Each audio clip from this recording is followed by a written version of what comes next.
public. And there we are. That was nice and fast this time. Good job, YouTube. I'm proud of you. Good job. I haven't prepped a tweet yet. Oh my god, I'm so unprepared. Yeah, I'm kind of writing mine now. God. Are we live?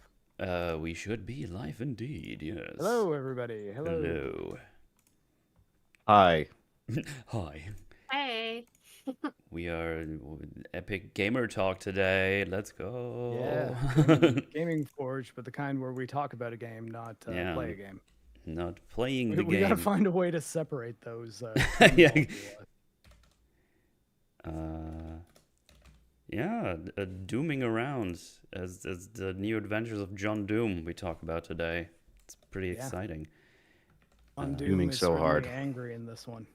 Yeah, John has already been dooming all over the place. It's crazy. Had to contain Dude, it. I went hard the first couple of days, like the first day it came out, and then the day after, I was just like blowing through it.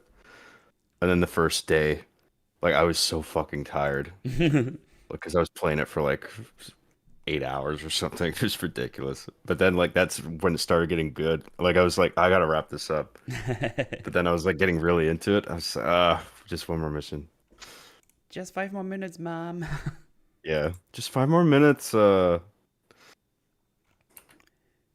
Right, the tweet is out. There you go. I almost just threw my notes away because I did my notes on paper. I felt like writing them on paper this time. I don't know why, but you know, I just like to keep the manual written things around because I like writing things on paper. Paper was certainly a very important invention. It's pretty good, yeah. Indeed. Yeah, still holds up. Because paper has succeeded with the test of time. There we go. There's the dashboard. I'm just checking if everything works, but I think we should be good. Yeah, what else has stood the test of time? Onimusha 2. Oh, Played the remaster. It's quite good. There are the two things that were censored that people are angry about, but there was a cutscene in the Onimusha 1 remaster that was censored, but you can mod it back in, so I feel like it'll be the same for this one. And the one that was censored in Onimusha 2 is the intro, like it's the opening cutscene. okay. So it's like, well, I mean, at least you're past it pretty quick. But What was it? I don't really know a lot about it's Onimusha. like Oyu, who's like the girl in the game, is she's kind of showering at a waterfall, and you see a bit of her butt in the original, but there's like mist kind of covering up her entire lower body and Right. the remaster. And Oh then the my other God. thing is, yeah, I mean, How am I supposed like, to go to that? God damn it! it's one of those things that like it doesn't really affect the game in any major way, and the improvements they made to Onimusha 2 in this remaster are like really, really solid to the point that it does actually make it better than say like emulating the PS2 game. But at the same time, like I don't like it when Capcom does stuff like that. They sort of did the same for, I think it was only the PS4 version of Devil May Cry 5, where there's like a lens flare that's covering up Lady's butt, and like when Dante kind of finds her and she's naked and he picks her up. Right. I don't know. It's like, well, like don't do that, man. Or at least like give people the option to be like, okay, do you want to put this in kid-friendly mode, or I don't know. But I mean, Turn on Gooner mode. M-rated game with tons of blood, so it's like, what's the point? You joke, but that's probably going to be a mode in the near future. Hell yeah. I mean, gross. Benefit to PC version mods. You can make everything Gooner mode. Very true. Sure, Gooner there's mode a new always on. Doomslayer mode already for Dark Ages.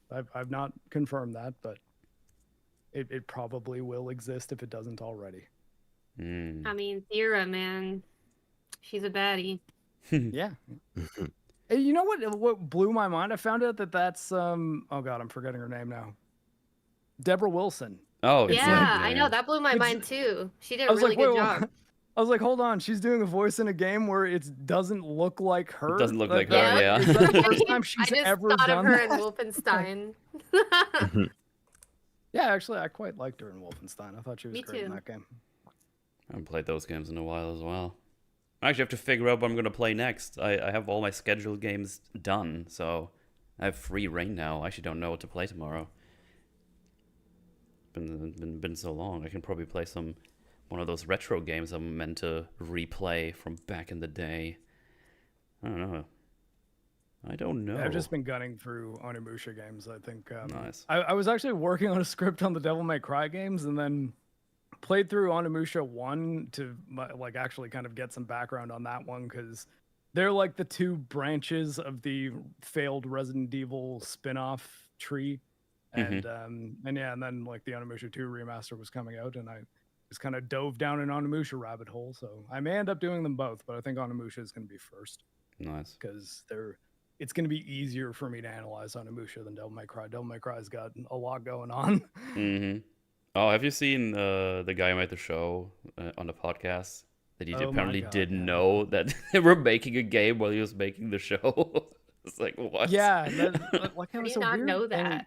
I don't know. I think it's that Devil May Cry 5 got announced when he was working on the show initially, which means like this show's been like being worked on for a long time, because Devil May Cry 5 came out in 2019, I believe. Yeah, that was a while ago. And then like I don't know if he just misspoke, but he said that like he was kind of upset because he thought that it was like a dead franchise that he was going to be resurrecting, but he's like, oh, that's it's what I not heard. dead. Like, what am I even doing here? It's like, oh, I mean, yeah, I don't know if there's maybe some context missing, but it just seems like such an odd thing to get upset about. Like, because I guess I thought like, oh, it's a dead franchise, but I'm gonna revitalize it, I suppose, which I'm suggests gonna that it's save like it. an ego thing for him. Yeah.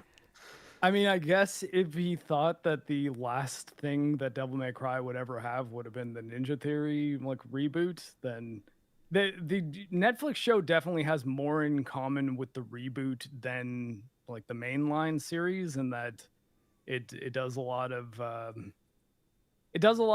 like oddly social commentary-ish things that don't really belong in Devil May Cry, but instead of like making it more subtle, he makes it far less in the Ninja Theory one. So yeah, well, he put a bunch of contemporary political stuff into it that I felt was ill fitting. And there's a bit of that in the reboot, but it's mostly like media stuff and like all these kind of V for Vendetta-ish things about like the world being controlled by like, I don't know, like world being controlled by the elites, I guess, that are sort of viewed as like, oh, it's like it's being controlled by demons. But I mean, ultimately, like the Ninja Theory one kind of had its own style in a way that seemed like it wasn't trying to also be in the same universe as the originals, whereas this one is this weird middle ground where it's trying to convince you that it is Devil May Cry, like the mainline kind of Devil May Cry, but everything's all wrong. And yeah, I really did not like the Netflix Devil May Cry show. Funny enough, though, in my Onimusha research, I rewatched the Onimusha Netflix show, which also has a lot of things that make it not possible to really exist in like the mainline Onimusha canon, but it's actually not bad. It's one that maybe it would be an interesting one to do for an Anime Forge, because it's 8 episodes, so it's pretty short. Okay. It's the story lead on it is the guy who directed 13 Assassins, which we covered a couple weeks ago, and yeah, and it's got some cool characters that have some interesting twists and turns and arcs. The animation is terrible. It's got like a slightly nicer version of it's kind of a middle ground between Blue Eye Samurai that looks incredible and Berserk 2016 that really looks bad. And yeah, it would be a fun one to do, because I think there's a lot to criticize and also some things to like about it. But yeah. Regarding the Devil May Cry series, I kind of enjoyed it on a surface level. Like, I like the fights, the blood. Some of the plotting was cool. But the animation was pretty good at times, I found. By the last episode, it really hits you over the head with the political parallels, and I'm just like, ugh. I like this before, but there's something about the way. There's something about the way they treat the characters, though, and the world of Devil May Cry that seems just mean-spirited.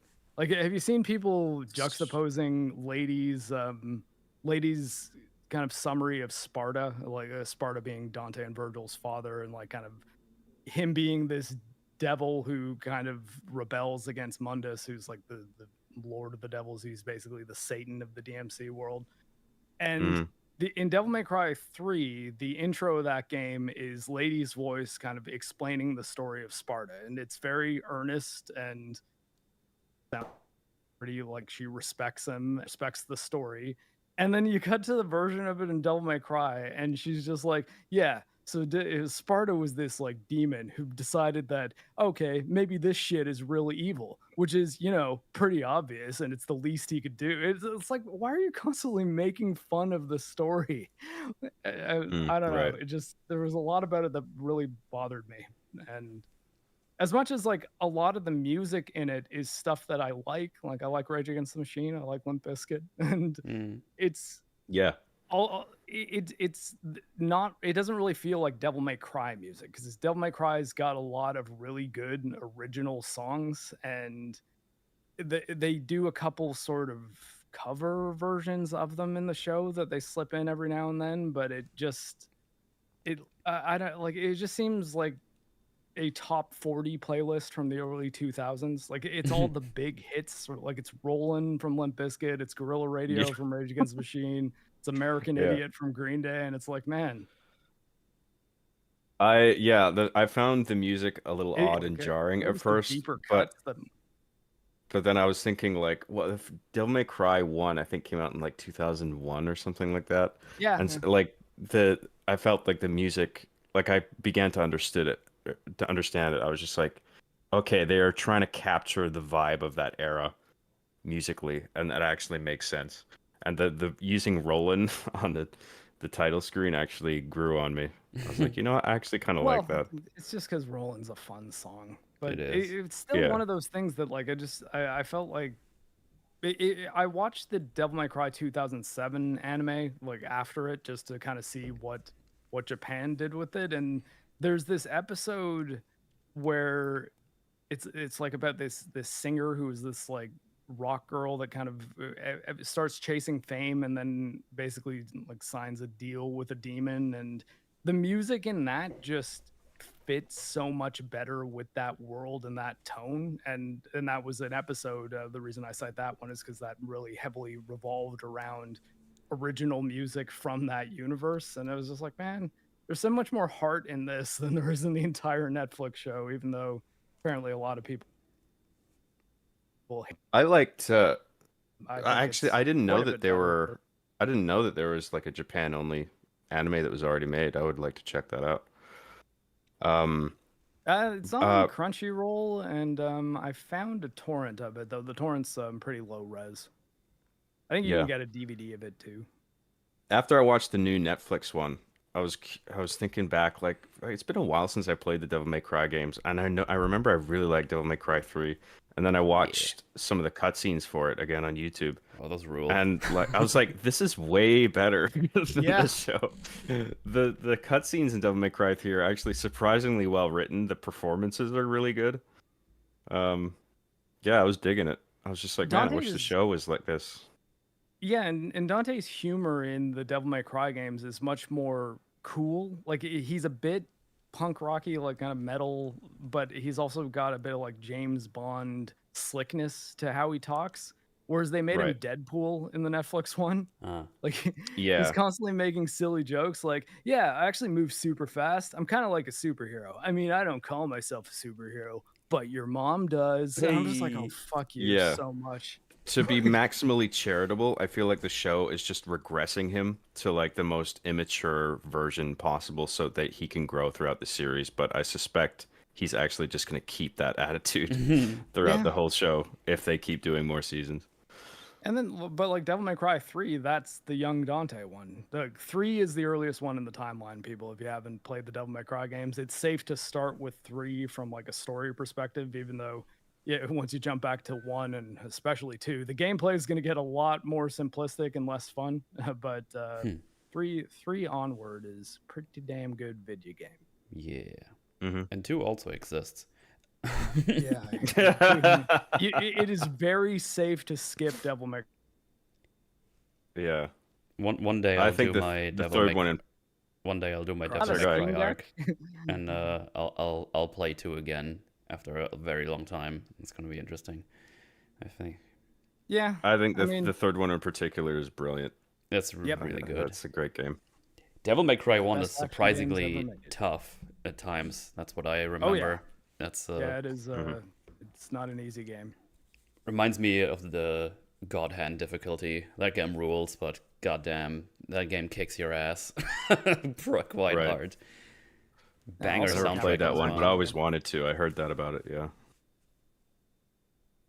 Capcom is is God Hand Capcom? Am I getting that wrong? I feel like it was. No, it is. Well, at least they're the publisher. Let I'm me pretty check sure. my drawer on my physical copy on it.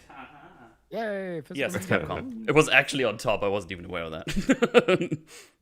Speaking of physical media and Doom, actually, Doom's now on GOG. So if you want to make a physical copy of Doom 2016 on PC, just get a Blu-ray burner and you can make one. Wow. That's cool. Nice. Speaking of which, we're here to talk about Doom: The Dark Ages. That's what we do. Yes, yes, indeed. It's been kind of nice playing video games these last couple of weeks because I did my Last of Us arc, and those games were grating after a while, Yeah. especially the second one. The second one just keeps going. It just takes so long to finish. I wanted to die. Oh, how did you like playing with the mouse and keyboard though? After when all was said and done, I mean, it was better to aim things, for sure. you found it did improve the shooting to a significant degree. Did Well, it still here's- kind of here's make the you sway? Here's the Did you funny have to bit. be fighting it.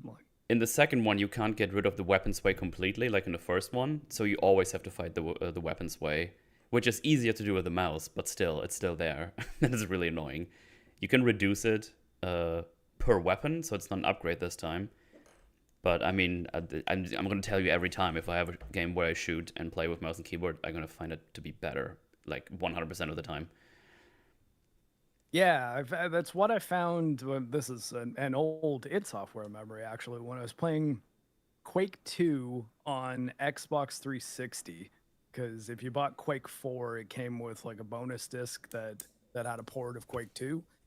Controlling the I guess recoil, you would probably call it, because the weapon kind of lifts as you're firing the machine gun. With a controller was so weird. But controlling it with a mouse actually kind of feels like a fun mechanic. Because as you kind of lay into the machine gun, it sort of elevates, but you can sort of adjust for it in a way that feels pretty good, at least using a mouse. Actually, I favor controller most of the time because I have this weird sort of quivery thing in my wrist and forearm when I try to do precision mouse aiming, where I'm a little bit all over the place trying to zero in on something. But I've been making machinima and stuff with controllers since fucking Really? 2000, early 2000s, and I'm just really accustomed to using thumbsticks to be precise. So Interesting. I find it better for me. I mean, yeah, that's the PC thingy. You can do that if you want to. So that's great. Yeah, it's Good nice stuff. to just be able to plug in whatever input device you want. Which, as much as I'm happy that Nintendo's adding a mouse mode for Metroid Prime 4, I was just let me plug in a normal mouse though. I don't want to use the Joy-Con. Oh, that one is releasing next month, right? The system is. Yeah. But Yeah, I mean the no system. release date on Metroid Prime 4 yet. Anyone here gonna get this? I don't really care enough. I figured out, so I'll get it at some point, probably, maybe. What, the Switch too? But Yeah. I am, but it's because I replaced my Switch 1 with it. A couple months ago, I sold my Switch OLED to basically bank some money aside, Right, figuring right. the Switch 2 would come out. Though I feel like I'm rarely, if ever, going to buy a game for it. I feel like it's likely going to be my Switch 1 backwards compatibility device, as well as the thing I play Metroid Prime 4 on, and I Yeah. don't know, whatever Mario or Zelda game comes out that looks interesting to me. But I mean, I as you can see in my Berserk video, which nobody's watching, so if you guys want to watch that, that'd help me out. I'm not really into Musou games, so I don't really think Hyrule Warriors is going to Right. be one I'm going to be willing to shell out $80 USD for, which for us is like 110. It's Yeah. If I'm yeah, gonna get one, like I want like one more big title to come out for it, like Animal Crossing or like a mainline Mario or Zelda or something. Because I'm not gonna pay fucking $800 Canadian for just to play Mario Kart World Right. or like the Real. new new Donkey Kong. Even though as much as I think that new Donkey Kong game looks cool, but like I mean, nah, couple of it's the just games Give not I us quite like enough Banjo for it yet. Kazooie or something, please, and then I'll Yeah, buy it. that'd well, be I mean, great. that's Yeah. Microsoft can make a new Banjo Kazooie game anytime they want. They They're haven't done freaking so sleeping since. on it for so long, even though Toys Mm, for Bob is like, we're right here. Right. I'm just And checking. yes, Hyrule Hector, Warriors don't is remind me also that quite techno. Hector Lopez says that he wants to make a Berserk anime as well. Don't let him anywhere near Berserk. So when he was doing like a little kind of promo video for Devil May Cry, and he had the Devil May Cry manga stacked on top of a few of the Berserk deluxe editions. Mm. So I'm just like, oh my god, don't. Don't. Like if there's any property that fans hoping for an adaptation do not want someone to take a bunch of liberties with and try to make it their own, it's Berserk, and it's kind of all he does. So it's the worst possible project to give to a guy like that. Right. Sounds great. Yeah. Uh, But I mean, hey, other anime studios, if you want to do like a 1-to-1 manga adaptation of Berserk, there's tons of money being left on the table. that's true. I feel like fans of that franchise are just want anything really. Also, in my video, I do mention that Miss Slaughter's company might be a good candidate to redo the PS2 one. That's an amazing game. I plug Night Dive at the end, but it's genuine because I think that studio's great at doing remasters. Represent. Yeah. I fired up the Thing remaster just to get a bit of footage for it because like Berserk PS2 being a PS2 game and the Thing being a PS2 one that Night Dive recently did, I was like, okay, that'll be a good one to use. I was like, okay, I'm just gonna like fire it up for a bit and maybe get to a point where I've got some combat footage. I played like 10 hours of it. I was like, oh man. I was like, this It's is so a good. good video game. Yeah. They improved it so much, honestly. I had so much fun streaming it for the launch on the Steam store page. Yeah. Nice. It's good stuff. Check out the Thing remastered. John Carpenter's The Thing. I only started Thing. looking into Night Dive relatively recently, and I was just like, "Oh, they did that? Oh, they're revitalizing all this old cool shit. Like, that's awesome." Yeah, their Yeah, and catalog is like banger after banger, and I was such Yeah. a big fan of them before I even started working for them, so it was an honor to have Steven Kick reach out to me and be like, do you want to be our streamer? We need kind of a presence on Twitch. And I was like, absolutely. Nice. That's so cool. Yeah, they use their own engine too, the Kex engine. So Yeah. they don't just like run the game. They kind of port it into new technology that's much more scalable, so you can amp things up to like super high frame rates and everything looks nice and runs beautifully. It's good stuff. That's They do awesome. Very good remaster work. And they always do not just like what's requested of them. Like if one of their developers is like, I love this game, it's so obscure and it was one of my favorites that I played growing up and I really want to work on it. Can we remaster it? Steven most of the time will be like, hell yeah, like PO'd. Like who asked for that? Nobody except for Kaiser. Kaiser loved that game when he was younger, and so he's like, I really want to remaster this. And so Steven was just like, why not? Let's do it. Nice. The Awesome. Berserk PS2 game not only doesn't have ports anywhere outside of PS2, it was never released in the West. And the only reason I was able to play it in English is because someone did a fan translation of it. And it's a very good video game based on like a beloved property. And yeah, it's the best game that's been made of that manga. And flat out, nobody has played it because it was a Japan-only PS2 game and it's sort of been lost to time. But luckily, emulation exists, and emulating people have gotten quite good. Mm-hmm. Preservation, woo! Yeah. Love Yeah. some preservation. Emulation, and there's a lot of decompilers and recompiling tools coming out. I Yeah. see. Yeah, I recently Recently. played through all of Ocarina of Time recompiled, and it was I think beautiful. I saw a tweet recently where they said it's now 100% recompiled, like rebuilt. So yeah, it's That's I cool. think that Good tweet stuff. was in reference to a decompile of the N64 emulator for GameCube that was JoJo that was running the bonus disc for Wind Waker that had Ocarina of Time and Majora's Mask on it. I have that. Master Quest, So yeah. Yeah. yeah, the ship of Harakon, and I forget what the other one's called. There's a different one for Majora's Mask, but the Majora's Mask Okay. actually is the one that you sent me, Metal, and ship of Harakon I think is the Right. Ocarina of Time one. But I was playing a bit of Majora's Mask, but man, like that is a tricky game to like wrap your head around.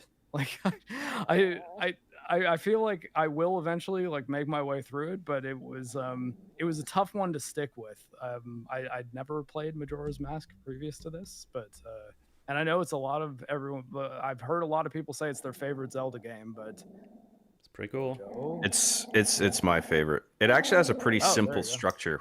Like it's Really? centralized around Clock Town and just fans out into 4 different directions: north, south, east, and west. Yeah. I mean, there's complexity to going in each direction because you got to do a bunch of shit before you get to the dungeon at the end of each direction, basically. Mm-hmm. But Yeah, I think there is my issue the only is thing just that I was trying complicates to it really figure is the out time what loop I needed. mechanic. Dog killed everyone. Yeah, sorry, she's in a mood. JoJo's But, so yeah, no, fierce. I think that Absolutely. complexity though is what made me be like, okay, what do I even need to do in order to get into this dungeon and like the first kind of area I was going to in like the forest? And Yeah. I don't know, I was just like, do I have the things I need? Do I have to go find other masks? Like what am I actually doing here? But yeah, maybe when I'm done this Onimusha stuff, I'll give it another try. It's good stuff. Yeah. John and I talked about Sometimes it on the it Forge can be a episode bit- a while ago. It was very fun. Yeah. After I played it for the It can first be time, actually. Yeah. a little. It can be confusing at times, but and a little. It puts you under pressure a little bit because when you get to the dungeon, you'll probably find like, oh, I've only got a day left.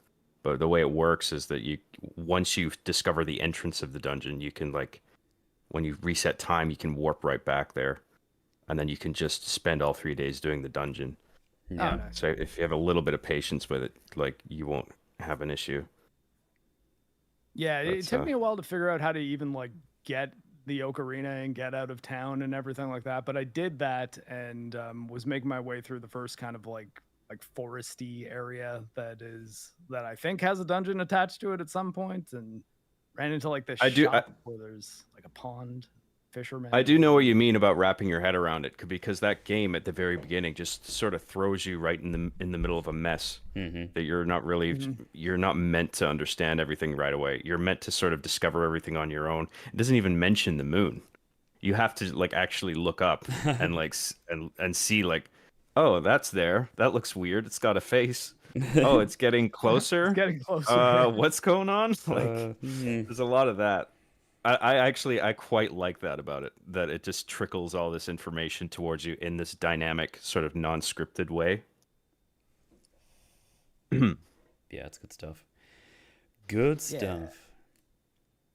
Oh, I guess here's the segue though. You know what else is structurally a little unlike a lot of the other games in its franchise? Dark Souls. Dark Ages, more like. Right. Dark Ages. Yeah, Doom the Dark Ages.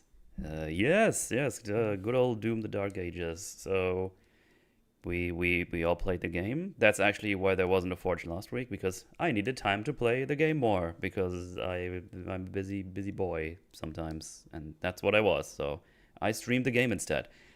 And I finished it last night on stream, as some of you might be aware, and maybe even watched it. But I guess we can just do the classics. Start with a little blurb, what we all think in general, before we go into like I don't know. I was just like a ton of random stuff written down we can talk about in no particular order. We can just jump in whatever we feel like. But let's just go from my left to right on my screen. John, what did you think overall of the good old Doom game, the new one? Sure. I had a good time with this. I thought it was pretty good. All right, I had a moving on. blast with it. Actually. No, Thank you. That was my bit. No, go ahead. Sorry. No worries. Sorry, I'm just trying to think here. Yeah, I thought it was good. I have a few gripes with it. Glory kills are missing. It sucks. I think that was really cool having them originally. I like the fact that, that they took the time to like animate kills like that. And, we were talking about it last time. We were speculating on what Doom the Dark Ages would be. I remember I was talking about like, I hope that it looks like they're taking glory kills out. That's lame. And they largely did. There actually is very rare instances I found where it does happen, but it's only the one animation where you saw some enemies head off with the shield. And I was just like, okay, well, that system's in there. Yeah. Why not just throw another few animations in there into the animation pool, and then one gets picked at random like the first Doom games did since 2016. I think a bunch of the enemies have one where if you do the shield bash, it goes into the saw shield kill for that enemy. It's you got to. Okay, right, yeah. Yeah, I think you're right. Left click for me, but I don't know what it is on controller. Yeah. But instead with this, like 90% of the time, 95% of the time, you do sort of a visually awkward kick move, and then like the demons just like ragdoll backwards. Or like split into like chunks and their limbs go flying. Which it's a little bit satisfying in its own way, but also mostly I'm just like the glory kills were better. So I mean that's I think that's like the biggest thing that I miss from the previous iterations. And obviously there's the music issue, right? Because Mick Gordon is notably like like it's not him doing it anymore, and he had like a very sort of deranged, highly synthetic quality to his, like in the best possible way. Yeah. Agreed. Yeah. It's iconic, and that's just what's missing, I think. It just feels like very safe metal for a video game. Nothing like experimental or like in your face, and plus it's like so default low in the mix. You have to like crank that. And even then when you crank it all the way, it's not that loud. I remember when BFG Division first melted my face off in 2016, and I was like, this changed my life. And now it's just like so plain, it seems like now. Yeah, well, I'm glad you mentioned that, actually. I mean, I could be an outsider here, and obviously I do overall miss Mick Gordon's contribution, but given that the Doom game itself is taking a step back in time with the fact that it's now in the Dark Ages, I do find it kind of fitting that the music is also then taking a step back into something that can be considered more traditional metal, where it's just about getting the most out of like cool guitar sounds, rather than like putting a lot of synth into it. Like the heavy synth makes a lot more sense when it's in the like the present day, or whatever time period the previous Dooms were, where you're on Mars and things were like more technological and stuff. Right. I think you can justify it a little bit that way because of it being a prequel. So like everything changes over time and it ramps up. You know what I mean? Like the music's different, it gets more chaotic and all that. Yeah, the music, I don't think Finishing Move did a bad job with this. I think they did all right. I think it's a hard task to do the score for a Doom game, and I think they did pretty good. I wanted more shoes to fill. Yeah, I wanted more bangers. Their score has one or two like bangers, but I wanted more. I wanted the music to go harder more frequently. And for the parts where the music goes hard with full percussion, for those to last longer. They seemed very brief. But it is well implemented, I think, because like the music tracks, it's not just, oh, you're in this fight, play this track. like the music is all split up into instrumentation, and you have Mhm. layers applied depending on how the fight is escalating. And I remember thinking like, fuck, I've heard this song on YouTube already out of from their promotional material that they put out to promote the game.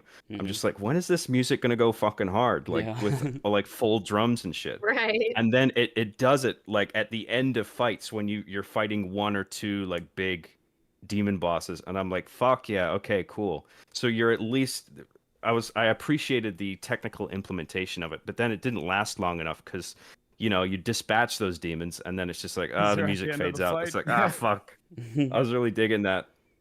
Yeah, I think But I'd say that the ambient tracks I kind of fuck with more than the heavy metal that kicks in. Like I really do like the tone of those levels towards the end of the game, like where there's more ambient music to be heard.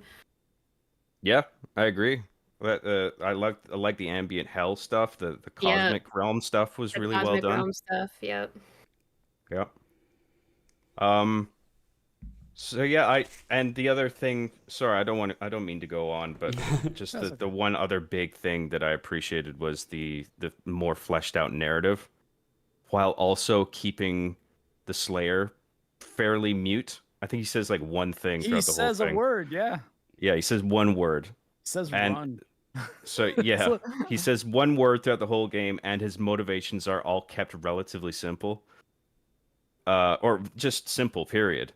While the plot is more fleshed out and sort of happening around him, and it's kind of funny how he doesn't even really care. He just wants to kill demons. It reminded me of that South Park episode where like the four boys just want to get their Okama Game Sphere back, their game console. Oh, And come on, this whole Game fucking Sphere. ridiculous plot is happening around them where there's like an alien invasion and like Just introducing a lizards coward. disguised as humans, and they're like, yeah, we don't care. We just want our video game console back. Yeah. It kind of reminded me of that, where he's just like, people are trying to explain the plot to him, and if the Slayer could talk, he would just be like, "Do I get to kill demons? Yes. Okay, I will do the thing." I found the narrative quite interesting and well paced.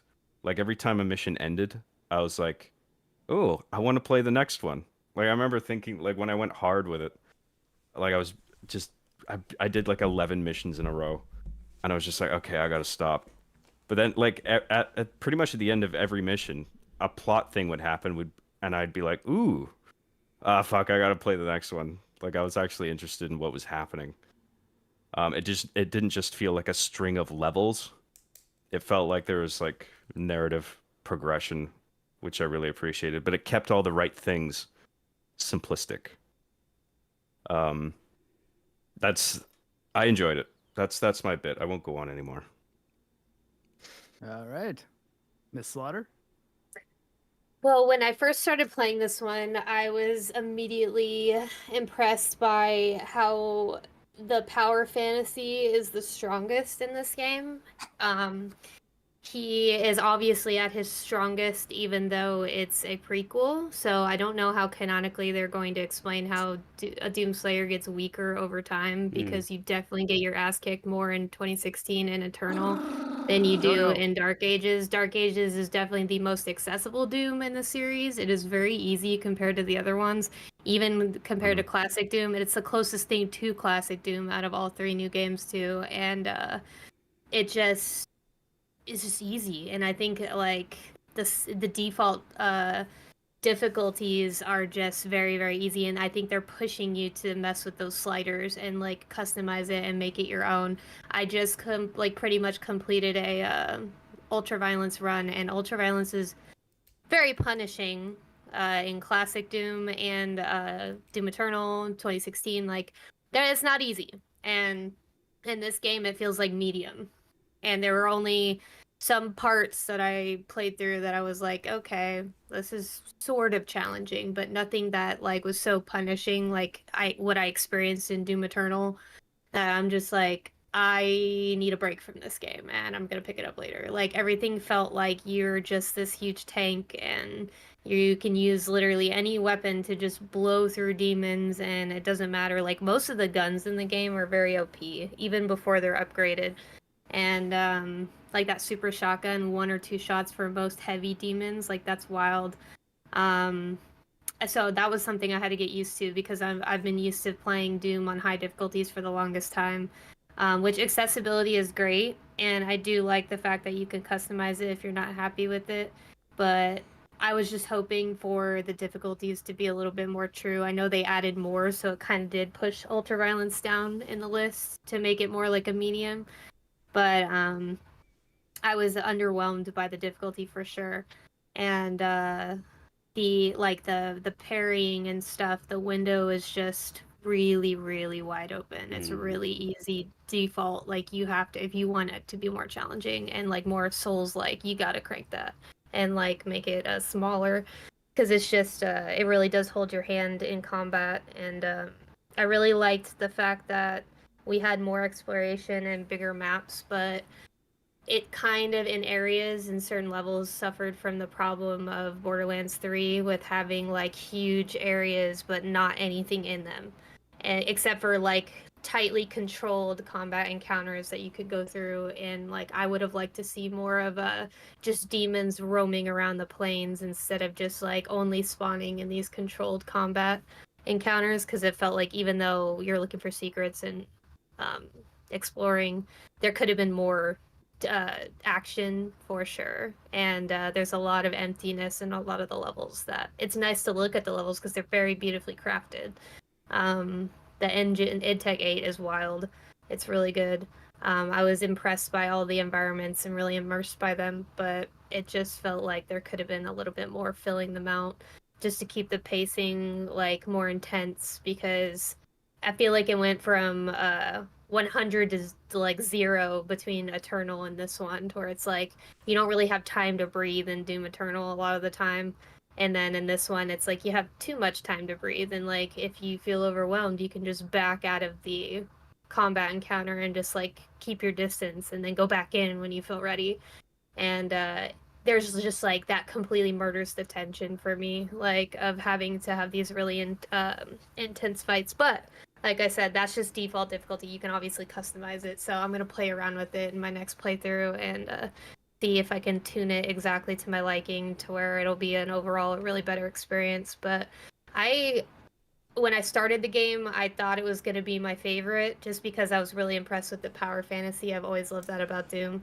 He's supposed to be this unkillable guy full of rage that just is fueled exclusively by that, and like scary, boogeyman type. So I loved how strong you felt and just stomping around and everything. But I think as I finished the game, Eternal still takes that top spot for me. I'd say Dark Ages probably might be 2 for me now, as much as I love 2016 as well. But I just think that there could have been some things done differently to make it a little bit better. But it is a really great Doom game. Don't get me wrong. Like if you haven't played it yet, you definitely should check out the Dark Ages. And they're sorry, my dogs are going crazy if you guys hear that. That's not allowed. Dogs, man. But yeah, so it's just like it's a really good game. Don't skip it.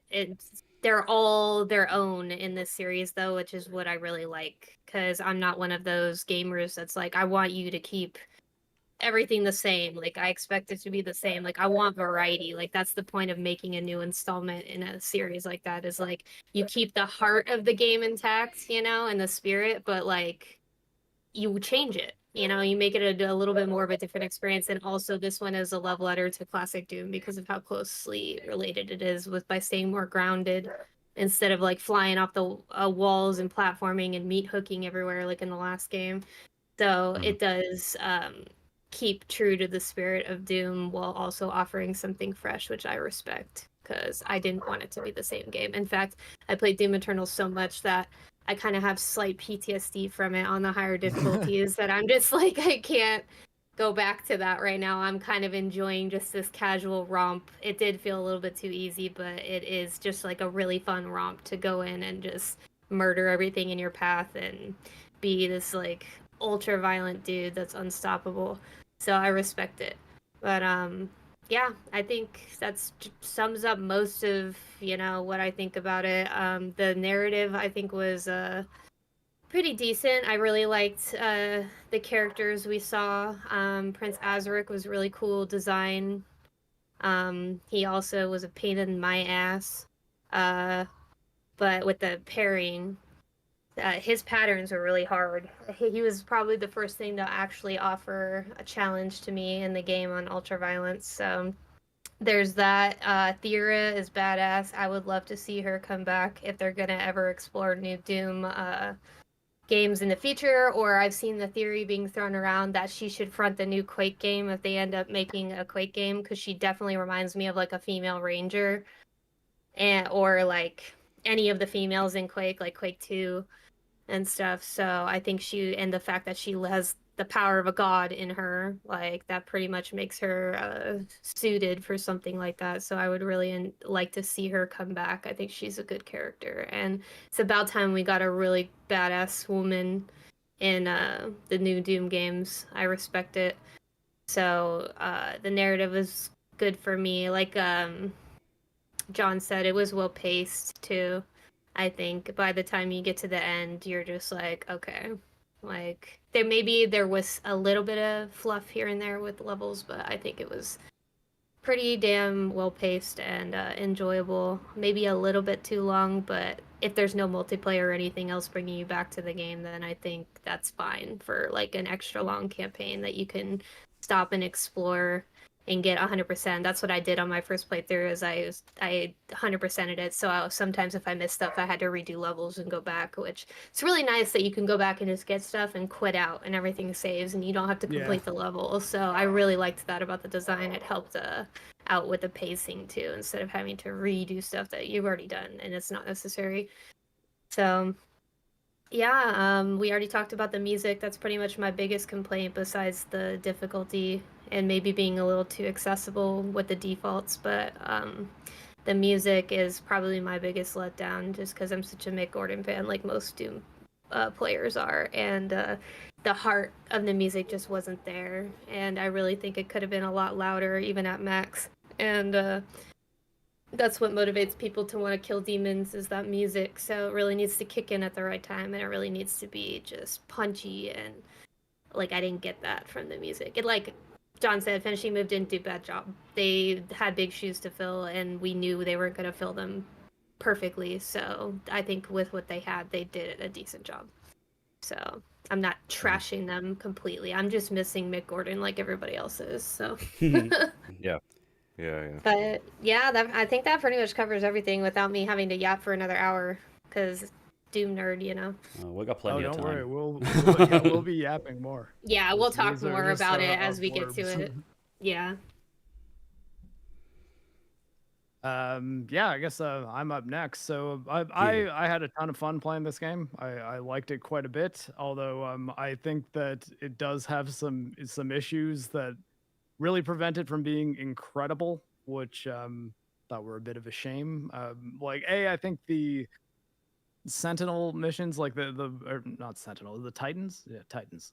Anyways, Let's call them mechs. The big, the big mech missions, like probably could have just pulled those out entirely. I thought that they're thankfully brief and few, so you're not in the big mech all that much. But I'm curious of why you think that, because I've heard that a lot, like people criticizing the mech levels, and like they are obviously just walk forward, press buttons, you know what I mean? But I think they are pretty badass, and just like they're good to fit into that power fantasy thing. And that's also something people were asking for in Doom Eternal when they saw the Atlan's. They were like, why can't we ride the mech, you know, and get in there? I mean, like the concept of them being in the game didn't bother me. It's just I didn't find those missions particularly fun. Like I thought the gameplay system of it being a bit strange, that it moved from parrying to dodging, but the dodge is essentially functioning exactly like the parrying, was a little on the weird side.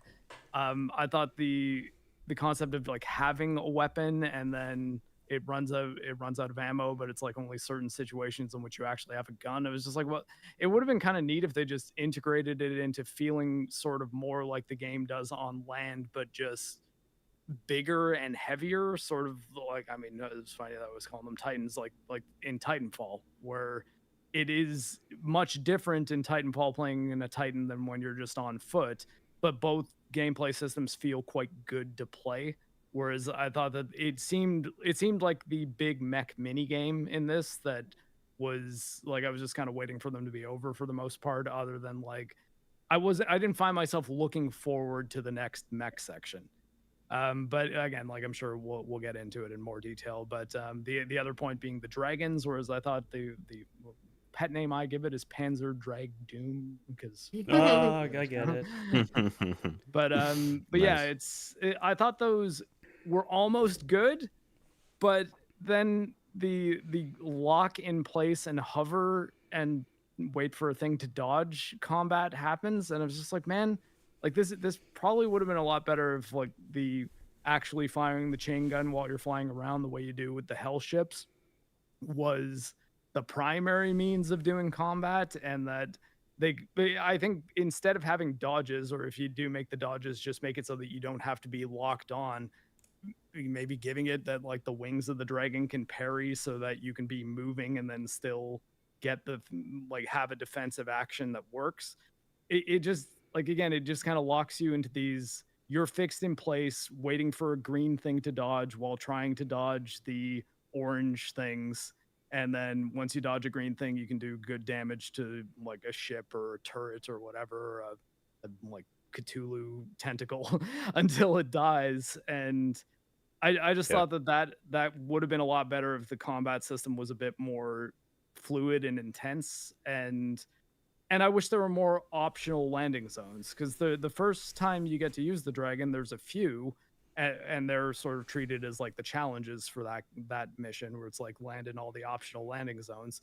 And I was just like, I thought it would have been neat if there was just a whole bunch of places that you could land and explore, and then that would have maybe made it feel a bit more organic, where it sort of just seemed like the dragon was, okay, you're at this place, fly to the next place, fight a little thing with some like lock and hover in place combat. And I just thought that it was 40% of a great system, and then it's like bogged down with 60% of like weird implementation. So that kind of bothered me.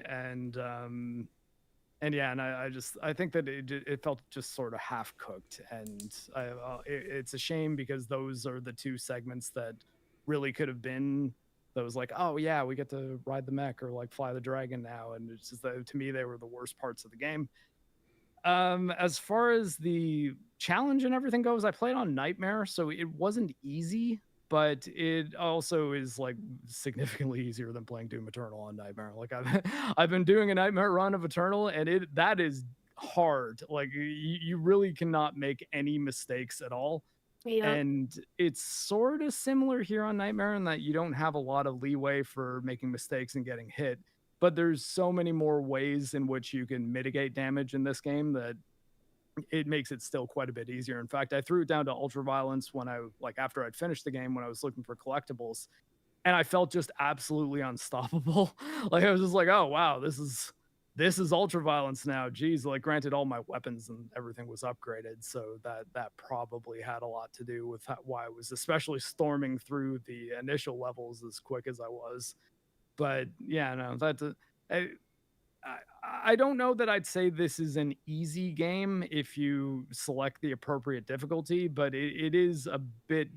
It's a different type of challenge than Doom Eternal, and it's one that I think might be jarring if you're used to playing Doom games on ultraviolence like I am, and then you tried ultraviolence on this one, and it just might seem a massive jump down in difficulty. And I guess the only other major thing that I disliked about it was again something that we'll probably get into quite a bit, was the mandatory ray tracing. Now I played this game on an RTX 3090. It's not a bad video card by any means, and the game did run quite well. But this game being as optimized as it is with ray tracing on sort of feels like giving someone credit for running a marathon and coming in fourth, but they had a 100-pound backpack on. Where it's like, yeah, that's super impressive, but also you could take the backpack off and then you would have won the race, right? Like it's like I just don't know why they insisted on that. And I watched a little Digital Foundry video where they're like, oh, it actually makes development a lot easier, and you wouldn't have been able to get a game in this time frame if they didn't do that. And I was like, well, I don't know that I need games to be like, I didn't necessarily need a new Doom game now if it would have taken an extra year for them to just do the lighting in a way that allows for the option of ray tracing, but also so that A, people on lower end hardware can actually play the game, or B, so that me on my hardware can decide, okay, I don't really care about ray tracing. I just like to have this game running at a locked 120. And that was more difficult to achieve. I eventually did get it there, but I had to run it in 1440p and turn DLSS on quality and a lot of settings down to medium and normal. So it can be done, and the game still has like really good frame timing and everything. So it's a technical marvel in some ways, but it's also a technical marvel while having a really heavy burden on it that you cannot turn off, which I thought was a weird choice. But it was to sell you that GPU with the yellow key card. That's exactly why. Yeah. But I still think that this game is a lot of fun, and that if you like first-person shooters, you should play it, because it's, at least so far, the best first-person shooter that's come out this year for sure. But I do also think that it makes a couple missteps that keep it from being like a masterpiece, you know, like. Whereas I think Doom 2016 and Doom Eternal are like actual incredible games. Like, I think they are both in their own ways masterpieces, whereas this one I think was almost there and has a lot of really great things going for it, but it makes some odd mistakes that I'm not sure why they did. Or I mean, not necessarily mistakes. It has some strange design decisions that I disliked, I guess. Mm-hmm. Is probably the more subjective way to put it. I agree. Yeah. Metal? Yes, I'm still here. I promise. Your blurb. Well, that was mine. All of our blurbs have been a little on the long side. That's okay. It sounds like I was mostly complaining about it, but there is a lot of stuff about this game I like, I swear. Mm-hmm. Well, as for me, overall, I had a good experience with this game as well. I think I warmed up to it quite a bit more in the second half of the game. I wasn't like super impressed, probably because I had to get used to the new style of the game, I guess, with all the parrying and stuff. Because I'm a bit cynical about parrying in every game these days, because I kind of roll my eyes when I hear parrying again. But I think overall it's finely implemented. It works for the most part. It can get a bit hectic when you're in like, especially towards the end when there's like 7 enemies with green attacks and you're just like, I don't know where I'm gonna look now. I'm just gonna keep spamming the right button and see what happens, and that mostly works. It is a forgiving window. It is pretty forgiving, that's true. I've also played on Nightmare. I have my thingy on screen right now, as you see me die like a noob against those incredible brain enemies that I really love and I don't find annoying at all. But yeah, most of the time the deaths happen because on Nightmare you get 250% damage. So if you get hit like 3 times, it's over. So you gotta be on your toes. But yeah, all the like the shooting sections you do normally with Doomslayer, as he's called now. I think they get very good when it hits like the highs. It's like really good. It's really satisfying when you clear like a whole section of enemies and you don't get a lot of damage. It's like, yeah, that felt good. And also when the music decides to play along with the hard shit that you're doing at the moment, and it's not like somewhere in the background. But that's already been mentioned. We'll probably get into it more later. Yeah, I'm kind of on the same page with the mech and dragon sections as Marc. I don't like them at all. I think they suck, to be honest. I don't like them at all. I wish they wouldn't be there. I wish it would have been. I want them in the game, but I want the implementation to be much, much better. I found those sections incredibly dull and boring. I was looking forward to beat up like a Titan with the mechs and have like a big slugfest, but you kind of just beat up 20 to 50 overall in the game. It was like, okay, we can go further into that later. But yeah, I didn't like those at all. I always rolled my eyes when I saw the dragon approach. I was like, no. They do get the later instances, they get shorter, so I'm not as annoyed. But when they do the first two ones, they're like a bit on the longer side in comparison to the other ones. So I didn't care that much. But yeah, I wasn't a big fan of those. But yeah, overall, At least the dragon has better executions than Doomslayer does. That's true. Yeah, that is true. It's like, True, oh, yeah. the dragon gets a glory kill. Okay, that's cool. There's a Yeah. fire snowball on the Yeah, Titan thing. and I have Ripping to out the Like, icon Titan's of- neck.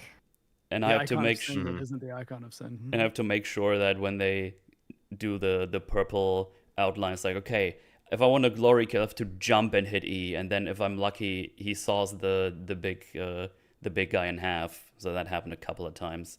But yeah, I also very much miss the glory kills.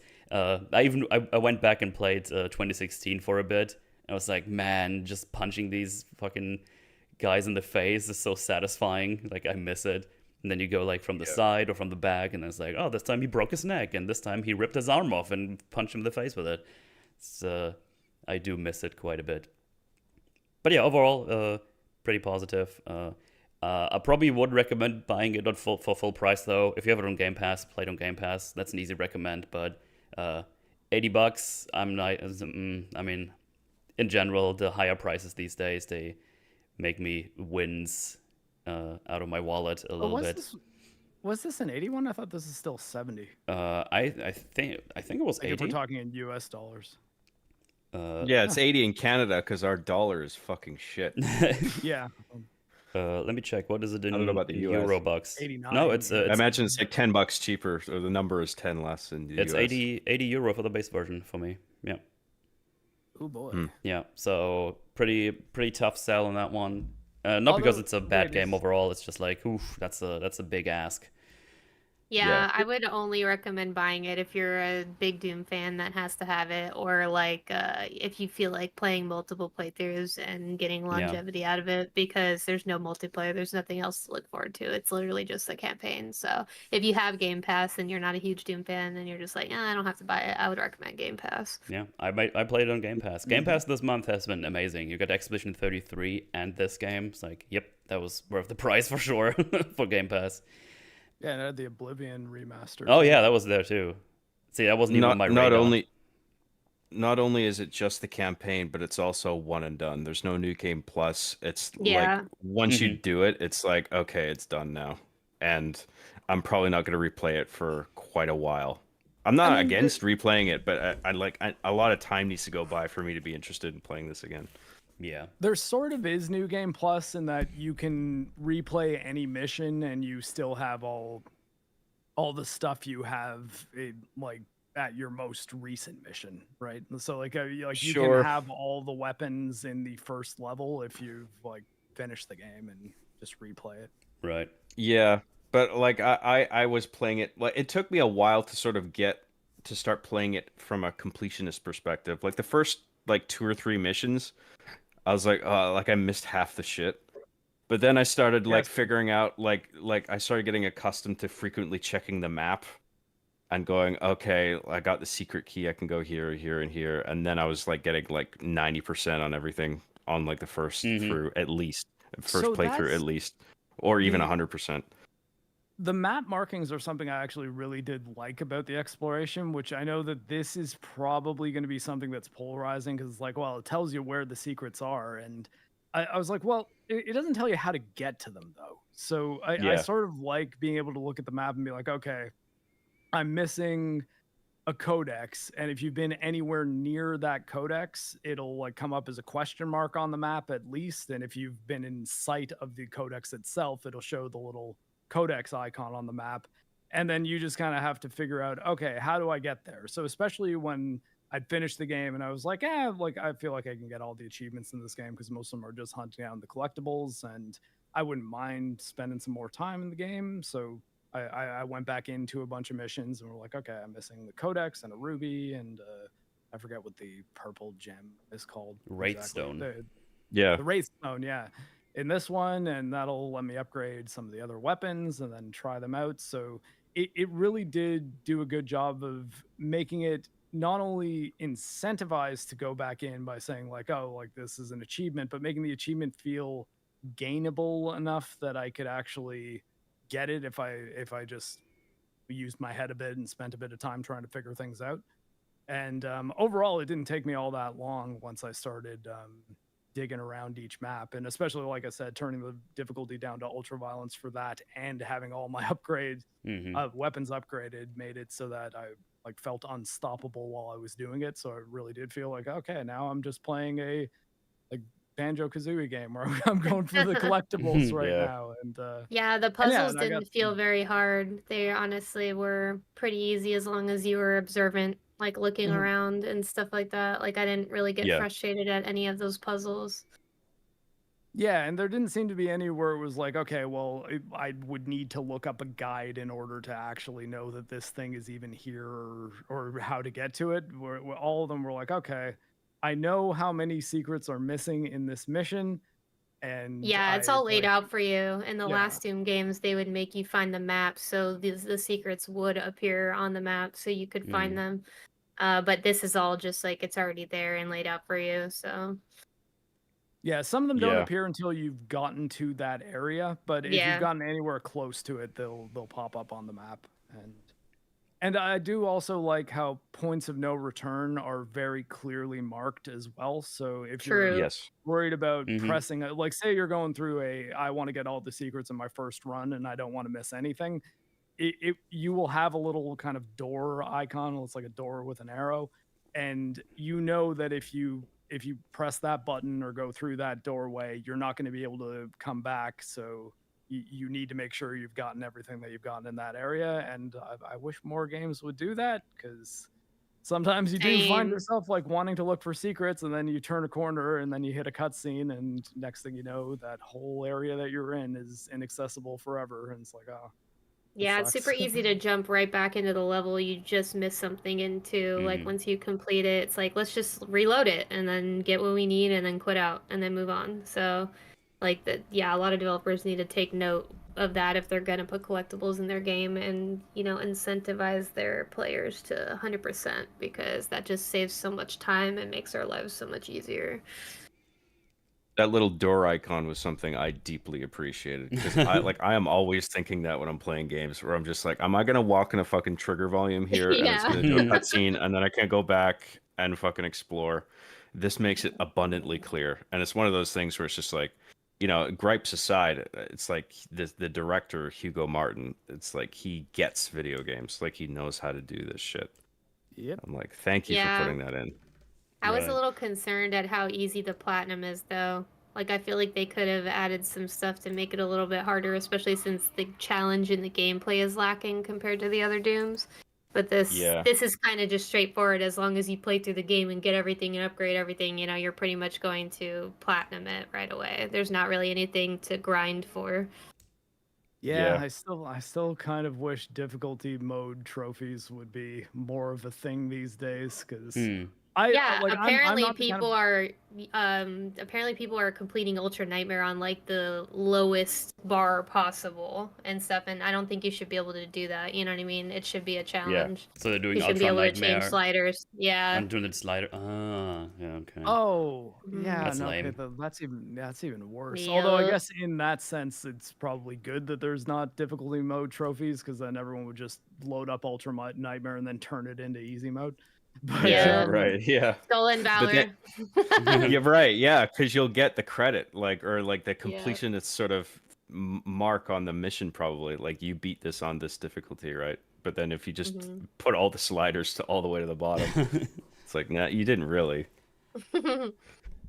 yeah, and like I mean, I think that the issue there is that a lot of people have just the need to get every single trophy and earn the platinum, whereas like I don't really view game trophies that way. Like I for example, like I was saying, I was playing the Onimusha games and I was taking a look at the achievements for Onimusha Warlords, because I noticed I had a whole bunch of them because I'd recently played through it and was like, I wonder if like which of these I can hunt for. One of them is get through the entire game without using a single healing item. And I'm just like, okay, yeah, I'm probably not going to be able to do that, maybe ever. And I'm okay with that though. Whereas I think there's lots of people that are like, oh, well, I mean, this sucks, so I can't get the platinum. And it's like, no, it's okay that you can't. It's it really is. It's like that is the thing that is there. That's like the developer has decided this is something that is possible for people to do if they've mastered this gameplay system. And I think that like achievements are invaluable actually is that's not the right word. Not valuable enough. Like they're not important enough that having them locked for this is the thing that the 0.001% of players are going to be able to do is really hurting anybody, you know? So it's like, why not make it so that have a, like, you know, give me God of War difficulty trophy for the God of War games. And I mean, that is not that impossible. Like I've done that mode for both God of War 2018 and Ragnarok, and definitely took some work, but it can be done. And yet there's no difficulty mode trophies. So it's like, well, a lot of people will not really see any value in taking the time to learn how to play on that mode. And yeah, and I mean, like, honestly, if it was the kind of thing that this game had a finish the game on Pandemonium, I might have fired it up and been like, well, I got through it on Nightmare. Let's see if I can beat this game on Pandemonium. And like having that trophy would be that little carrot at the end of the stick to do it. And I don't know, I just I don't like that is the element of game difficulty that's being brushed aside so that people can feel like they did all the things. Because you know, you can get through the games on easier modes, and that's fine, but like, why not have it so that the people who take the time to actually master the systems and get incredible at it have a little thing to say, yeah, I did that thing.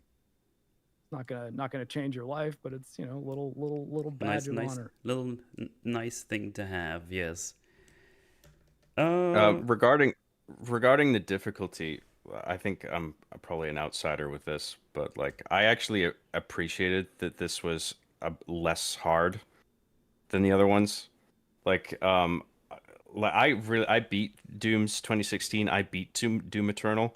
I had a really hard time with Doom Eternal. Like I had to crank it down, and even then, I felt like I was running out of ammo constantly, and just constantly fucking jumping around and shit. And I honestly found it a bit frustrating. And I kind of liked not only that this had a different style where you're sort of relatively stationary, but that it was a little bit easier. And if I wanted to crank it up, I could. I beat it on the default difficulty, hurt me plenty, because I heard there was a dramatic difficulty curve if you crank it up to Nightmare. I probably could have cranked it up to Nightmare and still gotten through it, because like on the default difficulty, like I only died like a handful of times, and most of the time it was just because like, oh, I didn't see that thing that was coming at me behind me.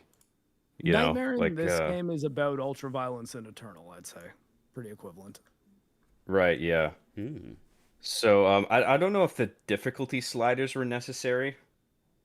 But whatever. I mean, if people want to tweak them, I guess that's a fun thing people could do. Especially like you can like up the speed like 4 or 5 times like the difficulty. So I guess that's kind of like you can get some memes out of that where people are just cranking it up to this fucking ridiculous speed, and some people enjoy that, I guess. And like if you have some customization there, that I think is fun. But I enjoyed this more than the previous Dooms because it was just a little less taxing on me. 'Cause like with video games, I can get really easily frustrated and impatient. And I liked having that default difficulty where I die a few times, but I try it again, maybe two, 3, maybe 4 times, and then it's like, okay, I got through it, cool. Like I'm not good at Doom, so like I appreciated having like a less harder Doom personally, and then for the hardcore people who want to crank it up, they can do that. I didn't really see a problem with that. Something I noticed about the difficulty and just the combat loop is like different than Eternal, is that when you said you felt like you were running out of ammo all the time in Eternal, I feel like there's an abundance of ammo in Dark Ages because most of the time you're relying on the shield. The shield, especially once it's fully upgraded, it's like OP. Like you have all the runes and stuff like that. And like I was shield bashing most things in the game that were fodder demons just in the way, and like stunning, and just like when you do the hell surge parrying and all that stuff. Like I think there's way more of a heavier reliance on the shield in this game than there is on your actual weapons. Like I was using the shield more than actually firing my guns a lot of the time. And so I think like that was the big change that they wanted in this game to, you know, revitalize gameplay and like make it different than that tight loop that you had in Doom Eternal, where you just had to kept doing the same loop, rinse and repeat, in order to get through sections to make sure you had enough ammo, because you had to rely on your guns and that. You had your shoulder cannon and grenades and stuff like that, but like that, you know, it helped, but it didn't dominate the combat, you know, like the shield does, I think. So that changing that, I think, is what made it a lot easier, because you had that abundance of ammo reserve all the time if you heavily relied on your shield through most of the playthrough. Well, I guess might as well I agree, start yeah. with that then. The whole ammo thing. So after I got the super shotgun, that was my main weapon. That's what I've used most of the time. That, and then the chain shot, bolt and chain bolt. Yeah, the OP. chain shot is very good. Those are Yep, the two ones really I fun. just used, which is a bit of a shame because the other weapons are pretty cool too. Like you have like the crusher and the accelerator, like they're all pretty good, but especially on Nightmare, I just wanted things to die as fast as possible, and the super shotgun is just did the job like every time. It's Yep. It's easily so to rely OP. on. It's like broken OP in this game. Like with 1 or 2 shots on everything, even heavy demons, like you can just wipe everything out with it. It's kind of like the mastered super shotgun in 2016. You could do the entire playthrough with just that. Yeah, Even the and bosses. and I didn't really This run out of game- ammo. Like very rarely I did, and I was like, oh, I guess I have to punch a demon now. Okay, give me my super shotgun back. So I basically just used those two weapons. And then sometimes if there's like a big guy in the distance that annoys me, it's like, oh, I'll get a rocket launcher out really quick, shoot that thing a couple of times, and then that guy is gone as well. Yeah, so I just kind of dashed Yeah. around. And especially with the parrying, when you have like all these big enemies, when you have the Reapers and the other big guys, I don't know all their names, but all the big guys that do the parryable attacks, when you get like the big wings with the demons, it's like, okay, I'll get my chain gun out, my bolt chain, and then I'll just Cyber Demon for that one. cyber demon. And then I just get real close and I just parry, chain bolt, parry, hit him with my mace, parry, and it's like the fastest way to do it. The shotgun would probably be fine as well, but with the upgrade specifically, with the chain bolt, when you just get to shoot it immediately after doing a perfect parry, which is, as we already mentioned, pretty easy to do. You just do that, hit him with the bolt, get the next one immediately, hit him with the bolt chain, and then he gets staggered. You do your melee attack, which at the end I just used the mace because it's just the best one, I think. Yeah, it wrecks everything. It just annihilates enemies, and then like even those guys get downed rather easily and quickly as well.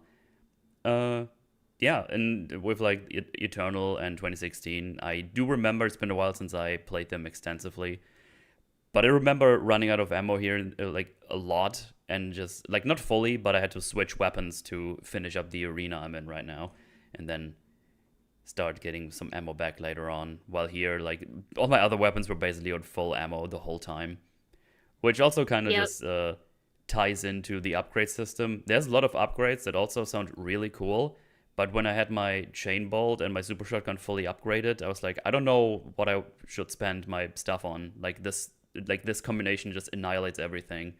Yeah, there were some that you were just like, I don't really want to put my points into this, because like probably the most irrelevant gun in the entire game once you get the cycler is the accelerator. I didn't touch it once.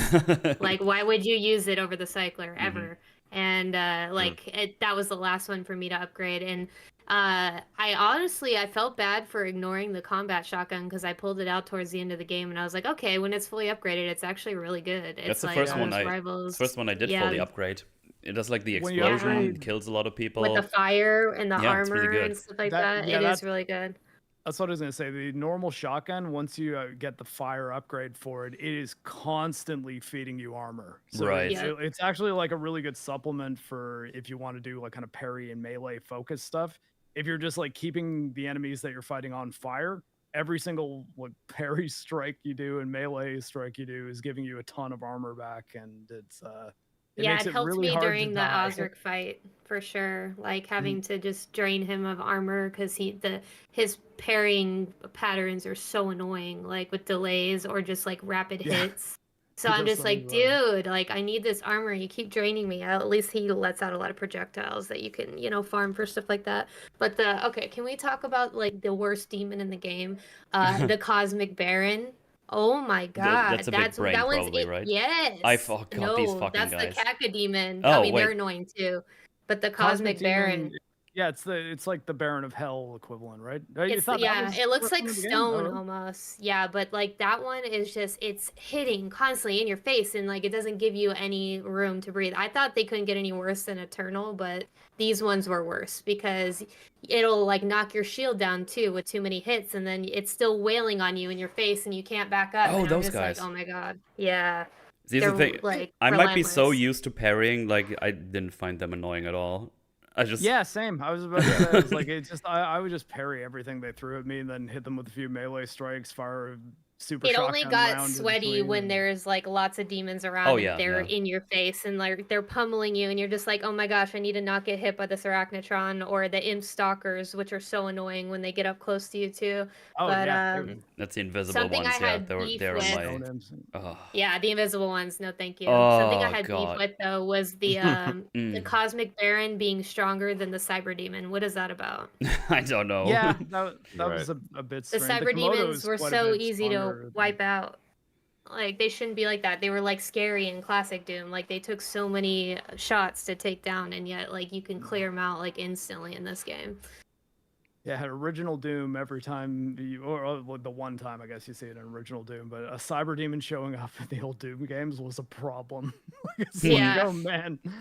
Whereas I found the biggest challenge with the cyber demon in this game was just I need to just get close to him before his like chain gun and floor spiky things do too much damage to me.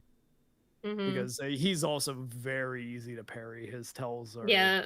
are Yeah, quite, that's quite that's- significant. That's the thing with a lot of the enemies that have like the parry, they like the one I'm fighting right now, the weird guy with the shield and sword. Like if you're too far away, he just has a shield. So it's like yeah, Oh, the Agadon Hunter. Yeah, Yeah. he's annoying too. I think he breaks combat a little bit because unless you figure out a way to kill him quickly, it just takes too long. It's too slow with that shield. I mean you It's just have to. annoying. I mean that's again just the bolt chain strat. You just get close, Yeah. parry hit, and then they're super easy because they don't use their big attacks, the big shooty things where it's like the shield wave or whatever that is. Yeah. Doesn't use that, and also doesn't have the shield up. So yeah. Yeah, the his parry there's such a significant delay from the long lunge parry. Like I hate that one. I'm just like, dude, I miss it a lot because I'm just trying to shield everything else around me while I'm fighting this guy, Yeah. and then he's like taking 80 business days to lunge at me, and I'm just like, dude, kills me. See, this is where all the pain from Elden Ring comes into play. It's like, Yeah. oh yeah, the Yeah. parry. He might attack in like 2 minutes. I'll just do something else Yeah. for a while. I don't know. As Theo would call it, anime bullshit wind-ups. Ah! I agree with these critiques of the combat. That was something that always that kept striking me as odd, is that the big enemies in this game I often found the easiest, Yeah. and like some of the lesser enemies were like more a pain in the ass. Like fucking whenever there's a shield teleporty enemy in a game, like I'm like, oh, fuck off. I hate this shit. Like the witches or Yeah, whatever. like- Like I would had a more annoying time with them than I would actually feel relieved when a big guy showed up, Oh yeah. because You killed all the small you can things. and it's basically- like, oh, I can focus on this one guy. Perfect. yeah, Huge it's like hitbox too. Mm-hmm. you shield charge, you get in close, you just parry all the attacks, and then when there's distance, you close the gap again, and then you immediately provoke him into all the same parry attacks, and you just parry all of them, and you just keep doing that over and over, right? And like when we were talking about the parrying, not only is the window generous on the default difficulty, also the game doesn't penalize you for spamming the parry button. No. Like you just mash it over and Yeah. over. And Mhm. it's a double-edged sword, right? Because when, like Metal was saying, you've got 7 fucking different green projectiles coming at you. You want to be able to just mash parry and fucking get them all away from you. But on the other hand, if you're just fighting one enemy, a boss for instance, like Prince whatever the fuck, Azrak, Azric. you just spam parry and you can pretty much just parry everything. I only missed a few. The only ones I missed were I was just like, there's some flukes where it's just like, I thought I parried that. Why didn't I get that? But whatever. That was probably just me making a mistake. And then the rest of the time, it was just like, yeah, I missed that. Fair enough. I was just being dumb. Like the rest of the time, it's like you can pretty reliably parry everything. And this really contrasts with something like another game I'm playing right now, Clair Obscura, where that game punishes you if you press dodge or parry at the wrong moment, right? But this game, you just spam the button, and as long as you have the button pressed within the window, like you'll get the parry.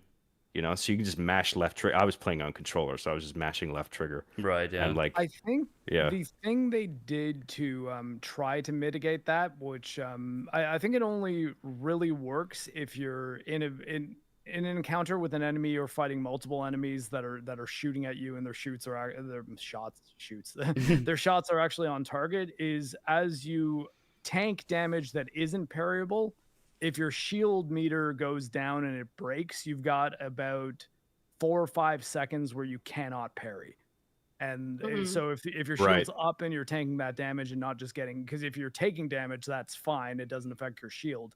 But it's actually to the point that sometimes you might want to actually just get hit by some of the lower damage attacks instead of blocking them, because then your parry is still going to be available when you need it.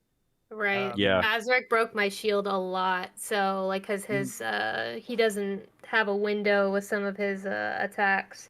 It's just over and over and over, and then when he'd break it, I'd have that 4 seconds of him hitting me even more, and I'm just like, I'm cooked. He also has a one wave attack that he throws at you. You can't parry. Yeah. So you blocked the 2, and then your shield is gone. I blocked those and then just turned around and ran. I was like, no. wait. Yeah. Probably my biggest problem with the parry was something I found a mod that could get rid of, but it involved having to install Cheat Engine, which I kind of refused to do just because I don't want it to be on my computer and thus call everything I've ever done in a video game that I might end up making a video on or something like that into question.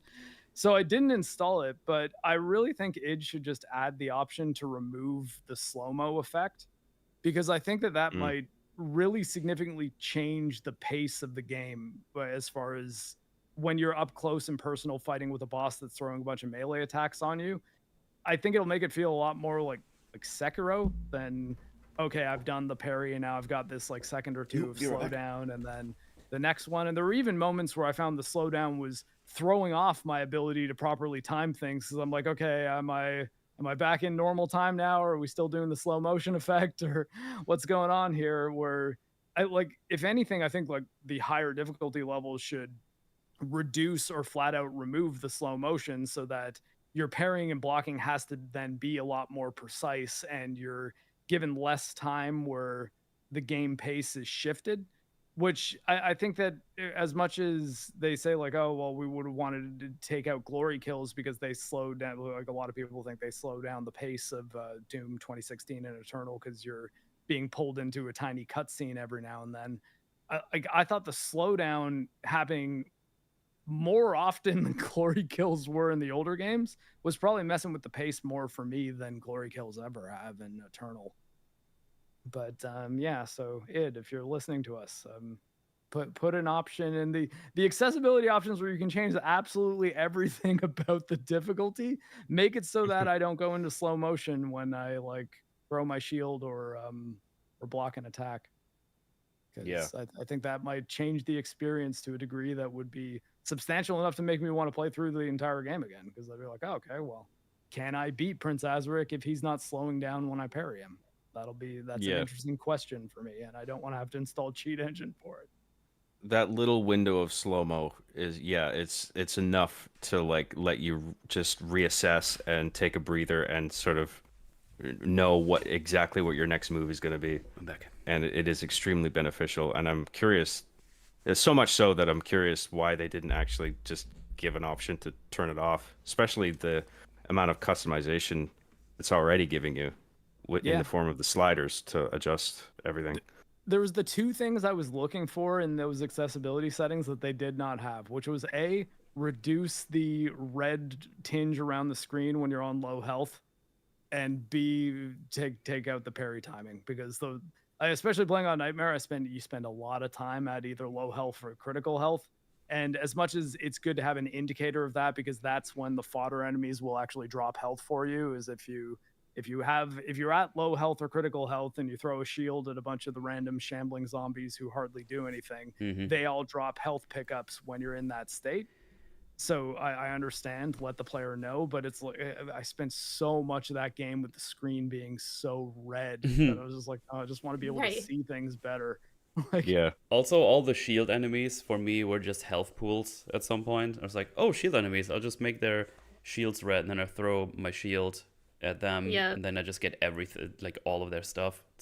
That saved me a lot. Yeah. that I'm okay with, because I think especially the grouped ones that already had the heated shields, they were effectively armor pickups. Like I sort of thought like that's why they're there. It's because they're there in a big massive battle where you're fighting a bunch of things. It's like when you get low on armor, chuck a shield at these guys and they'll give you a whole bunch back. But I think ultimately I like that more than in-world just pickups on the ground. Or at least I thought it did enough to change the feel of this over like the classic Doom find the armor thing, that I was like, I like that there's enemies that will guaranteed give you back armor. But there's a bunch of ways to heal yourself in this game too, like with the weapon upgrades in particular. I want to give Doom Eternal another. Oh, sorry, go ahead. I want to give Doom Eternal another shot, because like I was talking about it earlier, like I was constantly running out of ammo. At that point, when I was playing Doom, I wasn't really accustomed to that, like using very specific weapons to get enemies to drop particular things, you know, like weapons and armor, or no, I mean health and armor and shit like that.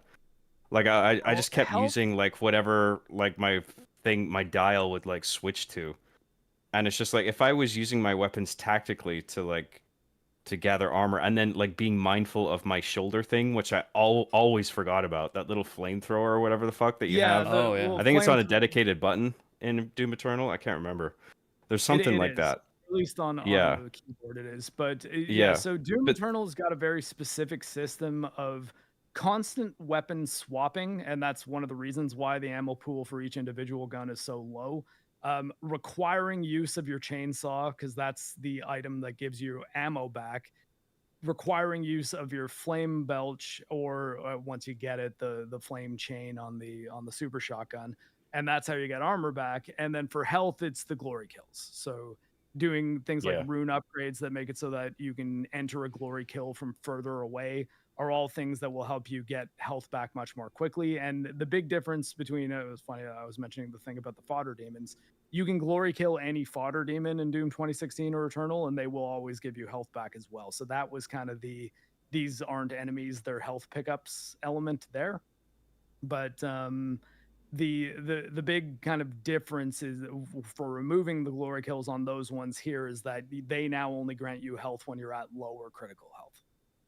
But Doom Eternal's got more of an emphasis on using every single weapon in your toolkit and being aware of the best ones for the situation, but also knowing how much charge you have in your chainsaw, therefore which type of enemy you can actually kill with it, and using that primarily to refill your ammo over, say, world pickups, which for like the original Dooms, world pickups are downed enemies or how you get ammo back. But in Eternal, like chainsaw is number one for ammo regeneration.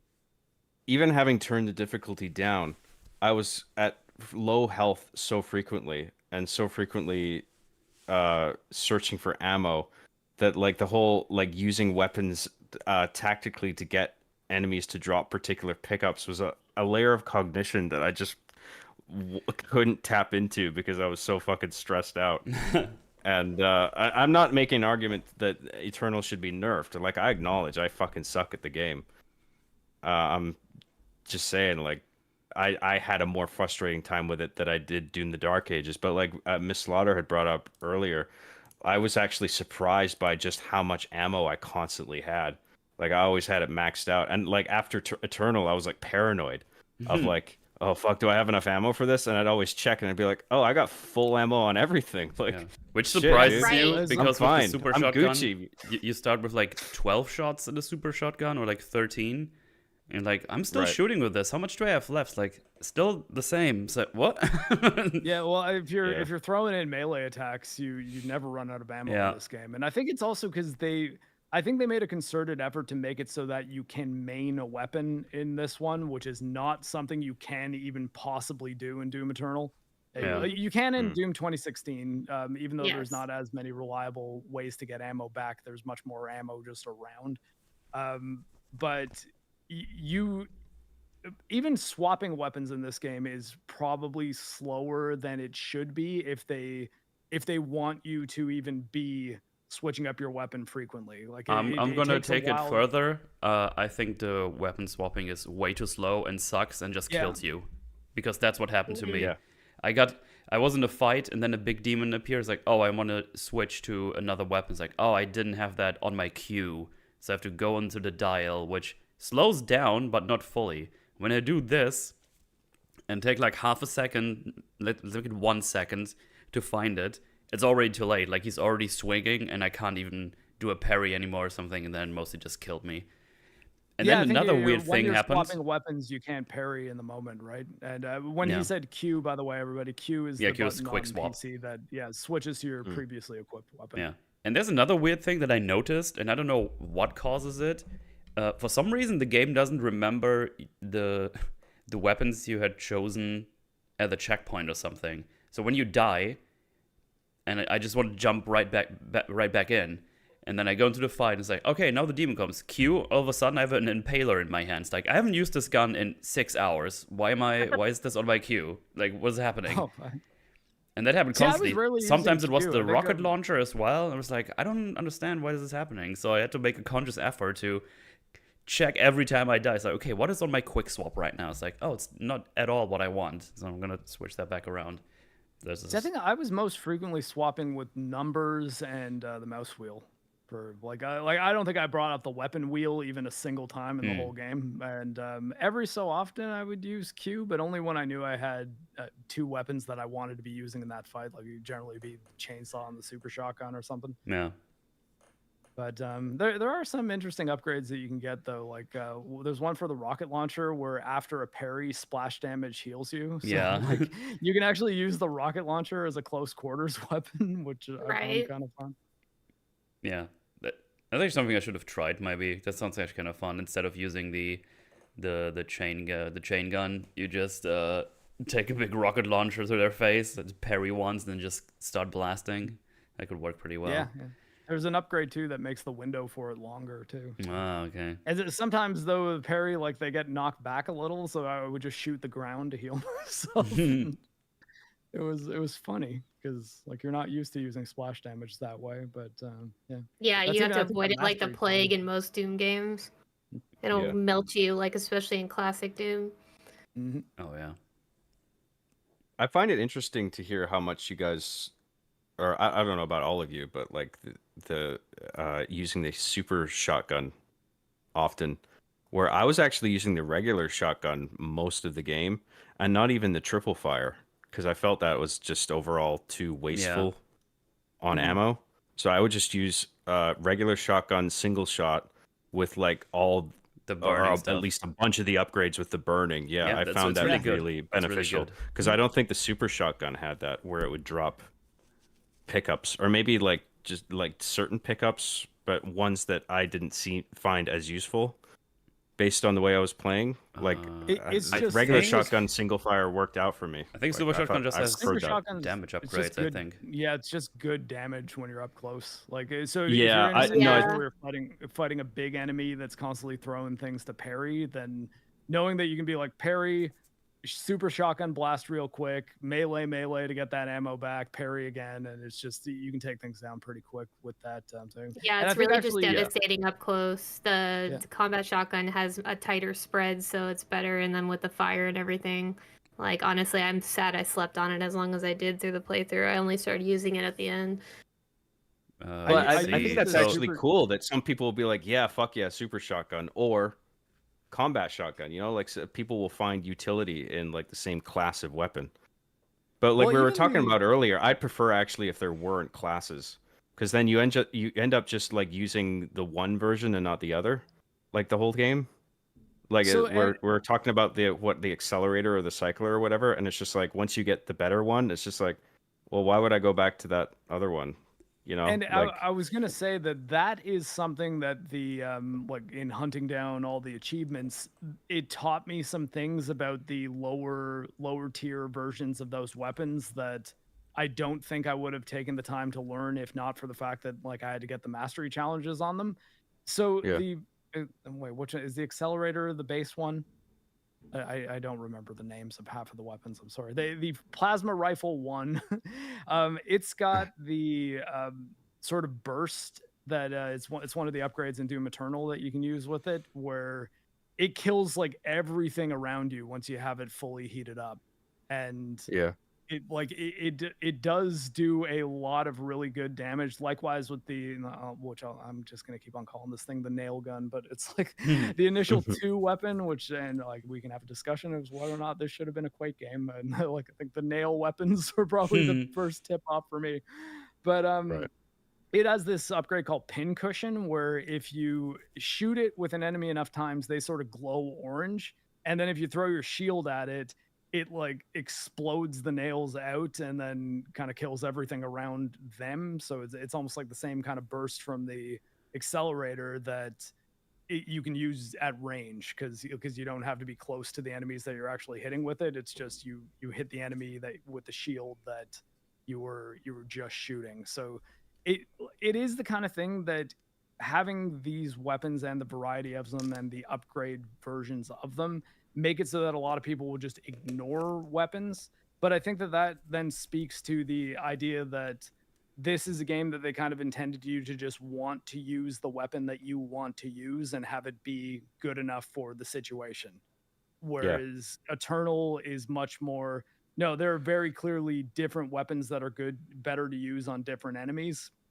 And we want you to be flipping through your toolbox at all times to find the most effective one for the situation, or most effective ones to use on an enemy to take it down quickly. Like Marauders, for an example, that's one where if you're switching to the ballista and the super shotgun and then the regular shotgun, and doing that will take it down very fast, and that's an enemy that people tend to hate. So Doom Eternal's got like secret weapon combos that you can use on things to I guess basically account for the difference between that and having things like the parry and the shield in this game.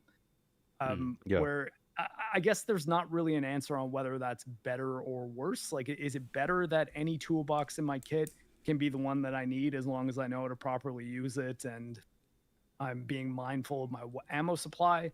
Or is it better to be encouraging people to use all of the things that the game has? And I know a lot of people that really dislike Eternal's reliance on having to use all the weapons or like switch between weapons in the middle of a fight, but I guess that's kind of the trade-off in this one. It's like any weapon can be your weapon if you want it to be, especially if you upgrade it and you know how to use it, because you can constantly be refilling the ammo with the melee.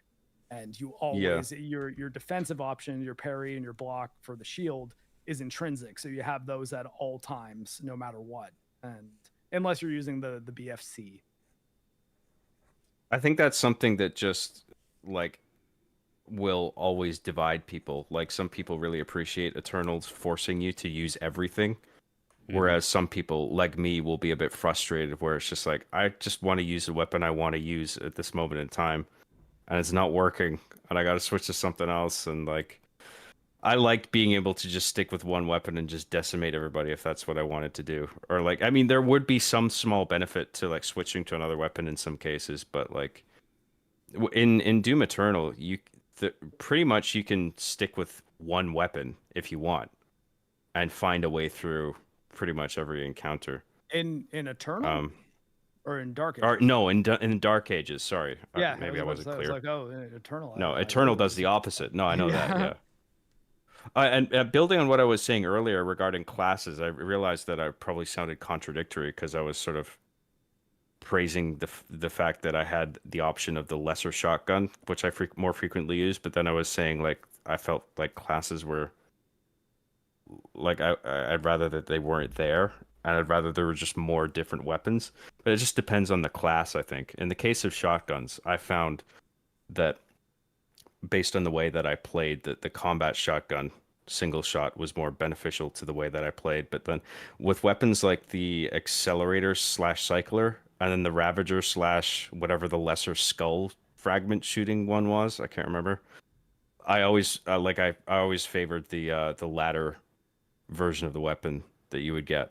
And so in the case of those classes, I was just like, I don't even want to go back to the initial one. So it felt like a wasted weapon that was introduced into the game. You know? So I think I'd prefer like a wider array of weapons As opposed to two that are similar. Classes. Yeah. Where you have to swap. The thing I found weird about it is that they didn't seem to share ammo pools. Like it wasn't like if you're using your standard shotgun, you could drain it of ammo and then flip to the super shotgun and it would have full ammo, which I thought was a bit of a weird choice. Really? Did it? Like I thought yeah, I mean, yeah, I'm pretty sure it did. Okay. Unless I was just throwing melee attacks in there and didn't realize it. But I don't know. I never checked. I'm surprised by that. You could be right, but my belief weird, was that same weapons in the same class would use the same ammo. I thought that's how it was working. I'm honestly not sure. Yeah, you could be right. Maybe it's like certain classes it uses the same ammo, but certain classes it doesn't. I know that it would use the same ammo pickups. So like if you pick them up in the environment, it's not like you. Or actually, I wonder if it would fill both of them in that case. I don't know. I guess I mean, it does make sense for like this. In the case of the shotgun class, the super shotgun would have higher caliber shells, so that does make sense to have like a different ammo type for that. Whereas like you have something like the Skull Crusher spitter thing, like it's all just shooting skull fragments, so that would be the same ammo type probably. Yeah, I have no idea. I never really checked or switched back to the lower, quote unquote, lower one in the class. So I'm not sure. One thing I will say though is like nearly every weapon in this game is fun to use. Like I do think that all the weapons are quite good, even the ones that that may end up being useless. Like because like I said, if you go through the time to like try the mastery challenges on them and then. Because you basically need to learn how to use their better upgrades in order to get that like gold skin that's like for the mastery challenge.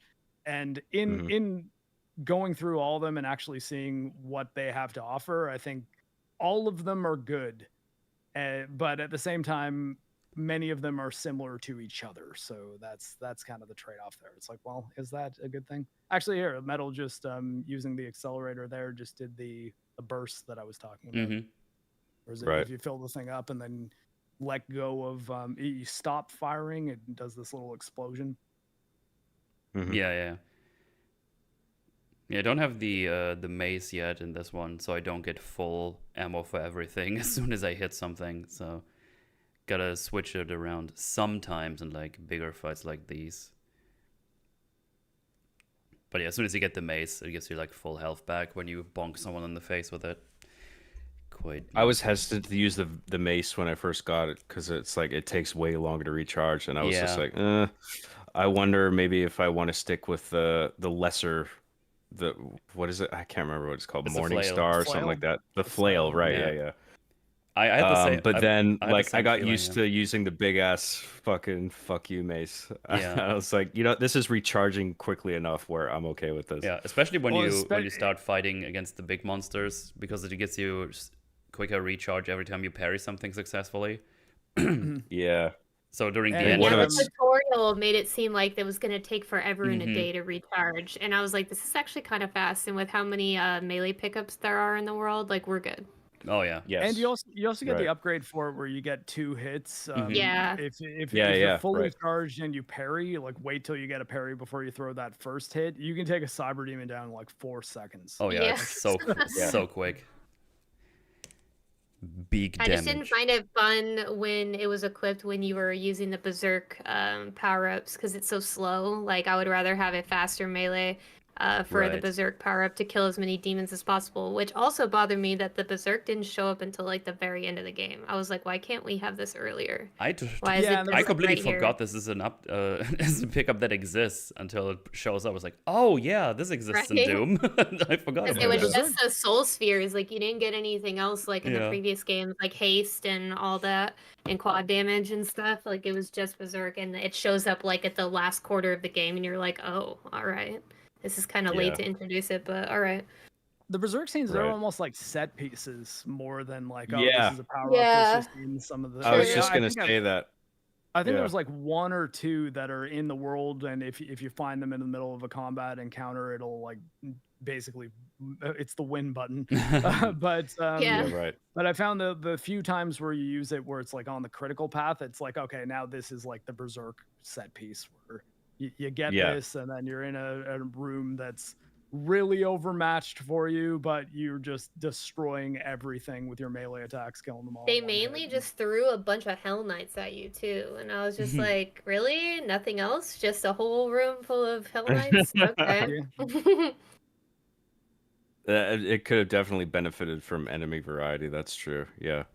But I think sometimes I actually like that it's just there for narrative purposes, where it's like this is Right. the part of the story where you're just fucking a powerhouse and you're just fucking mowing through guys, and it's not subtle about it. Like you don't have to search for it. It literally puts it right fucking in front of you Yeah. when you walk into a room in some cases, and it's just like, all right, we're doing this. Just fucking kill everything, and it's gonna be pretty easy. There was one fight yesterday towards the end where it was not hidden, but it wasn't like right in front of you. So on my second try, I just made it barely through that one fight. I was like very low health, and then I turned around, I was like, oh, this has been up there the whole time, huh? It's like, oh, well, I guess I grabbed that now. And that one was Right. timed as well, so it actually benefited me towards the end because there was like a couple of big boy enemies there. And then I just fucking blasted Yeah. them with a shotgun. Yeah. But yeah, And it's very like when you pick up that power up, there's no question that you're gonna be able to just tear through everything. Really, I mean, at least yeah. on the difficulty that I was playing, and maybe it's different for the Oh higher no, ones. but- it's not. No, everything pretty much dies in one hit when you have Yeah, berserk on Nightmare. Also. I think Yeah. I think So, 3 so hits it's not was just the- like I gotta still play carefully here. It's you can pretty much just fucking go around shooting everything mindlessly, and you Yeah. feel confident that you'll come out the other side just fine. Yeah, absolutely. You don't even need to shoot. You just melee everything. They all. Oh, you do explode. that. I mean, I just Yeah. super shotgunned everything because I'm pretty sure you just get infinite ammo as well, if I saw that correctly. So I just kept. I couldn't tell because I never really ran out of ammo anyway, so it could just be the update. Yeah, Berserk has notoriously been one-shot melee throughout Doom when you Right. pick it up. But so I didn't Right. even think to use my guns when Yeah, I I don't had think it. I was just meleeing. I didn't know it applied, so that's pretty cool. That's fair. Right. Same here. Like I thought it might have made your guns more powerful or something like that. Oh, it but definitely yeah, does. Once I Definitely get does. berserk mode, I go into melee mode. It's just You two Coded shot into my cyber genes. demons with it. Yeah, well, I very quickly noticed that the ammo was tearing huge enemies down really quickly. So I was just like, Yeah. oh, I'll just keep doing this then, because ammo is never really a concern in the game anyway. You know? So like I'm always gonna get it back. Yeah. Right, I barely picked up any ammo pickups, really. I just had it on me at all times. I was like, I just really need the armor and the health. That's about it. Yeah. I kept Right. running through them. I was like, oh, I guess I don't need that. Okay. Yeah, What about right? that? What about that one over there? It's like, nope. It's like, okay. Fine. There were definitely sections that were designed specifically for certain guns because they like inundate you with a bunch of like pulverizer ammo Yeah. and stuff. And I'm like, I don't want to use this though. I'd rather just shield bash everything in here and take it all out at once. Exactly. Yeah. And I think like I have a weird part of my brain that sort of rejects that kind of design where like the game wants me to do a thing. Just like, Yeah. No. You rebel. I You're want to like, do "No." something else. Yeah. Right.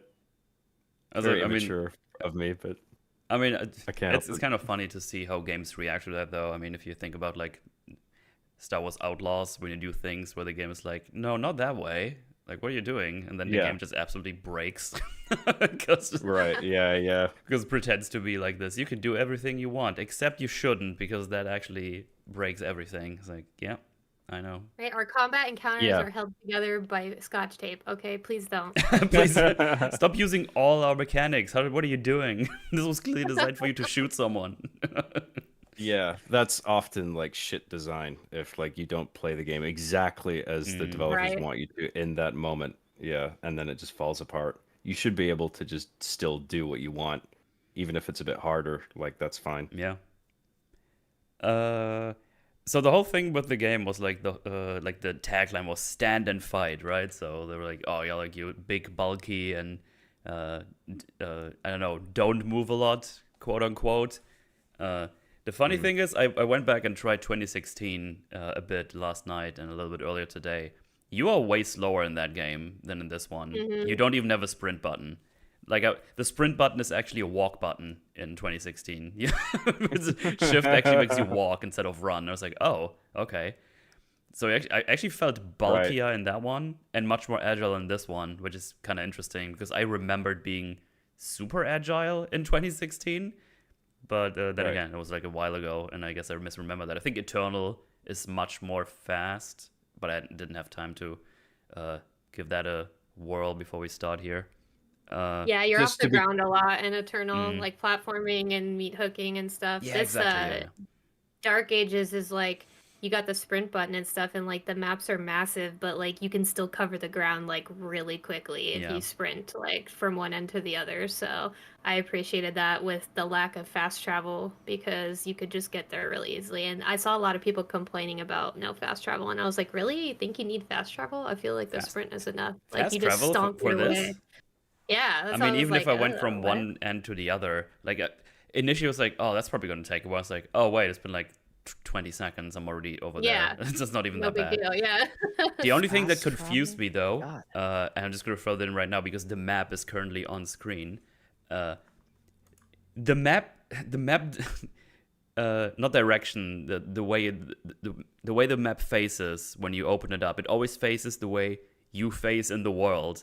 So when I try to look for a secret, like, oh, the Wraithstone is over there, so I need to go this way. So I memorized I need to go up and right, for example. And then I was like, oh, wait, now I did this way? Okay, where do I go now? Open up the map, but now it's like in a different direction. So north is down, for example. And I was like, oh, wait, where am I going? And then I just got confused. Right. I wish the map would just open the same way every time. And then because you can freely move it around with your mouse and your controller and just check all the things. Like a lot of times I just got a little bit confused because the way it faced changed with how I'm facing in the game. I was like, wait, wasn't I going that way? And I was like, oh, right, this like flipped around because I flipped around.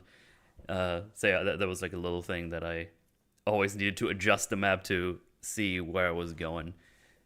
Yeah, not only does it set itself in relation to your player direction, but it doesn't have memory when it comes to like the last orientation you set the map at. So like when you exit the map and go back in, it goes back to like the default, like sort of, you know, like slightly zoomed in at an angle. Whereas like, you know, I might prefer if it was just constantly top down 2D. Right. You see the whole place, you know, and north is north, south is south. I would have preferred that, I think. If it at least remembered what I last set it at, or if there was an option to toggle that on, I would have turned that on. Oh, 100%. Because a lot of times it just went the wrong way because like I was going this way and it's like, oh wait, this is not actually this way, it's the other way. Because as I said, the map flipped or changed the way I was facing. But yeah, I think you're still like super mobile in this game.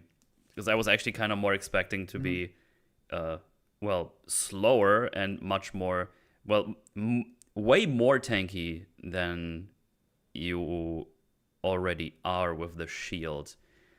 Because I thought the shield bash makes it pretty intense. Oh yeah, that's even as, like, faster. Yeah, I've seen clips Like, your online already where mobility people gets were kind of insane. dashing across the map because they dashed onto something and then stopped the lock on and they just kind of jumped across the map or something. So speedrunners are going to have a blast with this, I have a feeling.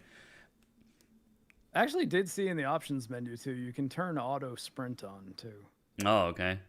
If you want to just be sprinting everywhere, as you should in Doom games, Mm-hmm. that is a thing you can do. Mm-hmm. Yeah, because when I initially saw the teasers and trailers, I thought we would be much bulkier. Maybe even like get a sword at some point or something, right? As like a main weapon you can use. Because of the whole, the Dark Ages and the medieval tones they were going for. Mm-hmm. But yeah, no, you're surprisingly fast in this. I mean, it was surprising to me. I mean, I don't mind it, but I thought we were going for something much more heavier feeling, which is interesting because you do feel very heavy as soon as you jump down somewhere. I mean, you can just kill enemies around you by jumping down the ledge. Yeah, And all the little goobers that go like, ah, they just die. Yeah. Ground pound. It was surprising given how this was marketed as a much more tanky game, Mm-hmm. relatively. Yeah. And then it was just like, man, I'm flying through these fucking stages. Yeah. Which I kind of appreciated because some of the levels are quite big. Oh, and I was just like, I liked being able to just like fucking like really get through them fast. There is a scenario in which I really miss having a double jump though, and that is anytime you're fighting the dudes who put poison on the ground. Oh, the Like, stinkies. I can't tell you how many times that killed me. Just like I stepped in the wrong spot and like, yeah, I was like, I don't like this. Absolutely. At the same time, I think if a double jump was there, it probably would have made it so that, okay, now we got to incorporate it into the exploration. Yes, yeah. That would have made it feel more like Eternal in that regard. I think, though, as far as like we were saying about Doom 2016 being slower, that game, you get a lot more mobile once you get the double jump. Yeah. Before you have it, though, it's more of a like grounded game than this one is, as far as, because you don't have things that can zoom you across the map and have you hit an enemy with a high damage attack in like a split second. Yeah. Yeah, like you were saying, Metal, to be clear, with 2016, it's like it's not that you move fast by default and then you hold shift and you only go marginally faster. It's like you go like you move slower in Doom 2016 by default and then you hold shift. Shift is like the walk key. Yeah, you stop running. Yeah. That's like if you want to like take your time for some reason in that game, yeah. But this is the tank game, and you're just fucking flying through all the environments. Yeah, it's interesting. Yeah. So while we're talking about weapons or offensive capabilities in general, what rune were you guys going for? What's the runes you chose towards the end when you had all 4 of them? I'm an extremely defensive player. I like my health. I like my preserving as much health as possible. So I upped the shield as often as I could, and I maxed that out pretty quickly. The runes are the shield upgrades, though. I think that I was using the turret for a while, but once I got this thing shocks enemies and puts them in a state where they both take more damage and are not a problem for you for a while, I maxed that thing out and then I used it for the rest of the game. Mm-hmm. Okay, I remember now. I see what you're saying. I can't even remember the rune that I picked, to be honest. I think it was the middle one. I remember the position, but not what the fuck it is. So there's a reminder. Shockwave. Yeah, Shockwave, Yeah. the one that has like Wraith daggers that shoot out from you. It's the like Virgil like upgrade, missile. Yeah. Yeah, the Virgil upgrade. No, it wasn't the Shockwave, it wasn't the daggers, it was the third one, whatever that was. That's the turret. It's like, yeah. Yeah, I really like the turret. I like that it just auto good. aims on the closest guy. I found that really useful. Mm-hmm. And I also found it pretty OP. Like when you level up the turret, I'm just like, man, it is really fucking going to town on enemies. Like it gets them to that purple fucking glory kill state really fast, I found. That's actually the one I didn't use at all. I used the when I got the blade upgrade, I used that for a while because for the upgrade that annihilated basically everything in front of you. This is like was really good. And then the last one with the shock and the stun, I used that later because that was super useful. just to you have like all these enemies like, no, stop. Yeah, now all of you are Yeah. stunned in place and more vulnerable to Yeah. damage. So Yeah, I think what appealed to me about the turret was it would just tear their damage down. Like with the shock, it's just like it paralyzes them, but then it's waiting for you to actually kill them. Where like my priority was just limiting the amount of enemies. Yeah, the Just turret was soft. probably my favorite one due to it just basically melting demons, but the stun was Yeah. handy. I honestly didn't mess around with them a lot. I kind of just used them until I unlocked another one and just Okay. stayed with the shock one, or the last one, the heaven something, for the end of the game. But I think the turret was probably my favorite when I did have it active for sure. Nice. Yeah. Yeah, I think they're all pretty powerful, actually. I think you can go Yeah. either way. They're all super useful. But yeah, I didn't use the turret because I couldn't upgrade it all the way when I got it. It was like, I'm gonna keep using my fully upgraded blades that just kill everything. And probably the turret would have done the same if I... Well, I did upgrade all of it at the end, because I pretty much got all... The turret's really good for the heavies, so okay, it just nice. like complements it. Like if you're fighting like Komodo or Vagary or something, like it's really good for those. Turret versus turret with their stupid fireballs. God, so annoying. Just keep shooting you. It's like, stop. I know. But yeah, those were fun to use for sure. I like those quite a bit. yeah, I found especially though having them not only stunned but like much easier to kill once like you can do so much more damage once they are in the shock state that yeah, it was hard for me to pick anything other than that one. Once I got it, I was like, oh, this is super useful. Yeah.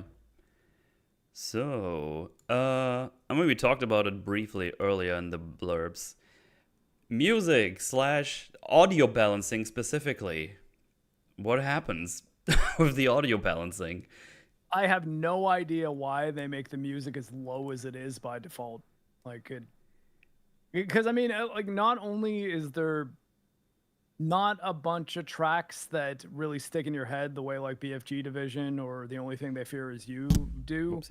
Yeah. but it's like you can hardly hear them when they first start unless you actually go into the audio settings, which you should, by the way, and amp up the music volume, because it actually makes the music a little bit more effective than it is by default. But I don't know if they just weren't really confident in the music this time around, but I mean, they knew what kind of backlash they were going to get for not having Mick Gordon, so they kind of just, probably did what they did and then just said it is what it is, instead of, engaging with it and feeding the fire, because there were going to be people that weren't going to be satisfied no matter what, or who did the music. Maybe they would have been more satisfied if they kept Andrew Holschel and David Levy, because they did a great freaking job too, filling Mick's shoes. But I don't know why they didn't bring him back. So yeah, oops. Yeah, because I actually the OST is already available on their YouTube channel, on Bethesda Softworks, I think is the YouTube channel called. They already uploaded the full OST to the channel, and I gave it a bit of a. I kind of clicked through it, and there's some really good ones in there, like really good ones. And I was like, man, I didn't notice any of those while I was playing the game. That's a shame, because there's some bangers in there. The point I was going to make is that as much as like they would know they'd get backlash for just not being Mick Gordon, is like, well, then put this one in as good light as you possibly can. Whereas I think having it be low in the mix probably just made people think like, I don't even notice or care about the music in this game, more so than they otherwise might have been. Whereas if there were moments where like the music in this game played some of the better tracks and it hit really hard and was powerful, I think that more people would be like, yeah, it's not Mick Gordon, but this is pretty good, as opposed to people being like, I didn't even notice the music most of the time I was playing, which, I think that's not what you want. Yeah, there was one instance all of a sudden where it's like, wait, there's like some good music happening right now. Hang on, let me just turn this up like as high as possible and people can still hear me on stream, right? And I was like, oh yeah, that's good. And then after 2 seconds, I beat the enemies and then was gone. I was like, no, come back. I like this. Before That's the game came out, I was aware of like the music that was being released. Like they put out that track Infernal Chasm and a Mm, couple other ones, and I that track is fucking great, I think. yeah. And especially when it goes hard, when it's full throttle. And so like right away I made a point of like I want to be able to hear this music like from mission 1. I was just like this I hope this is mixed right.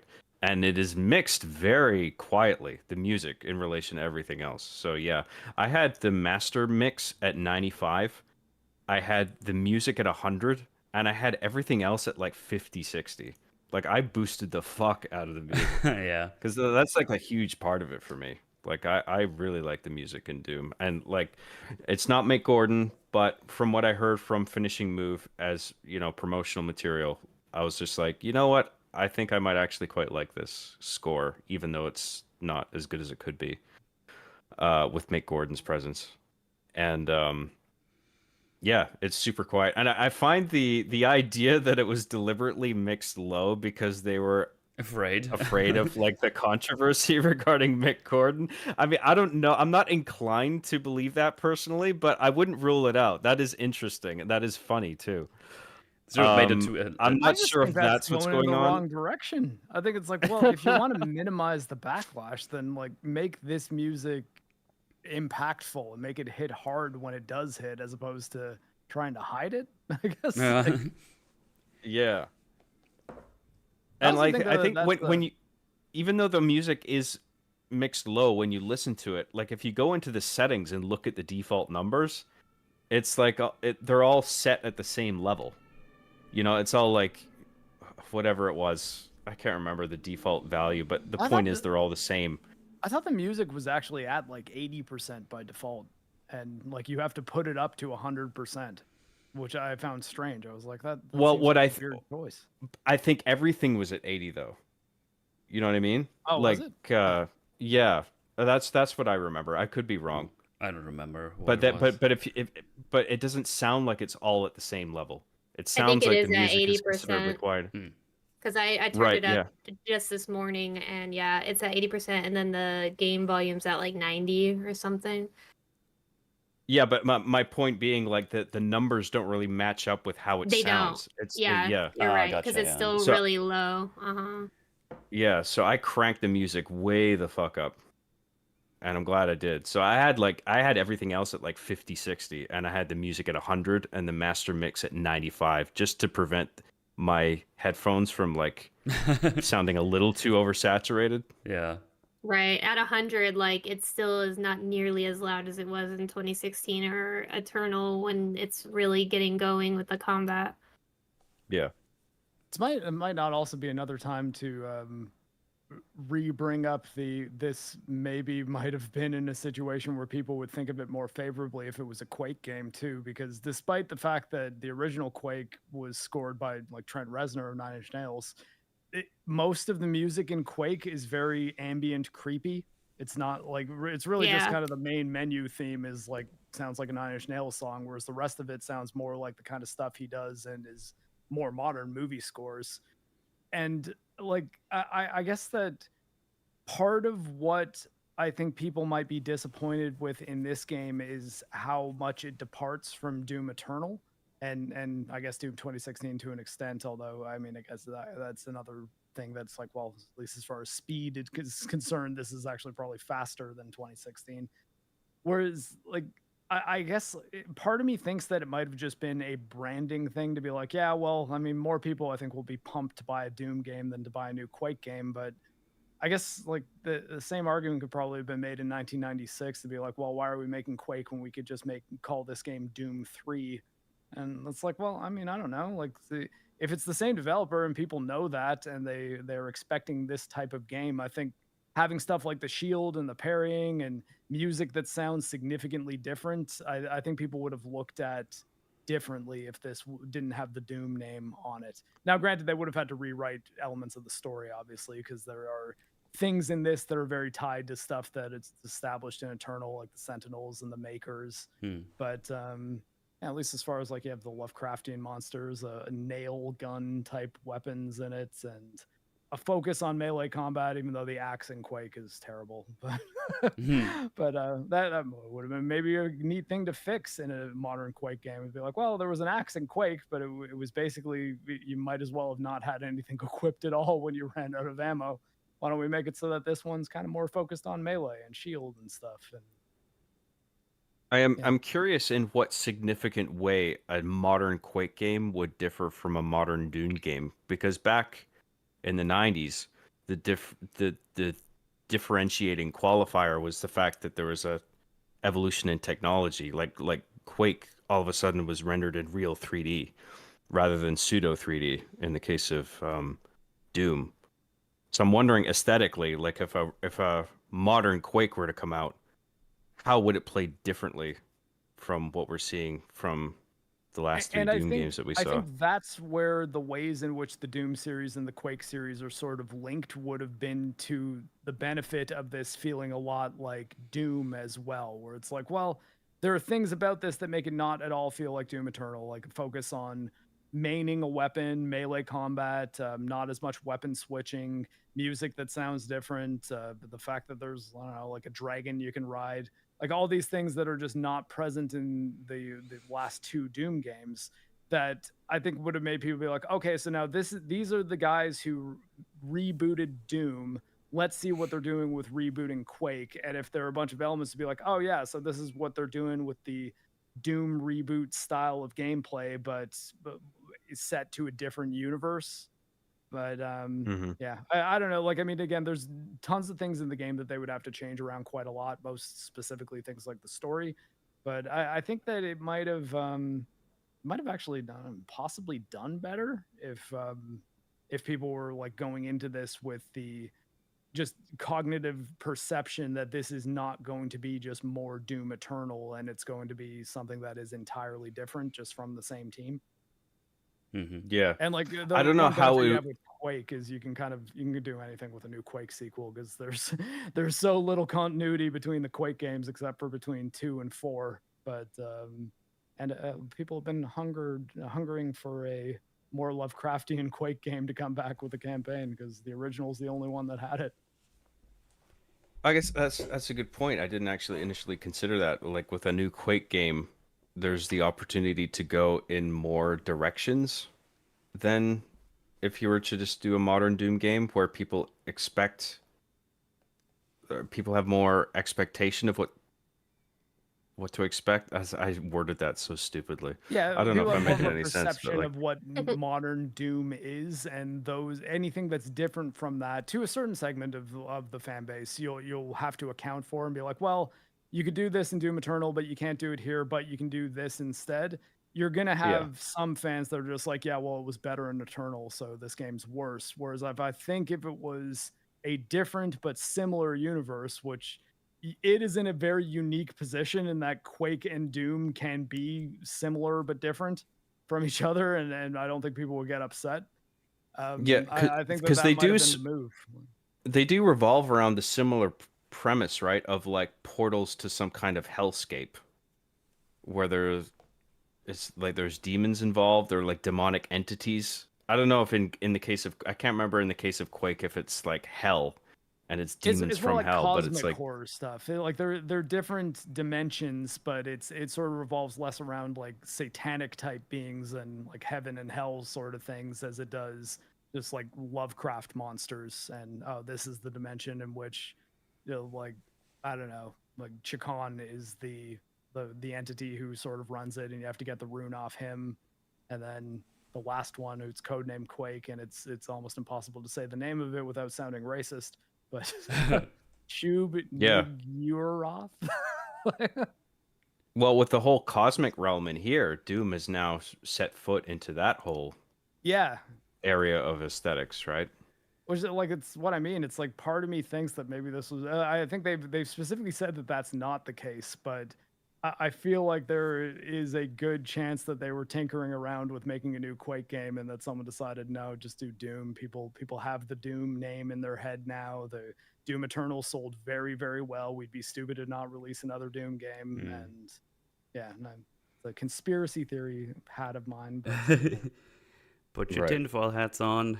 Here we go. But I mean, again, I think that people's perception of this game might have been a bit more open-minded if it did not have the Doom name on it and instead had a different name.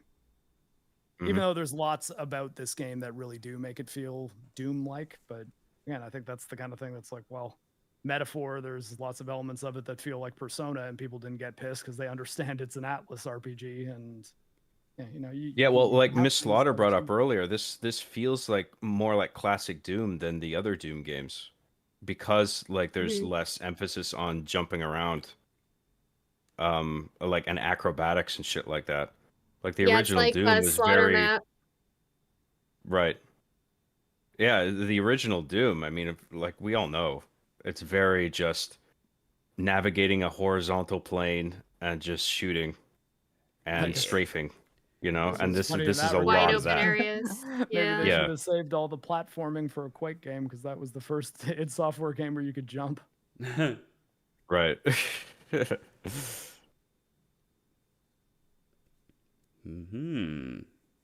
So what else? Oh yeah. The I still want you to make Quake 5, Id, if you're listening. I know you are. yeah. Big Yeah. fans over at Id. Listen to him. I forgot there was a Quake 4. Yeah. The last one I remember is Quake 3, Quake 3 Arena. I forgot there was a fourth one. Yeah, and that was like, while that's an incredibly influential and important multiplayer shooter, it didn't have a campaign, and I think that that did hurt me a little bit as a fan of the Quake campaigns. I agree, but I do like Quake 3 Arena.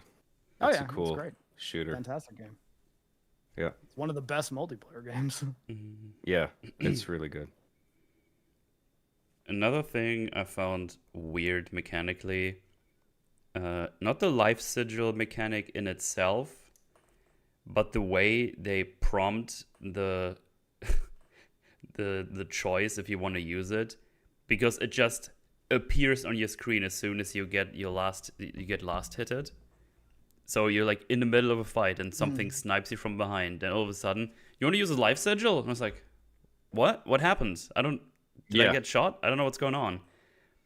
Yes. I will say I do prefer that to the way they were used in Doom Eternal, which is they're just automatically used, which made me basically not even account for them at all. Oh yeah, I Yeah. mean, Because like, especially playing on higher difficulties in Doom Eternal, it would just be like, no, if I had one in my inventory, I'd use it. And sometimes it would be because I made a really stupid mistake, and I'd be like, oh fuck, I wasted one of my 1-ups. yeah, but I think the way very this much appears here is Sorry, go ahead. really weird.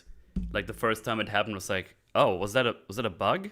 Wasn't there supposed to be like a death animation first, and then you ask me if I want to go back into combat? Oh, But yeah. no, it's just like, bam, you want to use one? It's like, no, not really. And then I just say no, and then you fall over and die. I agree with both of you here. Yeah. I didn't like in Doom Eternal that you would automatically consume sigils. I like being given the prompt to use one, but like you're saying, Metal, it's like surprising when it happens sometimes. Sometimes like you understand where it's just like, okay, I missed that like parry or whatever. I took damage here, fine. But sometimes I found more often I was surprised. I was just like, what killed me there exactly? Yeah. Like Yeah. I think visually there could be a better representation of just exactly how critical you are and how much damage you're taking. And like I don't know if there's, maybe I overlooked it, but I don't notice like directional arrows in regard to like which direction you're taking damage from. It just seems like it just bleeds around the edges, and then Yeah. that's it. Like So you don't really know where a projectile is coming from necessarily. You don't know where to turn. Yeah, so the weird thing with that is you get those in the last boss fight when he's is it the last one? It's one of the Ascan Mephisto. Okay. Prince Demon Man. Yeah. The John McDemon. He's That's when he does like the move where he there's like 4 or 5 or 6 of these blood statues, blood monsters. Oh yeah. And it gives you an indicator where the next one is on screen with those. That's why I noticed Yes. them for the first time. and the only time personally. So yeah, I don't know why it's not in there for the rest. So I could at least figure out like, oh, that was behind me. Okay, got it. But you just currently parrying some other attack. It goes through, and then you died. It's like, what? Did I? Okay, if you say so. I guess I believe you. It's very odd that a mechanic like that would be limited to a particular fight rather than being global. Someone where chat it just just says it's applies an to all accessibility enemies and option, projectiles. apparently. Interesting. Oh, really? Okay, and then the direction developers indicator? just decided to turn it on for that particular fight because it figures like you got to know which one it is that's coming at you. You know what? I'm gonna boot up the game real quick. I'm gonna check the accessibility because I'm curious about this right now. If you guys just keep on talking about the thing. No, that's the wrong Doom. Yeah. But speaking, I guess, on the topic of accessibility options and life sigils, one thing that I did was I switched it from having to hold the mouse button in order to like select an option or not to just have it be single click. And the first time the life sigil thing popped up, I accidentally used it when I didn't want to. So I was like, okay, I'll go back to holding it. But because I found that not only did I most of the time not want to use them in game unless it was like an encounter I was very far into and knew I was right at the end and just needed to be alive in order to finish it. I found I was like, man, I don't know if it's just like not wanting to use gold orbs in Devil May Cry or something like that, but I wanted to beat Azrak without using any of them. And a part of me thinks that, like, well, maybe that's not a bad way to look at them because they don't respawn with your checkpoints. And there's also a finite amount of them in the game. So if you rely on the life sigils ever, like if you work that into your gameplay style to rely on them, you'll find yourself without them pretty quickly. Because even like you can't go back into a map and then pick up life sigils again. Like once you picked up that one, it's there, you've got it, and it's gone from the map. But yeah, I don't know. I guess it's an interesting element to be in the game. I find myself even in Eternal not wanting to use them because I know that if I reload this checkpoint and I try this encounter again and I get further in it and actually need it that time, I'm not going to have it anymore because it doesn't reboot with my checkpoint. So it's not like you want to go into every boss encounter with 3 life sigils so that every time you reattempt it, you always have 3 full health bars, like a Mega Man energy tank or something like that. They're finite materials in the game, and once you use them, they're gone forever. So like I couldn't help but find it frustrating that I couldn't bank life sigils. I mean, let me be clear. I understand that, like, if you can just bank like fucking 99 life sigils like it's fucking Mario or something, like, you know, the game is all of a sudden substantially easier. But like, I felt like I would often have 3, and then like I find another one, and then it's just like, I guess I can't pick that one up. Same. Cool. Even though like I went digging for the secret, you know. Well, I think that's the thing. Like, I think even if you banked, say, 10 of them, and you went through an encounter where it's like you very well should have been dead 3 times over, but you just life sigiled through the entire thing because you used 10, because they're finite in the world. It's like, yeah, well, those 10 are gone now. So like, I don't really think there would have been a downside to letting you just bank every single one that you find. Like, unless they were respawning items that you could just like grind out and have 99 of them every time you go into any encounter. But yeah, I think a system that could have worked is if you can bank them, but you can only use 3 at a time while you're alive. You know, so like you deplete 3. Yeah.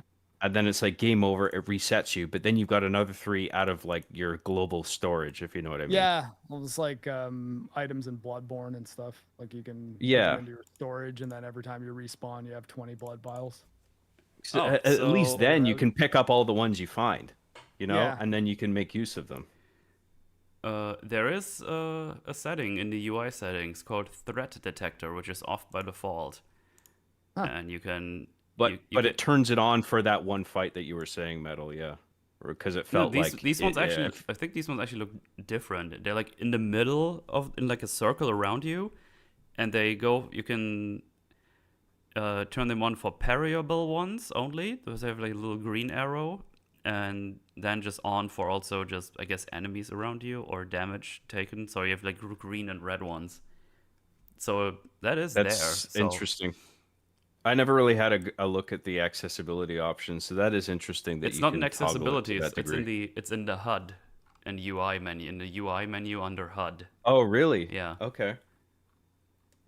Yeah, that was Cool. actually one thing about the menu design I found strange. Sometimes I was looking for an option and I just didn't know if I was in the right place because some things that you'd think might be accessibility options are in the HUD menu, and then other things are in the game menu. And I was just like, man, like, so have all these things on the same page.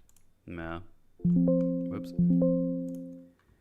No, I made Windows sounds for everyone to hear. Let's turn up I didn't hear it. the Oh, game. I mean, yeah. Well, this I'm stream. Discord, yeah. Interact with the menus can be a bit tedious sometimes. I mean, I didn't When you interact with turn them it a lot. on, Yeah. when you turn it on globally for all encounters, does it look different than what it would look like during the Prince Azrak I mean, thing, where it's they show like you a shooting little. things at you? They show you a little picture. I think it looked different. I would need to check back though on the fight to be 100% sure. It could have been same-ish. Mm-hmm. Well, so yeah, real life sigil stop. That was weird and annoyed me. But yeah, I wish I would have known that wasn't an option, because I felt like that's either an option the game has or doesn't have. But I guess there was an option right there for me that I could have used if I wanted to. So there you go. Well, Yeah, I think the damage states could have benefited from more states, because it seems to just be the two. Like when you're above 50% health, I think like you're fine, and if you're under 50, it's like critical, and it does the little boop boop thing, which triggers the fuck out of me. But I guess that's good that it does that. That's how you should be concerned. There is low health before critical health, but the on-screen indicators are not all that much different. And I wish I could change the option to just get rid of the red. Like I would just like to be able to see everything, especially when I'm almost dead. In pretty much every game I ever play, it's just like, look, I can keep an eye on my health. Like it's fine. You don't need to make it so that my entire screen is a blurry red mess while I'm trying to actually fight better. Beep, beep, You're beep, right. beep, I remember beep, that. beep. Like in terms of at least the wordage at the bottom, there is low health and critical health. Yeah, but like I think there should have been more visual emphasis on the fact that you are at critical. Maybe like I don't know. Maybe I mean, if it's muddy enough, as you say, Mark, where it's just like a little too much on the screen. Maybe it would have benefited from like a different color or something, or just something clear that makes it abundantly clear at a glance that you are at a critical level of health. If you just like, if we're looking at the screen right now, you see how his like reticle is white? Like turn my reticle red, you know, like, or yellow when I'm at low health, and then red, like, cause that's fine. Cause it's just like, okay, I'm looking at my reticle cause I'm looking in the middle of the screen pretty much the entire time I'm playing any video game. And I'm not going to be distracted by it, but I'll know, and I'll be like, oh, okay, I'm yellow.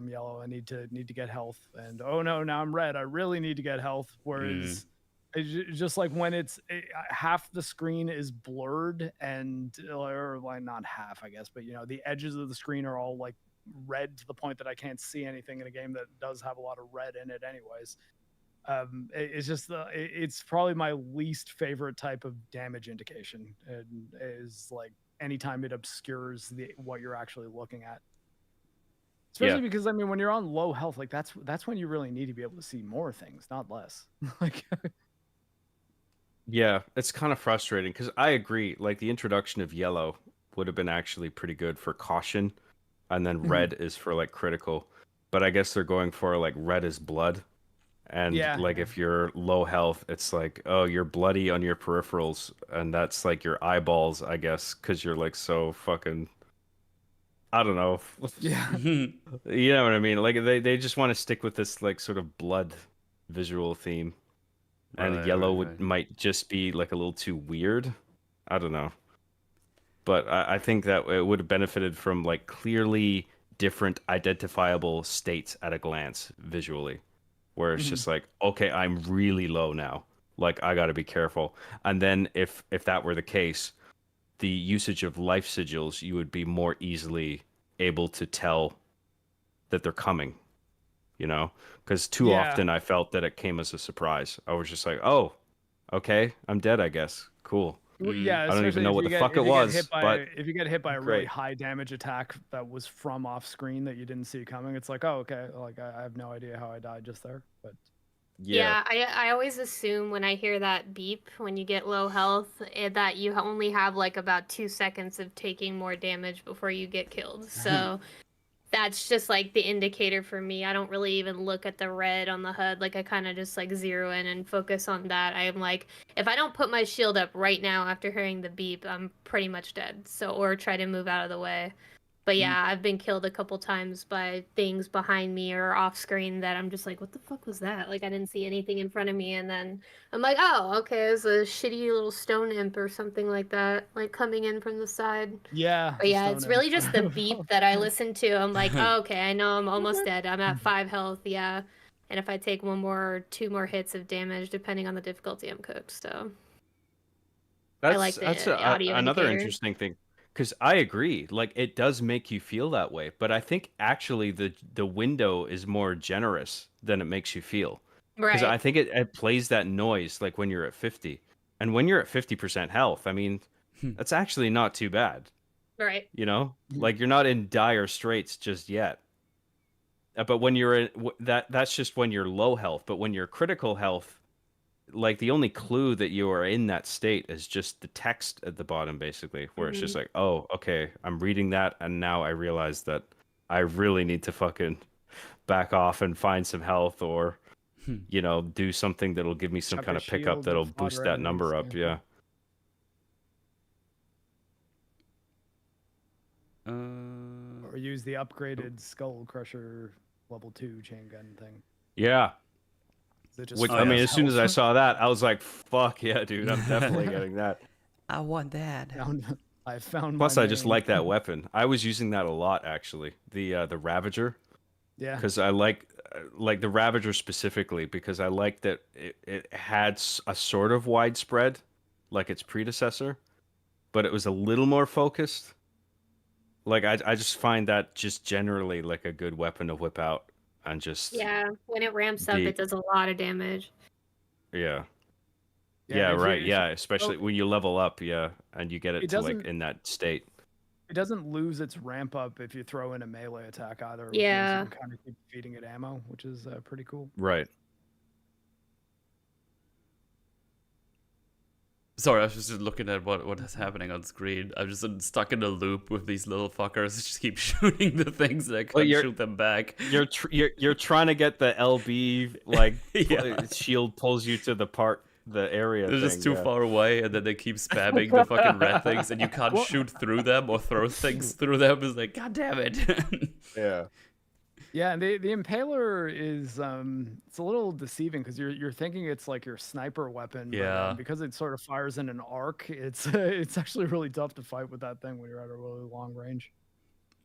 Yeah. You gotta like aim very high and then hope the thing falls on it. Yeah, I remember that actually on stream. It was like, I can't get to the thing and I can't shoot them. Help. That just killed me. So I think here I just go there immediately and just annihilate everything. It was like, I'm not playing your game this time. I'm moving.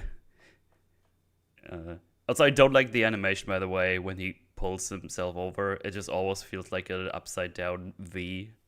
The movement is like very tracking a path. Like, okay, I go to this peak and then right down to the thing. Like, instead of like an arc, it does like a peak. You know what I mean?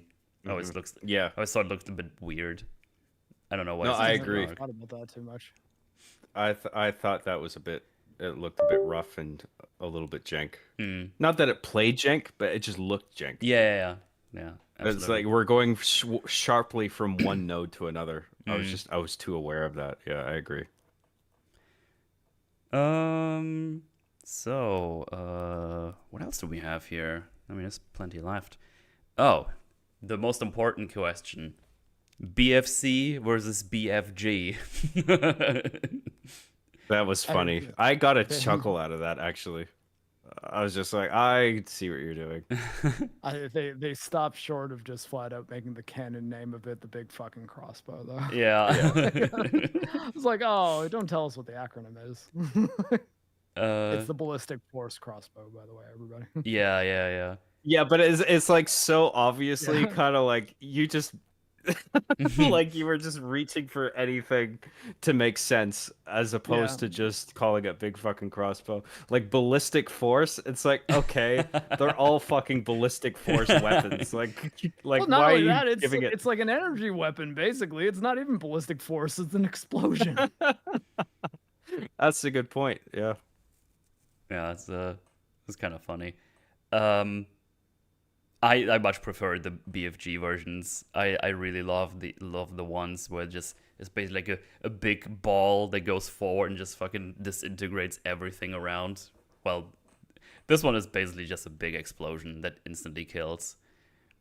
It's funny because I feel like I only needed the BFC in the optional combat encounter in the old one's stomach. Right. Because of all that shitty acid that, like, what demons they spawn down there, like the Revenants and the Whiplash and the Hell Knights charging you and stuff like that. And I'm just like, dude, I'm getting killed over and over down here when it's really not that hard because of the acid, like, limiting your mobility. So I literally just wiped them out with the BFC, and I was like, all right, we're done. Let's move on. Yeah. I actually only used the BFC in the last level because I was like, oh, I mean, I might as well use this. I walked past every ammo pickup for this because I just never used it at all. Yeah. Well, because it gets rid of your shield, which is arguably a far more powerful weapon than the BFC is. Yeah. There's never any really crazy moment where you absolutely need to pull it out, too. Like, I only used it in that optional encounter because the limited mobility. I would have been totally fine with those demons spawning down there if it wasn't for the acid, but there's not really any foobar like encounter that you come to where you feel like that's your last resort that you need to pull it out. I found I used it mostly for mission challenges because there was one that I think is like kill 20 enemies at the same time, whereas that like just one BFC shot, if you just group a bunch of enemies together, does that immediately. And the other one I think was kill 2 Barons within 10 seconds of each other. 5 even. Got 2 of them to show up, just shot a BFC shot and killed them both, and I was like, oh, challenge achieved. Yeah, nice. You can only do that one specific encounter because they appear back to back as well. That encounter was tough. Anyway, I remember that one from yesterday. I tried like probably 6 or 7 times because it just kept spawning enemies. Like, oh god. And I was like, I killed this Baron. And then I turn around, oh, there's another one. He just slashed me from behind and killed me. God damn it. Yeah. I agree about the implementation. That could have been done better. Like the only obvious one to me was when like you first get it. And then it like deliberately puts a shit fuck ton of enemies. Yeah. And then it's basically like, try it out. Yeah, basically, yeah. And like you were saying, Miss Slaughter, that little part in Cthulhu where you're isolated on that tiny little fucking island where it deliberately narrows your ability to move around, and there's just the acid everywhere, and it's just throwing enemies at you. That would be the one event, I agree, where it's just like I could really benefit from using the arrow here. But other than that, I mean, I played on the default difficulty. I didn't escalate it, and I was always like confident that I could just shoot my way through all the enemies with like the rest of the weapons. Like I never felt that pressure where it's just like, oh god, I'm overwhelmed here, like super overwhelmed to the point where it's just like I gotta pull out the BFC. And this stems to something I brought up earlier, where it's like I felt that when the heavier enemies came out, it was almost like a relief because their patterns I felt were more identifiable and they were easier to take down overall. So I was just like, I don't need the arrow for this. I know the game and the music wants me to think that this is a big fucking like crazy fight, but like I'm pretty confident that I can get through this without an arrow, so I'm just gonna conserve them and just shoot my way through this as if it was any other encounter. And I was right pretty much all the time. So like those evil healing items. You save them until you finish the game and have like 10 in your inventory that you never needed. Yeah, it's one of those things where it's just like, I'm gonna need this later, and you save it, you save it, you save it, and then you finish the game, and you're Credits, just like, fuck, I could have used that the whole time. Yeah. Look, I found the auto turret. Crazy. And then I Looks don't like use... we've got a bit of an argument happening in chat. Do Oh. you think it is possible to get through Doom Eternal on Ultra Nightmare using only the combat shotgun sticky bombs? I mean, someone could probably do it. I don't think I could. Wait, and Doom Eternal? Yeah. Oh, okay. Like, the I don't sticky remember that. bombs and that is like, it's one of the upgrades for the shotgun. Yeah. It's very useful. It's the one that you can kill cacodemons in one shot. You hit him in the mouth. I have no idea. I don't remember that game well enough to even make a guess. Don't take a guess. Well, like I said, I've been playing through it on Nightmare. The most recent mission I beat was Cultist Base. So like I've got most of the tools. I got the double barrel shotgun, but man, even on normal Nightmare, never mind Ultra Nightmare, that was a tough experience, man. It's definitely not an easy game. Yeah. Ultra Violence difficulty is good in that one though.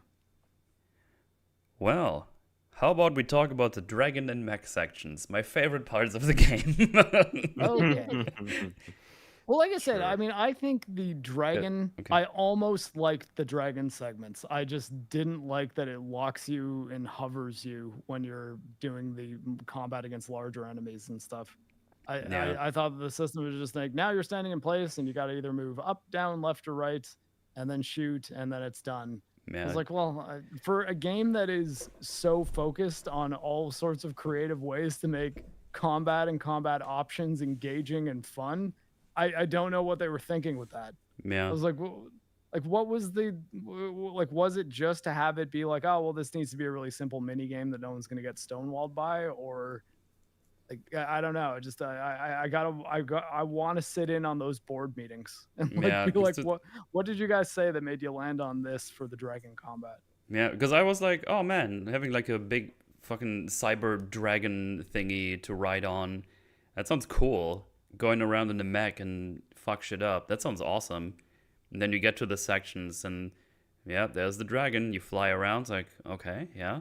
And you can do a boost, okay, yeah. Okay, when do I get to dogfight some weird alien creatures around this map and just follow around, they shoot, and we do all these things? Like, you don't. You just get to lock on to these stationary things, and as you said, go left, right, up, down.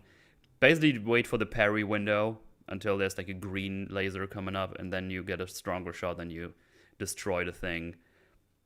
And then the only thing best they can do are the cacodemons. That's like pretty much the only thing besides the titans. Yeah. That's not the stuff that's stuck on the side of the ships. And the cacodemons are only hard because they do the Elden Ring DLC parry anime bullshit delay where it's like the thing flashes and then it takes another second to actually fire at you. Yeah. And then the only thing you do chase around is just optional things that give you gold that don't even shoot back.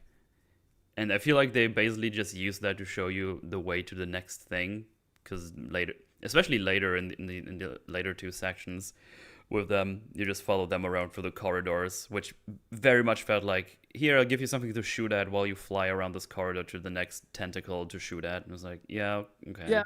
A couple of them are timed. Like a few of them, you have to kill them before they get to like the tentacle that you're going to destroy. Otherwise, they just despawn. But most of them, it's just like they just keep flying around until you kill them. I didn't even know there was a time one. I just got them because you just hold the button down and aim at it.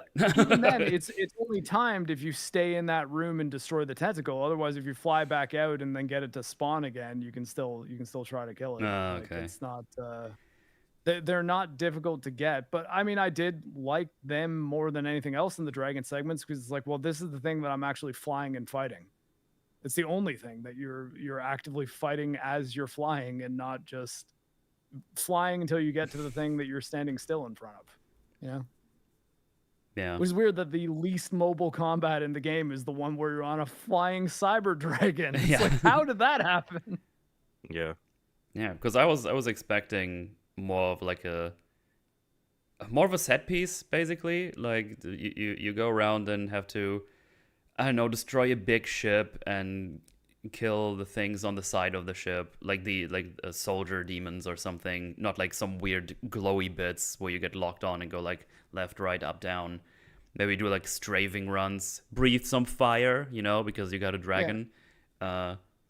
Like things Or of even that have just the nature. standard enemies in the game firing their same attacks at you from the ground and making so that like, oh, okay, so the bullet hell elements of avoiding the projectiles when you're on land are now in the air. So I gotta do different things to avoid these attacks that are still coming at me, and I can kill them really quick if I can get them on target as I'm avoiding. But I don't know. It's just like I feel like they were scared to make it an actual like flight segment. And Right. I don't know why, because it's like, well, if you are, then just don't have the dragon in there. But I mean, I like granted, I like flight combat games, so I mean, for me Yeah. that wouldn't have been a problem. But I like it, like imagine if the first time you got a banshee in Halo, there were no other banshees for you to fight, and you couldn't kill any other enemies in the game. It was just you get locked into a little mini game where the banshee's hovering. That would be so strange. Yeah.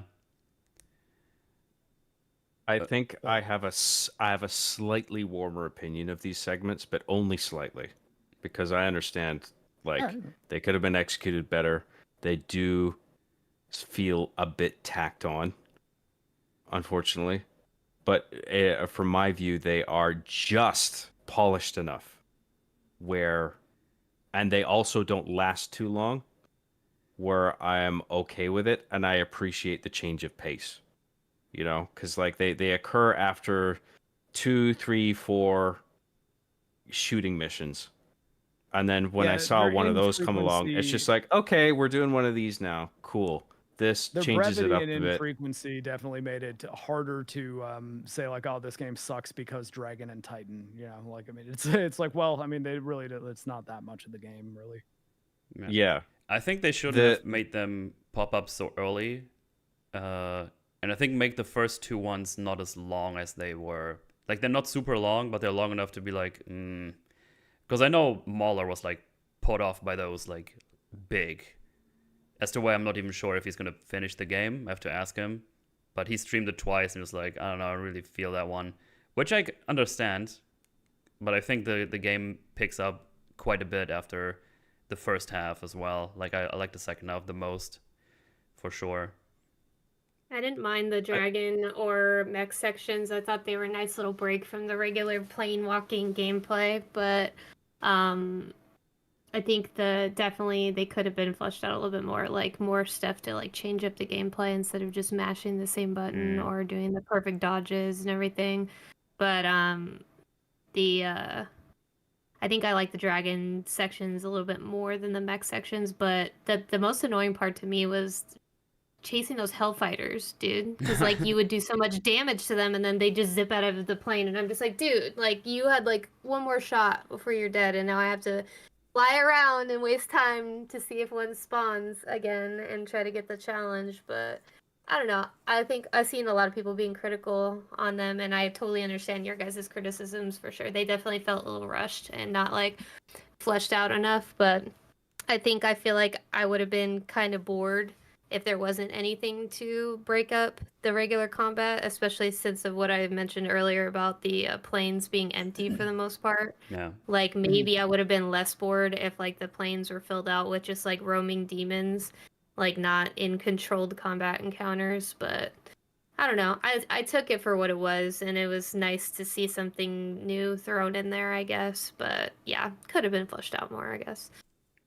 Yeah, I mean, I think that there was definitely some ideas there that could have been really cool. I think it almost seemed like they weren't confident enough in them to make them more engaging. Like it seemed like they really wanted them to feel more like mini games and little breaks from the action, as opposed to a different type of action that could actually break up the pace and feel of the game. Because like the existence of them didn't bother me. I'm definitely not going to be like, oh well, I mean, it's a Doom game, so if I'm not running around on foot and shooting things, it's not Doom anymore. I'm on a dragon. What the fuck is this? I didn't want to play Panzer Dragoon.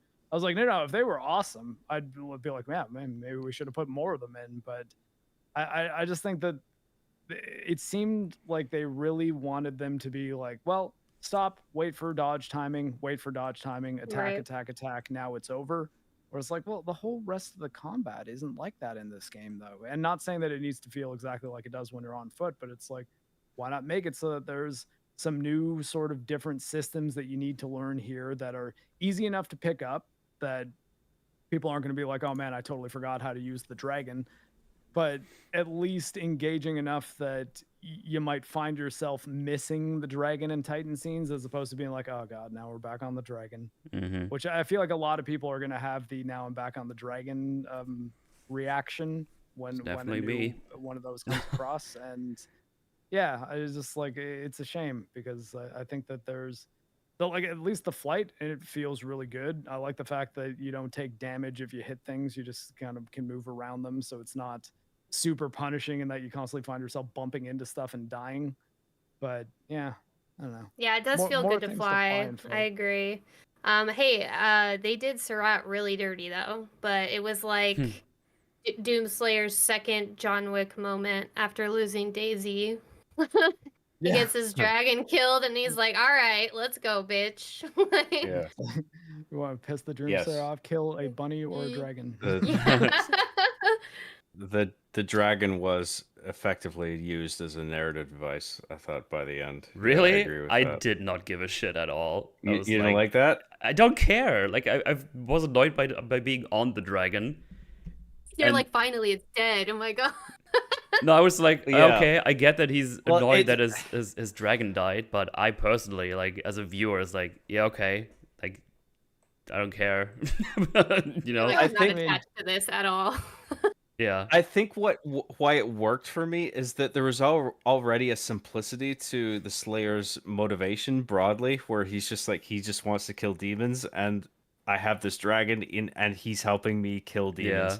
Like, obviously it doesn't have the emotional depth of like How to Train Your Dragon or Right. where, you know what I mean? But like, it's like you've spent enough time with this dragon across multiple missions, but so that by the time that the dragon gets killed, you can at least understand why the Slayer is just like, fuck, this creature No, it's personal. didn't do anything to wrong you. He was helping me, and you killed him, and now it's just like, I'm gonna fuck you up. That's it. I actually quite like enjoyed that. Of it. Even there the wasn't dragon much enough to that it, I but was I did sad like when it what was died. there.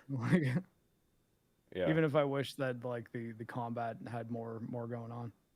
I still think that, like, even if they made it so that you needed to parry those things instead of dodging, and you could be flying around as you were fighting, that would have been better. Like, or just make it so that you're not just locked in place when you're doing the actual combat with the dragon. It's just, I don't know. I guess like I'm kind of stuck on that, but that was kind of my big thing. Like, why am I just hovering? I'm on a dragon. I want to be zooming around the skies and destroying things. Yeah, well, the praise that I'm giving it here is disassociated with the gameplay element, which is another thing, narrative. right? Like, I'm just talking about the narrative in that case, but with the gameplay, like I had said before, like I appreciated the segments as just a change of pace, and I felt that they were just polished enough that, like, I accepted them. I'm just like, okay, we're doing a little bit of this, and like I said, it didn't last too long. But I agree with you, Mark, where like there is a polarization between the depth of gameplay of the on-foot combat, and then all of a sudden you're on the dragon, and then all of a sudden it feels very, very simplistic, where you're targeting these things, and all of a sudden you get locked into a very particular coordinate, like a position, and then it's just like dodge left, dodge right, dodge the correct color, and then you get a damage boost, and then just kill the thing and repeat that over and over. There's not a lot of depth to it. It's very simplistic. It felt a little bit janky in the fact that all of a sudden I felt locked in to like being in certain positions. But other than that, I thought it was at least functional.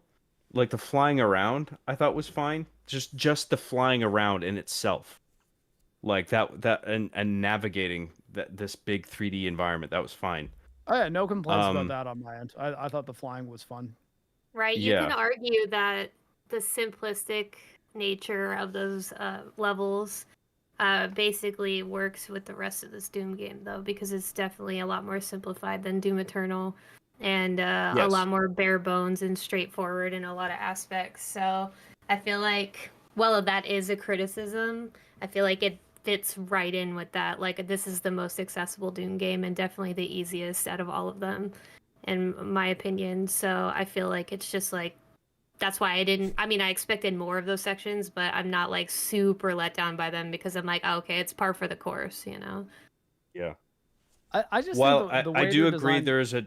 Sorry, go ahead, Mark. Go ahead. I just, it was a quick point. The way they're designed makes it a thing that is easy for people to complain about, as opposed to being a thing that just True. adds a little bit and that's it, right? And like, yeah, that's pretty much all I was gonna say, John. I think there obviously is a contrast between like the on foot gameplay here and the dragon gameplay, because like you were saying, Miss Slaughter, I mean this game, the on foot gameplay and the shooting combat is simplified relative to the other Doom games, and these segments I think definitely wouldn't have fit in. Like you couldn't have put these dragon segments in with Doom Eternal, because No it way. would have been just too drastic of a change, where it's just like, what the fuck are we doing now? And then all of a sudden, then it's back to this intense shooting on foot gameplay, and then back to the super simplistic stuff. Like would it's definitely break more the flow. acceptable to take it in this game. Yeah. Yeah, I appreciated the change of pace. Regarding the like flying around and shooting the whatever. I don't even know Yeah, what the fuck I was shooting turrets at. or They were tentacles. enemies that were flying around and I was shooting them. Yeah. I don't know if they were big bats or like robot planes or something like that. But I'm inclined to agree with Miss Slaughter on that as well. Like I know Metalcommander, you were saying that that it was too easy. You found it easy to just take them all out. I mean, I found that early fighting, on. they're not fighting back. They're just flying Yeah. away from you. just shot them and then they died. I understand, but the challenge element was killing them in time. And I often found that they would disappear. Like I would run the course of their path and then they would disappear. And I would keep feeling like, fuck. I thought I poured enough rounds into that thing, but it just disappeared. And I guess I didn't shoot it enough. Yeah. I think Whereas that you had element's found made- that like you were pumping enough rounds into it where it's just like, okay, I killed that, that's fine. I found that early on, it was easy to just get rid of them before they reached their limit. But then I kept finding that like, fuck, like I feel like they have like too much HP and I like they're just disappearing too quickly. And that One was thing I annoying found me. that was strange about how their damage reception, I guess, was designed is they only seem to take damage if you shoot them right in the engines. Like they don't seem to take damage on their hull at all, and they also don't. You can't seem to lead them. Like Yeah. and it's almost like you're hit scanning as opposed to Yeah, you the just had things you're to firing being actual projectiles. Like put your little the dot only right on damage there. that counts is when your dot is on the Mhm. engine and you pull the trigger, which was strange Right. because you're thinking that like, oh well, if I shoot in front of it and it's flying into my like line of machine gun fire, it'll be taking damage, but it kind of doesn't really work like that, and it took me a little bit to learn that that was the case. Yeah. It's kind of being like, I was like, how am I not even doing damage? Because it makes a sound when you damage it too. It does the kind of like almost like Call of Duty hit detection sound Mhm. of like.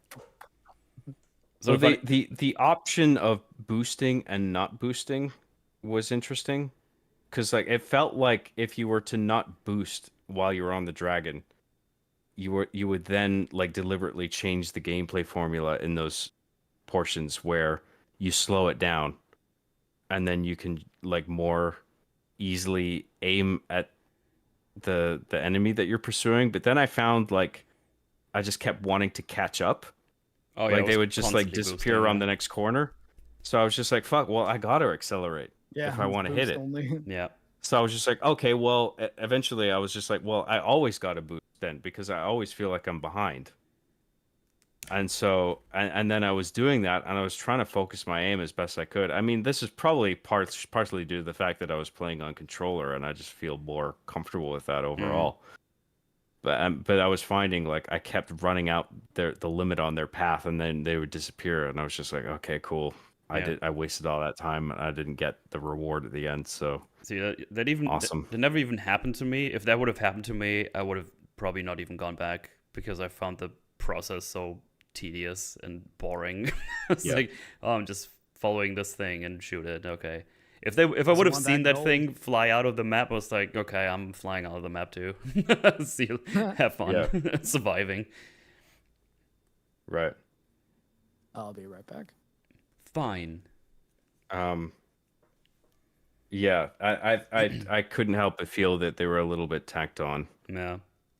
That it was just about like, because there are parts of the dragon sections where you do go on foot. It feels like kind of half and half with the Yeah, you dragon just go sections. to the landing areas, and then you have to destroy one of these portals. Yeah. Which is actually on screen right now. Now that I think about it. Well, often while you're on the dragon, it's about taking down airships or something like that, where it has a bunch of shit on it that's shooting stuff at you, and you shoot one or a few of those, and then that takes down an airship or some kind of like air cannon or something, and then that like reveals a landing point, and then you press a button and you land on the point, and then you're on foot for a while.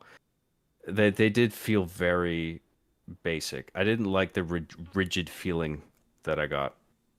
Like I didn't quite understand how they played at first. I found that actually jarring, the fact that I was so locked in to like, not in terms of concentration, but you know what I mean? Like you are actually locked into a very particular position when you sort of lock on to, or you are near an enemy that you are supposed to destroy. It puts you in a very particular position, and then it's just about dodging left and right based on the color. And then it's got this weird sort of video gamey element to it, where it's just like dodge the certain color, and then you get the perk inexplicably that makes you do more damage. Like, okay, fine. Yeah. Like, I mean, even the on foot like gun combat has that as well, where it's just like, what, like you can pick it apart, you know, where it's like, why are there green projectiles that I can parry? That's true. You know what I mean? That's a very Like, video game but thing. It's like, I'm going to shoot a Yeah, green it's a one, very- even though the last one was Yeah. red. It's like, oh. it's a very video gamey thing, but I think it works because it's so consistent with it overall. Right. Like across the on foot combat. And with the on dragon combat, I was just like, okay, we're doing this a little bit of that here, but it also feels very rigid and simplistic in comparison, and I didn't really like that. But I appreciated it simply on the level that it was something a little bit different, and it involved, because I can understand them being in the writer's room, or whatever you would call a writer's room when it comes to game dev, you know, Devs. where they're just coming up with the concepts of it, and it's just like, let's have on foot combat, let's have aerial combat where you're flying around on a cool laser dragon, and then let's have giant mech combat. Like, that'll be a good trinity of like gameplay variety, I guess. No. But the Yeah, and I think two besides everyone in the that on-foot room- gameplay did relatively feel a bit tacked on, polished just enough, I felt. But I mean, the thing couldn't they help put but in there feel did a bit work. tacked on. I'm not even gonna say anything against that. The thing they Right. tend out to do that work. But yeah. Yeah, and I think that like the meeting where they say, "Hey, let's have dragons on foot and big mech," like everyone's saying, "Yeah, that's a big good mech. idea." Like they're all correct. Like that, those are all pretty good ideas that I think might have actually like resulted in this game having more variety than one might expect from a Doom game. I just don't know. The meeting where the combat system for the dragon and the titans were finalized, like that's the meeting where I was like, why didn't more people have their hands up and be like, no, I think we need to do something more with these, otherwise they're not going to be very engaging, because they seem like they're not on autopilot exactly, but they really kind of lock you into dodge, direction, and then attack, and that's it. Like, we have tons of parrying in this game. Why don't we integrate some parries into this? Or why don't we make it so there's a few different types of attacks that you can launch on things? And why does the dodge give us the super weapon on the dragon thing? Like, maybe that would be something that having the dragon block an energy shot with its wings and absorb that energy and then return it might make a bit more sense. Like, I just think there's so many things you could have said to make it seem less jarring that, Yeah. I don't know, it just felt to me like a half-cooked idea. I But, feel like id Software got caught up with, you know, the too much criticism regarding Doom Eternal with, you know, oh, it's too complicated, you know, people can't keep up and it's too hard and stuff like that. And then also accessibility is huge nowadays. So I feel like they couldn't find that middle ground of not being too accessible with, you know, straying far away from what they did with Doom Eternal, because like the whole game is highly accessible and a lot easier and kind of so simplistic to where it's like almost hand holding. It's so easy to learn all the mechanics. Like they just give it to you and there's nothing complicated about it. There's nothing that really requires your brain power to think or like kind of play 4D chess with the combat like in Doom Eternal, where you have to know the demon weak spots. You have to know what gun is best for them, you know, and or else you're just gonna have a bad time, especially on the higher difficulties. So it's like this was their way of making Doom more accessible because accessibility is hot, and that's what a lot of people expect from AAA developers now. And also being like, oh, we don't want to piss off people again with how complicated and fast-paced and intense Doom Eternal was, but they missed the mark a little bit on it because it just ultimately, it might have been good for casuals because, you know, they've been wanting Doom to appeal to everyone as much as possible, and even casual players, you know, that a lot of people that were drawn into this franchise, whether it was because of the soundtrack, you know, because I know a lot of people that didn't know Doom beforehand and just really got into it because of the music found Mick or whatever on Spotify and they're like, hey. Yeah, exactly. Which is also a try. letdown from Mick Gordon not being involved, because he really drew in a lot of like metalheads that had never heard of Doom. They'd be like, what is this Halo ripoff, you know? But so there was that, but then they're just like, they went too far in the accessibility direction because I guess they were probably also afraid that if they didn't make it accessible enough, they would have gotten criticism. That's the hard part about developing a game, especially for a massive audience, is that most gamers are already, you know, overly critical of almost everything. Like, you know, most of the time they're never happy, like with whatever.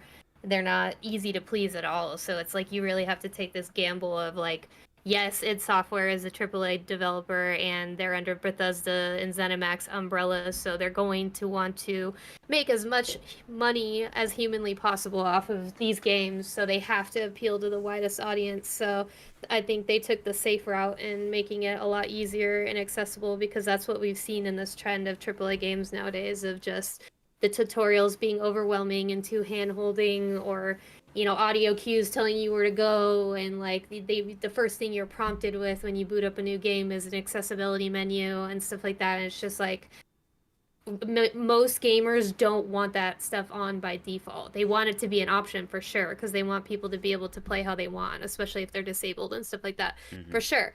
But like when you're overwhelming just general players, especially like Doom fans, which are going to make up a huge bulk of the people that play this game and any Doom game that come out, that's why I was so jarred at the difficulty, because I was just like, this is so skewed down from what I'm used to. I played Doom on really high difficulties, so it's like when I chose ultraviolence, I was like, I'm ready to get my ass kicked, and that just wasn't there. I didn't feel challenged really at any point in my playthrough, other than like the last end game stuff.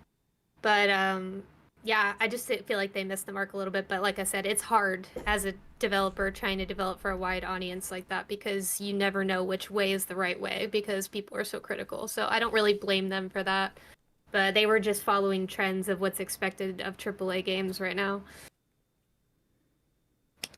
I guess so. I just think that most of the people that would be like, okay, this dragon combat is as difficult as it can be for me to accept it as a casual game, I feel like those people aren't getting to the dragon even. Like they're gonna play even like, I mean, as much as it is easier than say Doom Eternal, there's still a lot of moving parts to the combat system in this game. So I'm just like, well, I don't think anyone playing any Doom game, even if they are like new to the series, is going to be totally put off by being like, okay, now there's this dragon system. What are the things I need to learn about it? And if there's multiple levels, have it be like each one kind of adds maybe a couple other elements, sort of the way the main campaign does with giving you the shield first and then giving you the ability to throw the shield a couple like 10, 15 minutes, 20 minutes or so after that. I think that the way this game I think introduces its weapons and mechanics for the most part is pretty good.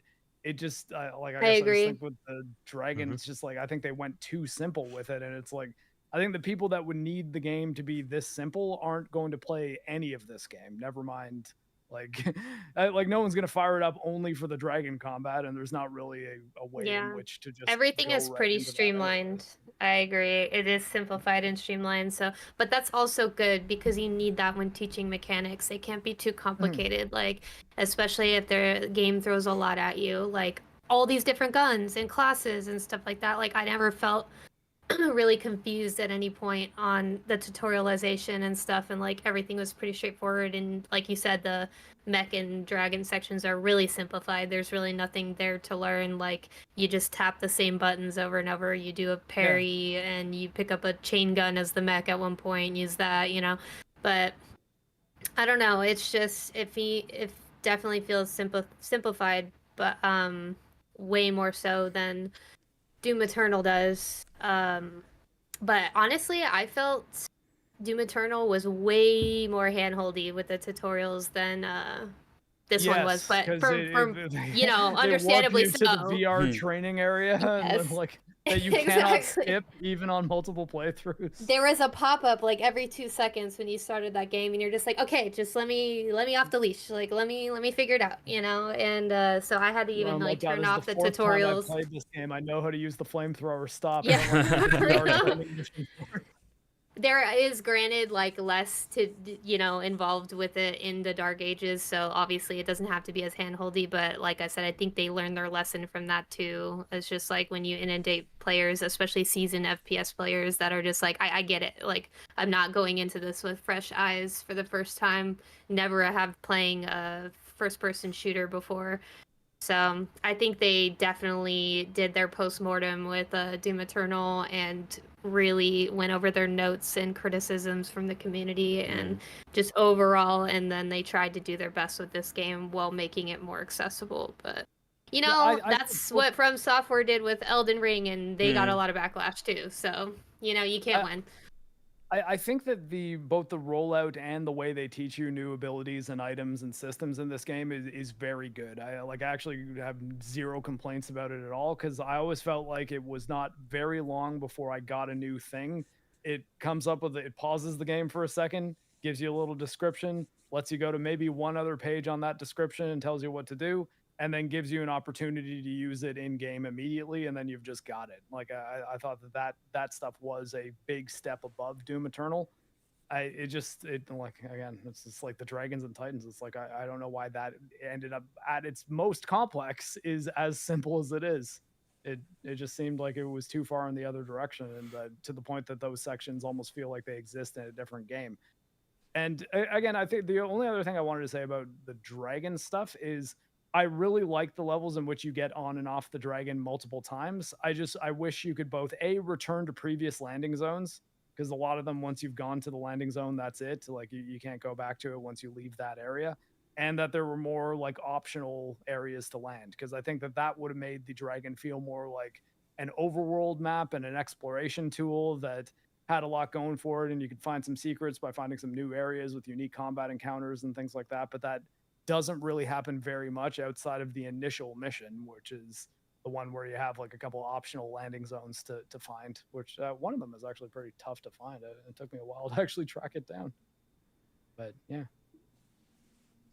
So I think if they did another Doom game like this, or a game in which you have multiple styles, it's not, you don't need to throw that all out. Just maybe think a bit more about how much fun those things are and how integrated they are into different things that you do in the game. Because yeah, the idea of Doom guy riding a dragon is something that I'm not fundamentally opposed to. No, absolutely not. I think I'm a bit more accepting of the tutorial stuff. Like, because even if it's like a safe bet that some mechanic operates in the same way as a previous iteration of the series, whatever it is. Like, I don't mind reading a little blurb about like this is exactly how you do this thing, and then Oh yeah, I'm no, just like I like, was saying, okay, that's, cool. in this Like game, I I'm thought less that was good. experimental in that regard, where like I don't feel like I don't have that same feeling of like let me figure it out. I mean, in some regards, yeah, but like for the most part, like I don't mind just getting a paragraph, or not a paragraph, but like a few lines where it's just like, you got this thing, this is how to do it. You can do Yeah, this and this alternatively, and it's just like, okay, cool, and to then I can clarify, like build on top of that. I was saying that was good in this game. I like the way Right? they Yeah, did it. yeah. I like it's in Doom Eternal that once you get a new ability, you get warped to this little like Metal Gear Solid VR training room, and that has like 5 separate pop-ups that totally pause the game and make you like get through it to like learn exactly how to use this thing in this situation. Then it's like, okay, you got it. Now practice it on these enemies that are doing nothing to you. And I mean, like that is the stuff that I was like, okay, that was way overboard. Where here it's just like, okay, you get a new item, the thing pops up at the side of the screen that clearly explains exactly what this thing is and what it does. And you might have a second page that says, hey, if you want to switch to your old shield rune or whatever like that, you can do this in the main menu. That you can skip that one too. You don't even have to look at the second page because it's almost always the same on every new thing you pick up. And then you're just in it, and they give you an in-game situation, not a, hey, you've been transported to a shadow dimension in which you're learning tutorial stuff. And you're like, oh, okay, yeah, this is how I use this in here. Cool. And I thought that was done very well in that it made everything clear. It made the new systems easy to learn and understand, and it didn't feel like I was being warped to tutorial dimension for stretches of time.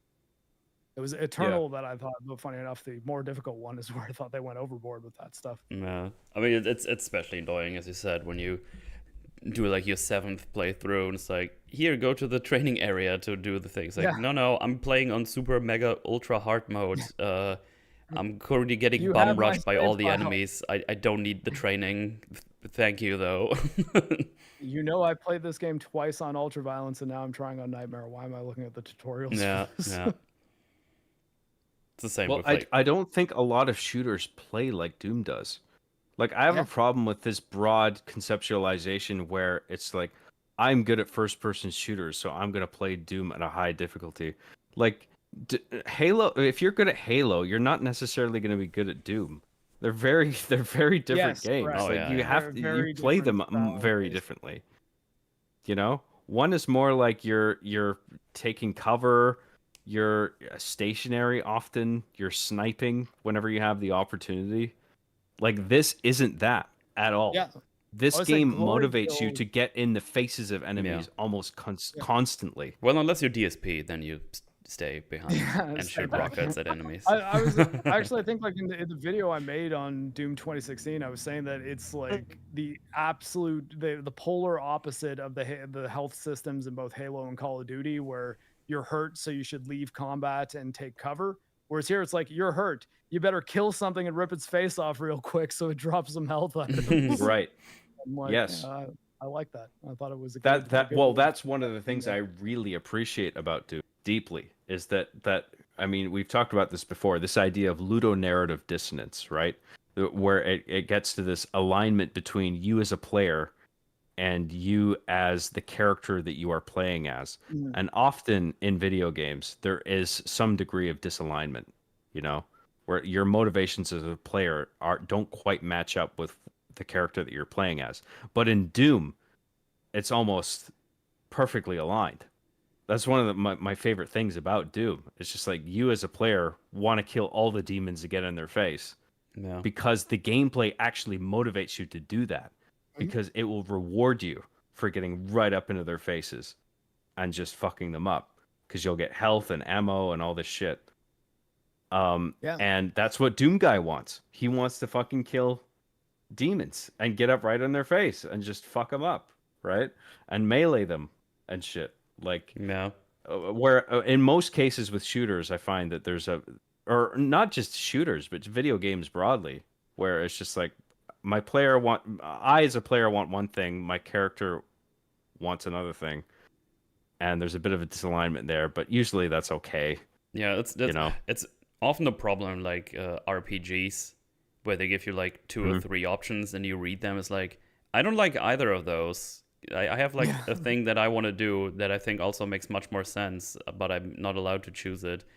Or when you read them and it's like, I don't feel like any of those are the right choice to do right now. I think there's a better way, but you're just locked into these ones, and it's like, well, I guess I have to choose the one that's not the worst of the two or something. Right. And obviously you don't have the problem here. You're Doom guy, or Doom Slayer as it is now in the modern Dooms. You want to kill the demons, and you just end up helping the humans down there. The way the game operates makes you play in the way that Doom guy wants to motivationally play out this scenario. Rip and tear And until it's I done. like that alignment. I think Doom is always the go-to example for me when I'm describing ludonarrative assonance, I suppose, as opposed to Consonance? dissonance. Hmm. Consonance, yeah. Assonance is not the right. Yeah, I think consonance is correct. Yeah. Assonance, I guess, would be no connection. Dissonance would be a connection that actively creates dissonance or difficulty, like tension or distortion. There you go. Right. But, Yeah. consonance would be, a connection that Whatever is the case, I actually think makes assonance sense. is not the right term that I should use. Yeah. Good stuff.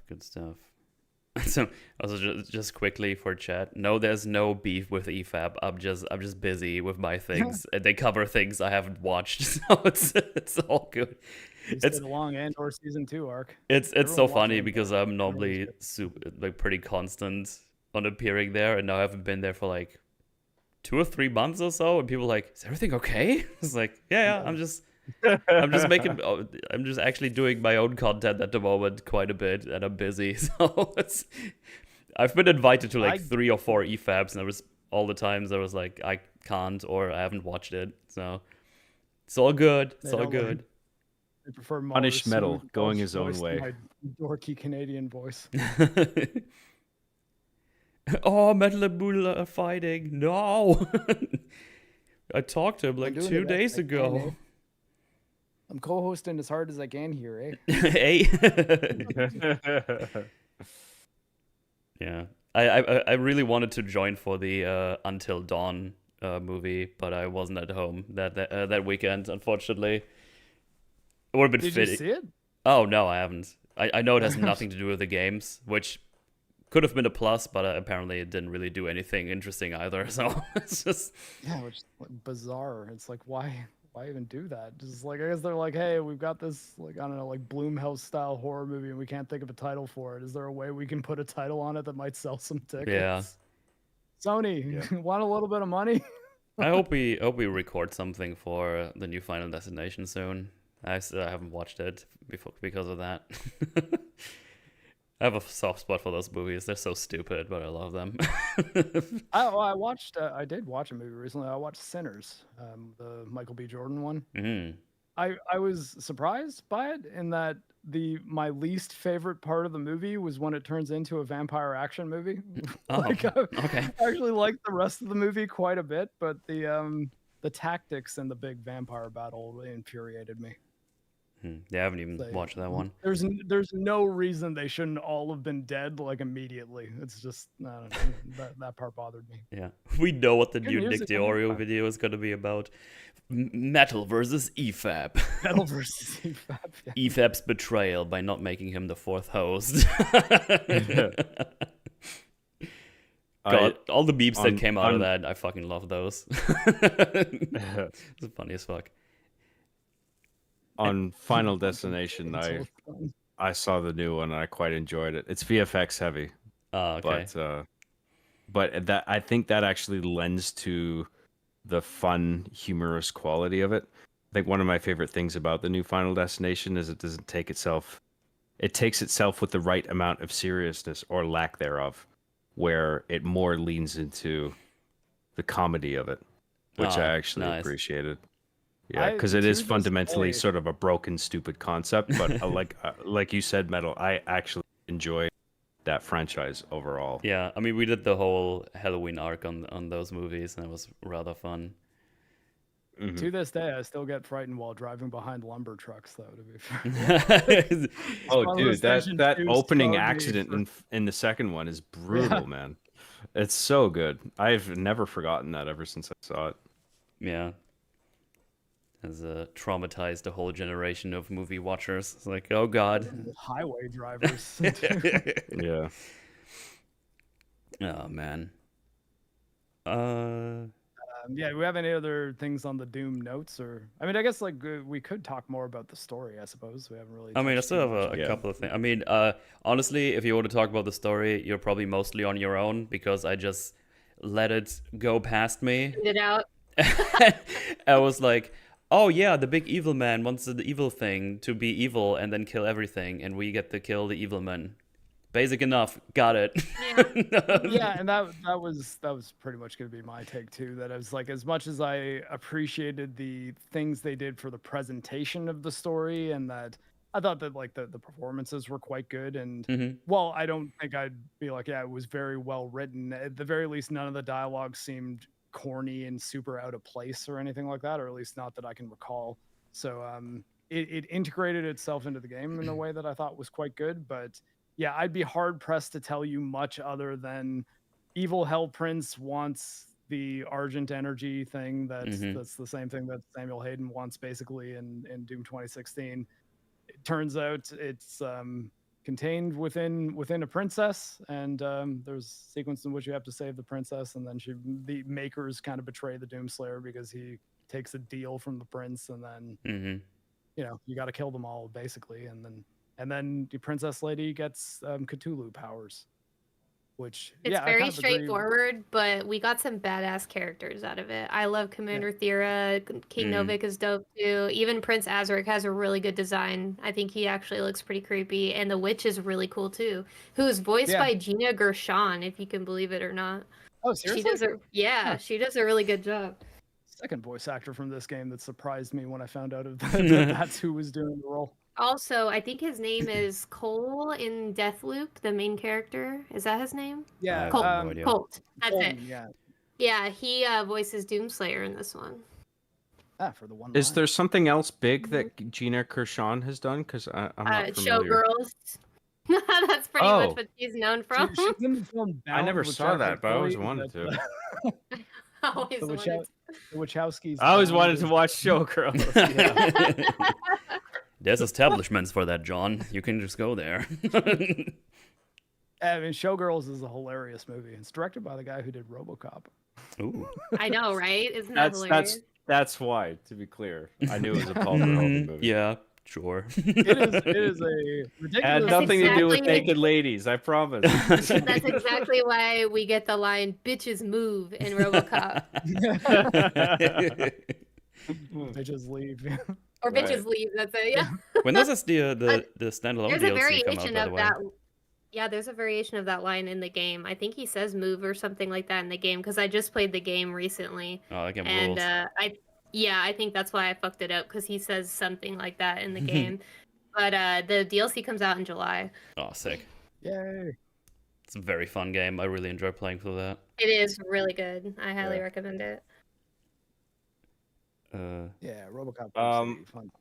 I quite enjoyed the narrative in this. I actually think it was decently written, and not to say that it was like, high class material or anything. It depends what you're trying to do, right?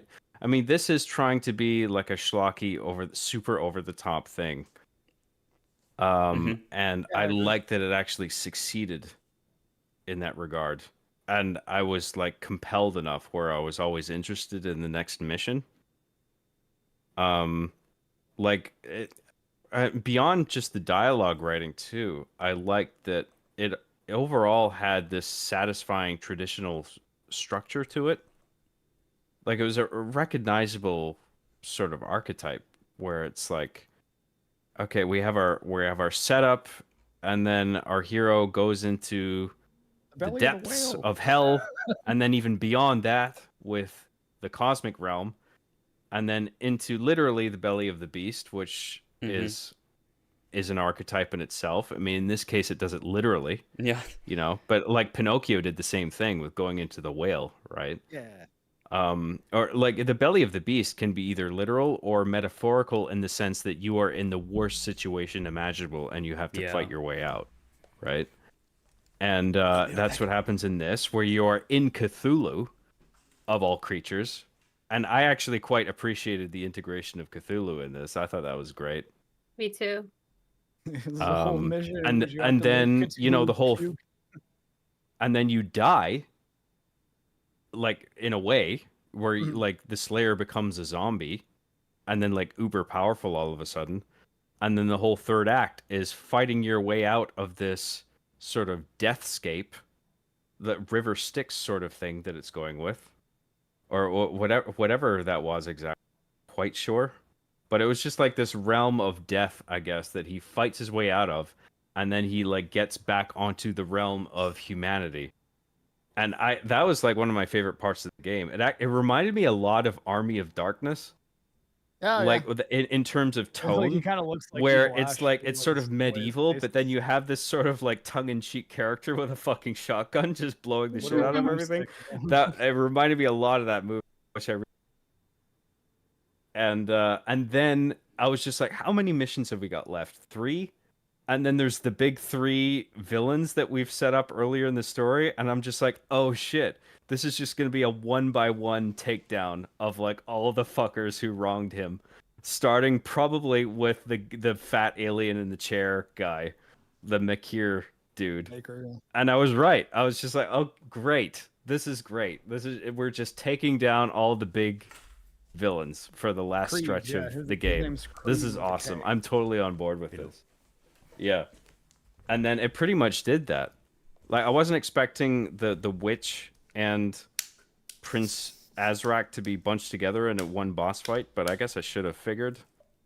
Like it kind of makes sense that like as a way of escalating the final boss, it would sort of splinter it off in that you have this guy who's coming at you with melee attacks, and then you have the witch sort of teleporting around shooting projectiles at you, and you have to dodge all of those. So that made sense. But overall, I found the story really well paced out. And what else did I want to say? Yeah, I just appreciated the whole archetypal structure of it. You know, I wasn't expecting that from this game because I don't recall that in Doom 2016. I don't recall that in Doom Eternal. There was 2016 barely doesn't have any. much. From what I Eternal's remember, got- there was really not much narrative content there. But I appreciated the fact that it was here to some degree, Eternal's to definitely a got surprising more. degrly, actually. Yeah, Eternal definitely has more story than 2016, but this feels more well thought out. Like I've played Eternal quite a few times, and I don't think I could really recount the story to you in any degree of accuracy even now.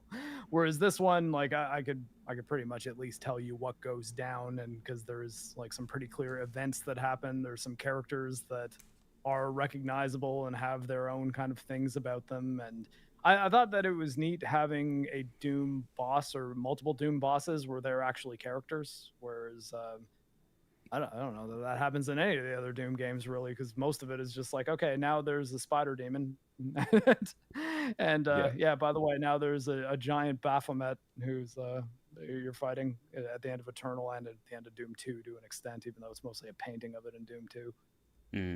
But, I yeah, really no, appreciated the Azrak was broad fantastic. structure. You know, set up all the characters, go deeper and deeper into these hellscapes, and then you get fucked over by the villains, and you're in the belly of the, and all hope is lost. But then you have to fight your way out, and then you fucking kill all the people who fucked you over one by one. Like I thought that was great. I mean that sort of gets at the difference between a trope and a cliche, right? That these are tropes. These are well-worn tropes. But I was just like, you know what? I'm on board with this. This is great. Because it's propelling me through the narrative. It makes me want to play one mission after another. I'm just like, by the end, I was just like, great. We're back, and we're going to fuck up all these guys that were set up very early on to be obviously villains. You know? We have the Makir guy in the chair floating around. We have the witch, and we have Prince Azrak, who's the big bad. The big and we're just bad. picking them off one at a time. The And narrative it- actually has a good message at the end, though. Like how Thera's talking about having faith and keeping faith, but more so shifting that faith into themselves rather than something, Mm. godly.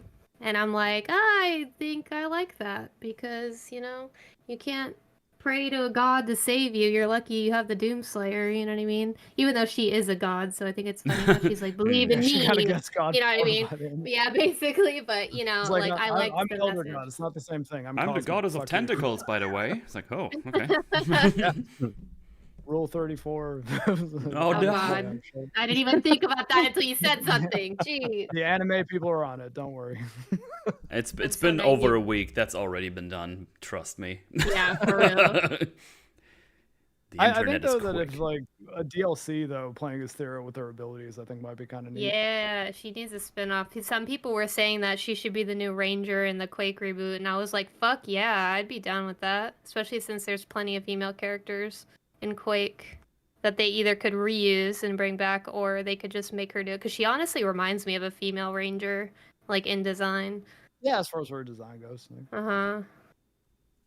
I think though if they did a new Quake, I feel like they probably would need to start with the character not having tons of crazy abilities like that though, and Yeah, being a literal I god. guess I guess it would depend on like if it's Quake 5 that takes Quake into account as canon and also Doom the Dark Ages as canon, then that might be a bit of a different That's story, what 'cause I I'm was like, okay. theorizing, that it's laying the groundwork and it's setting it up to do some kind of crossover or between worlds thing where they can just expand on what they've created with the Dark Ages but make it Quake. So I'm hoping I'm right, but I might be cautiously optimistic. I need to play through Quake games. I know nothing about those games. Oh, I mean, we played through all of Quake 1 on We did, stream yes, once, we did. It's like, true. on this show We did. with John. I was part of that, yeah. You were. Oh my god. We're all here. Oh my god. Oh my Oh my god, god. you guys. OMG. Ruffle Mao. And yeah, thank you to Night Dive for adding campaign co-op for Quake. That was easy. Hell to yeah. get. Oh yeah, that's right. Oh, that's cool. Good old Quakenheimer. Make me quake in my boots. Anyway, Doom. Yeah. On a narrative level, I appreciated that I was strung along effectively from one mission to another. I liked, like I was saying before, I liked the integration of Cthulhu. Even on a gameplay level in some regards, like, because, like, well, on a narrative level, for Cthulhu gets introduced, and it's just like, Notes. oh yeah, we're definitely in the not cosmic Cthulhu. realm. Even though they call him the old one, I was like, "This is Cthulhu. Stop lying to me." Right, yeah. Want to get sued? Well, as soon as you enter the cosmic realm, it then becomes a question of like, when are we going to see Cthulhu? Like, are we building up to this? Yeah, and then we get multiple of these ones, of those creatures. Well, I am actually curious about that. I don't know if it's different ones, or no, actually, you're right, because there is that one cutscene where he is sealed in some kind of prison or whatever, and there's like 3 of them, and so I'm like, okay, I guess in this there's like a bunch of Cthulhu monsters, and you could be fighting multiple of them. Mm-hmm. But regardless, the as soon as you enter the cosmic stuff, it's just like, okay, it's just a question of when Cthulhu shows up. Yeah. Because I expect that at this point, especially like in a Doom game, in the context of that. And then he does show up and he eats you. And I'm just like, Hey. As cosmic beings I remember do. that was a point where I was just like, I'm too tired. I can't play anymore. And then I got swallowed by Cthulhu, and I was just like, "Fuck, this is so cool." I'm like really like going with this narratively. This is great. Something And I I played the really next one. appreciate about the cosmic levels is how much they fuck with you, like with the Mirage type stuff, and like, Yeah. you know, how there's like endless hallways and you don't realize it. And you're like, I've been walking in this fucking hallway for 5 minutes. Like, I'm You not gotta, going like, anywhere, turn am around I? and And jump then, back. yeah, exactly. And then you're there where you need to be, or like some puzzles that are actually way more straightforward than they seem. Like, do you remember the teeth hallway in Cthulhu's Belly? Like that one, I was like, why can't I get through this? Like there has to be a way to get through this, and you keep getting reset to the front of the hallway every time you get hit by the teeth, Oh. or like you die if you take damage. And I'm like, why can't I do this? What is the solution? And then I turn around and look up, and Yeah. there's a fucking shield thing to like keep Yeah. the teeth open so you can walk through. I'm like, really? It really wasn't that deep. It really wasn't Yeah. that complicated.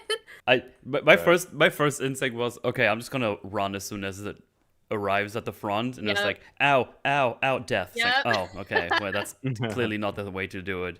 And it's like, do we have to go around? And then I look up, it's like, oh, right, yeah, okay. I think all of that was so cool though. Like they really nailed it with the, ethereal realm type stuff with like tripping you out and being like, I was just here and now I'm walking in the same circle and then now I'm back here and now I go through this little water portal and I end up the other side. Like I thought that was pretty cool to like basically shake it up between like the regular mortal levels where you're on the Yeah. mortal plane.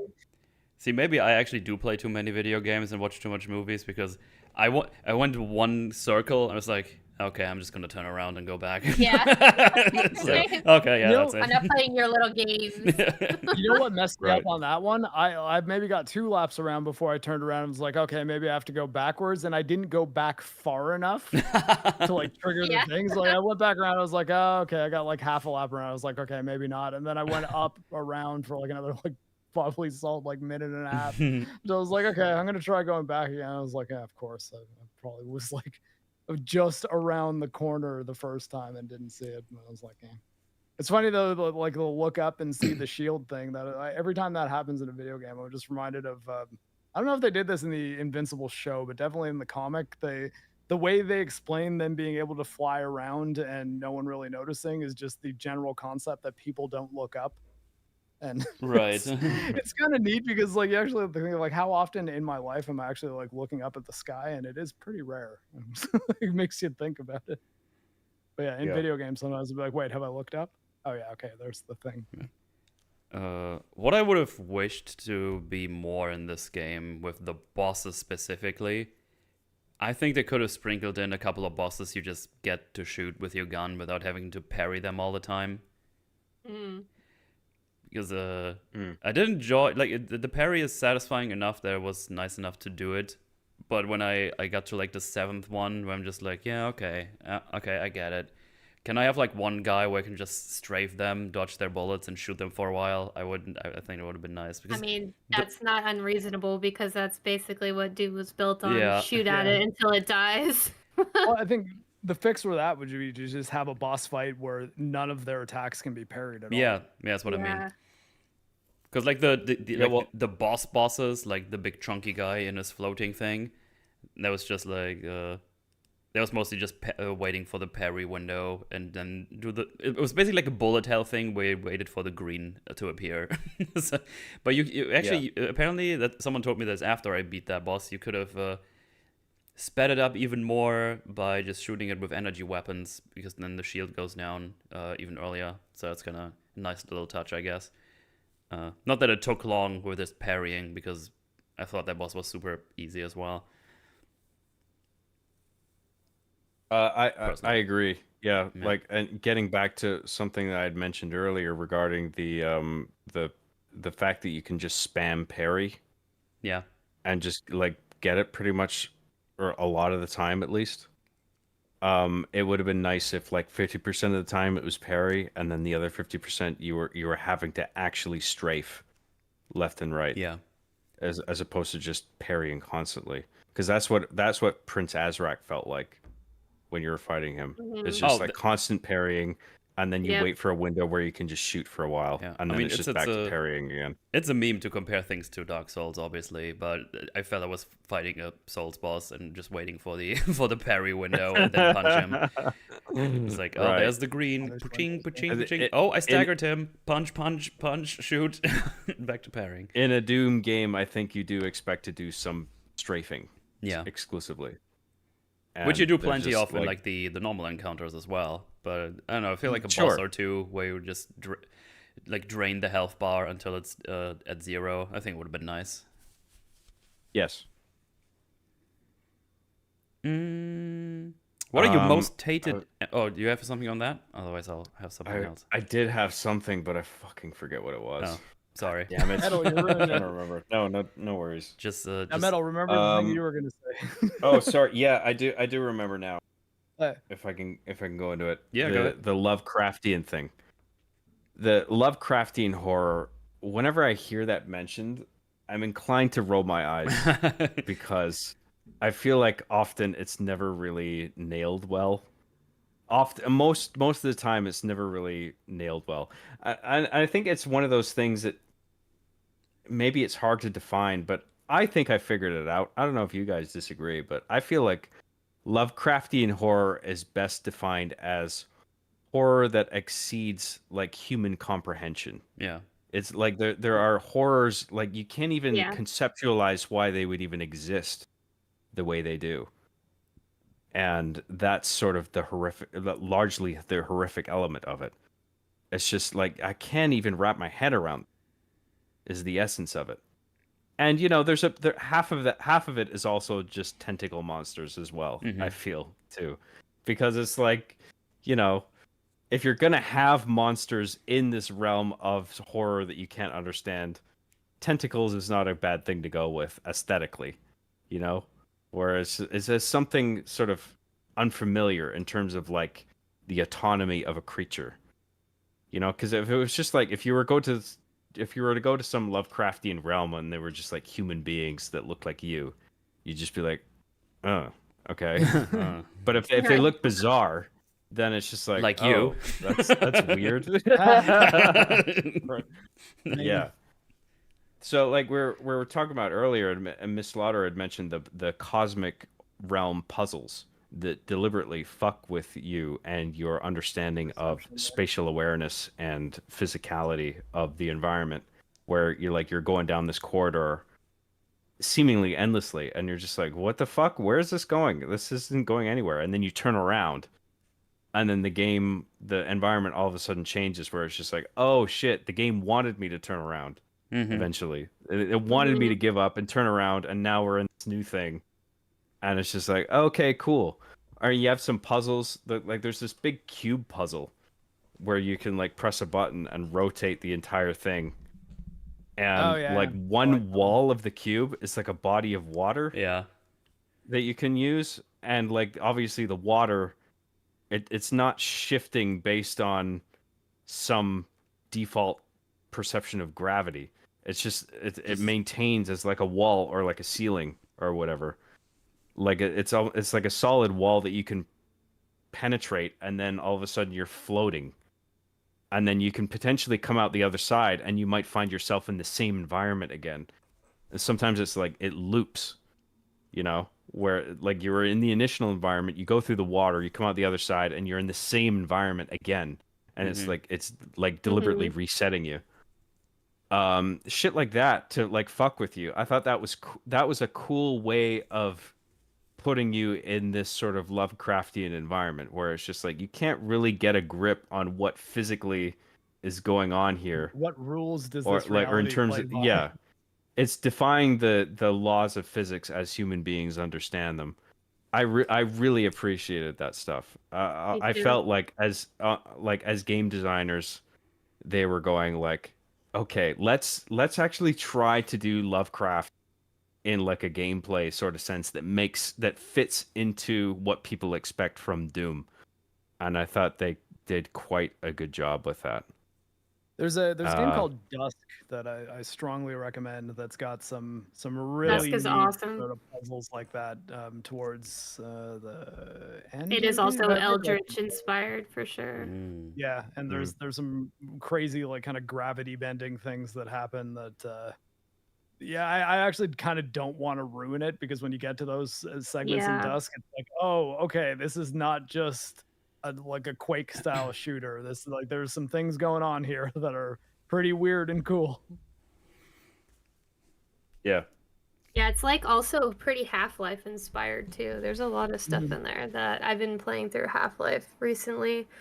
Nice. Again, from back in the day, the chunks that I did play, it mostly went over my radar or under my radar when growing up. So I've been giving it my full attention now, but I've been seeing a lot of the influence there with like the physics and like the gravity and all that stuff. It definitely is present in Dusk.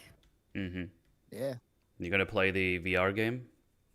I'm gonna try. I have a VR. It's just packed away. I gotta get it, but I'm going through 2 right now, and then pretty I have to good. do the expansions. Yeah, that's what I've heard. It's Half-Life still the Alyx best is VR game the I've best played VR game. since Yeah, it I've really and is. nothing has come close as to like a full game package. Yeah, it's I actually did. I insane. did not really enjoy the first like basic, not like Black Mesa, the OG. I did not really enjoy it a lot, just because for the time it was great, but it has not aged well. So, like, it's really frustrating, and the physics are jank, and it's just like a lot of jank impeding the entire experience. So, but I'm having a lot of fun with Half-Life 2. It's definitely a huge step up. The Oh, yeah. original Half-Life's real impact, because I'm old enough to have remembered when it came out, is that it did things like make ammo pickups and health pickups and like your kind of hazard suit recharge exist in ways that made narrative sense within that world in a way that other shooters weren't really doing at the time, and also kind of did the neat thing where it presented its cutscenes with you having control of your character and being able to just walk around while people were talking. Right, As much as in-game that might cutscenes. not seem like too big a deal now, that was like kind of just not something you'd ever seen before prior to that. So that was one of the Yeah, big oh things for that sure, it's Half-Life impactful 1 for its did. time.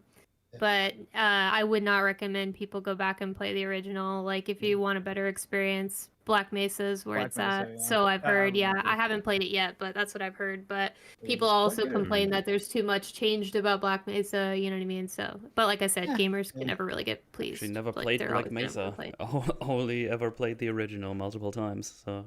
So like Black Mesa, I think something that it's got that I think should at least shield it from a whole bunch of the this isn't really Half-Life criticism is like it was not made by Valve. It was just like a team of people who just like, Right. hey, what if we remade Half-Life? So it's like, man, like they were working on with not a lot of resources, and the thing they made is still actually like pretty incredible and Nice. plays quite well. So yeah, I would definitely recommend playing Black Mesa. It had an anniversary recently, right? That's also pretty old by now.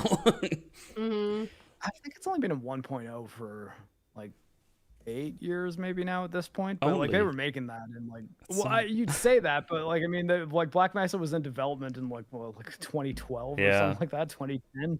Like it took a long time for it to even get to the point that most of the story was even playable, because again, like just kind of small team just being like, hey, what if we Oh, made yeah. Half-Life but like in modern game engines? I've had Black Mesa installed for a long time because I've always been meaning to play it because I never had played the original Half-Life 1 either. So I was thinking like I should just do maybe Black Mesa. Although I was I more would inclined to recommend actually it. maybe do the original first. Okay, yeah. I'm not. If- I'm not actually sure which way to go because, like, based on your description, I'm actually surprised that Black Mesa would neglect the way that the original. I don't know if it neglects the original in terms of story or maybe certain way in which it played.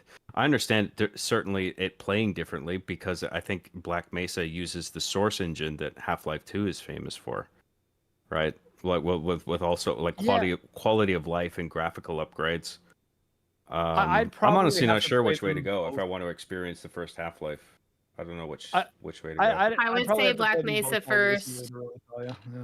Yeah. Yeah, because you're gonna really get bothered by how dated it is, and it's just very frustrating if you're spoiled with new age shooters and everything. And it's just the movement is jank. Using a fucking ladder is like the worst thing ever. Like it's just there's so much stuff that just pisses you off, and like what makes me mad about experiencing it now instead of during the time is that there are a lot of moments in the game that would be really good if it weren't for the jank. So that's why I'm really like surface tension. That's like the most. It's very long and it's like the most combat heavy part of the game, and that's what I play FPS for. So I was really looking forward to that. But there's just it drags on so much because of the jank that you're suffering through, and you're just like, oh my god, I hate my life. Like, is this over yet? And then especially the last levels, Zen, where you go to the alien world, Yeah, those are Zen notoriously was crappy. always Yeah. rough. It's because they're rushed and they just like pushed it out. Basically, it's not fleshed out. It's like really rushed and incomplete, basically. And like, there's a lot of parts of it that are really frustrating. And the final boss is even frustrating with like his ability to teleport you into these really shitty jank platforming sections that you have to get through to get back into the arena to fight the boss. And I'm like, I hate all of this. Like, my God, can it just be done? But yeah, I tried. I really tried to like the OG game. Right now. I could Yeah. not. But then again, people were like, it was great for the time. And I'm like, I get that. But I feel like most of the time people are looking at it through rose-colored glasses because like I played so many other shooters around the 98 time period that were so much better and less jank than Half-Life 1. So I'm like, it's interesting in that the ambition and all of the crazy things that Half-Life was doing at its time are also the things that like will have aged most poorly now. I can imagine, because it's been quite some time since I played the original Half-Life. But yeah, I think that's what makes the games that are more simple in premise, like Quake, just age much better, because it's like, well, it's not trying to do anything that it couldn't pull off at the time, so it still holds up now because it's exactly as good. Right, as it's not as it was experimental. always intended to be. Yeah. Yeah, but I am having a lot more fun with Half-Life 2. I definitely recommend Half-Life 2, and I'm Half-Life like 2 is only like a fantastic. quarter into it, I'd say. So Have you gotten to Ravenholm yet? I just got there. There you go. Gravity gun time. I already really like it because it's definitely takes a horror turn. Yeah. Big spooky. Yep. You don't go to Ravenholm. The moment I like was how- greeted with a half of a waist down torso hanging from a tree, I was like, I am ready for this. I love how they set it up narratively too, Ravenholm, where it's just like, you don't want to go there. You don't want to go down that path. We don't go to And then Ravenholm. eventually, it's like the We only don't way go you to- can we go. don't And go it's to just like, oh Ravenholm is fuck, I like the guess we're doing catchphrase this for it. now. Yeah. Hey. Good old Ravenholm. A long time. Sorry since I to heard that one. derail us with Half-Life, but That I is just you brought up absolutely Dust, fine. so I was we're like, comfortable with being yeah. derailed on this game. Okay. One of the reasons I wanted to start early, because it was like, well, I feel like we're gonna have a lot to talk We're about. gonna have a lot of and tangents. Yeah. Video game talks will tangent off often. I mean, Hell yeah. Well, in the regard to horror that is considered Lovecraftian, I think it is a valuable tangent to go down. Like, how exactly do you execute Lovecraftian horror in a video game? I think that can be challenging, and I think Doom did a surprisingly good job of executing it. Like, not only, I mean, in some regard narratively, but also in terms of gameplay, where like you have these walls of water that you're swimming through that sort of defy gravity. I think in some cases when you like come out the other end, it's like gravity is sort of flipped, where it's like, yeah, oh, I thought like gravity was orientated in this direction, but now we're going this other way. Like it defies your understanding of the space. Mm-hmm. Where I was just like, you know what, that's cool. I like that. Yes, more of this. Yes, and musically as well. I think the ambient music that plays during the Cosmic Realm parts, I thought was pretty fitting. It had some strange instrumentation. I liked some of the melodies. Well, I mean, it's basically like a singular melody. Like whether you're in Hell, Cosmic Realm, or the real plane, it's sort of like they all have their own sort of musical styles thing, where like it's almost like one track. Like if you were like for example, if you were listening to Infernal Chasm on YouTube, you'd hear all the chunks of it within like a span of 3 minutes. But if you were to actually play a Hell level in Doom the Dark Ages, like you would hear like, oh, that's the ambient bit of that track, and that's playing all throughout while I'm just wandering around finding secrets and shit, or finding a new place where I can fight enemies or whatever.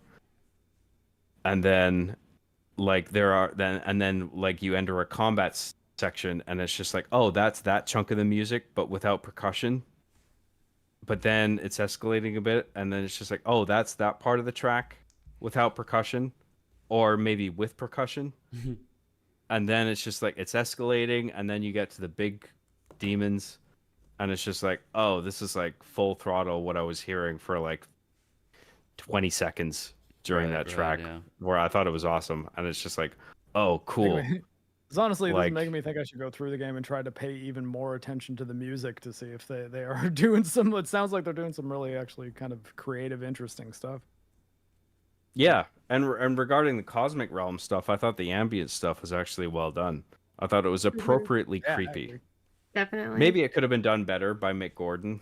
I mean, that's certainly a possibility, but I'm just saying, like, what's there, I actually appreciated on some level.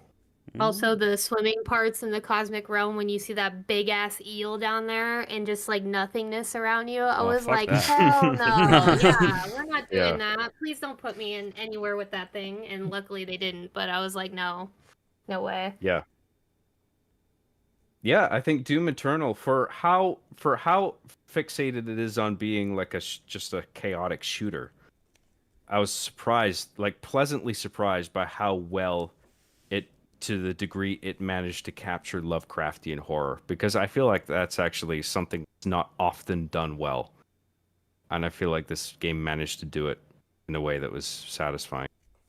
True. And we got both hell themes and Lovecraftian themes, which is, best of both worlds. So Yeah, which is really good fitting, hell stuff, because too. like Mhm. we've seen hell plenty of times before, where it's just like, Mhm. yeah, Doom, it's hell. We've been here before. I expected that.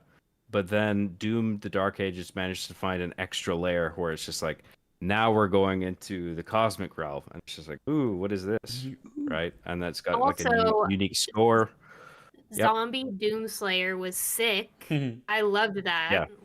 And I love the fact that he's brought back and they resurrected him and stuff like that, and like how he was basically melted by the acid.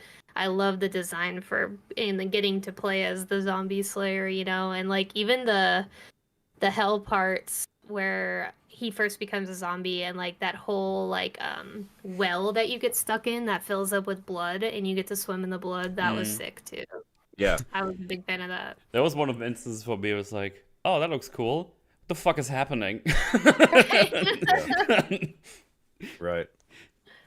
It was like, oh, I guess I just get resurrected once in a while when they do a little thingy Little tent. and then obviously you have like the tie-in with 2016, right? Was like Yeah. rip and tear until it's done, which I only remembered because I booted up 2016 again. It was like, oh right, that's why this was so familiar. Yeah. I found it funny that Doom accidentally killed himself. I don't think that was an accident. I think that was on purpose. I think that he knew that was like the only way to get out. I think the only thing was lucky that the device he used is such a big explosion that it did this. If we go by that, I guess. But yeah. Oh, look at me on screen trying to figure out to kill those guys because I didn't read properly like an idiot. It's like, didn't I do this? That was a thing about the gameplay that I really appreciated, like the superheating of metal, and that puts it in a state where you can shatter it with Yeah. the shield. Cause I was just thinking, like, how do you like take out those shields?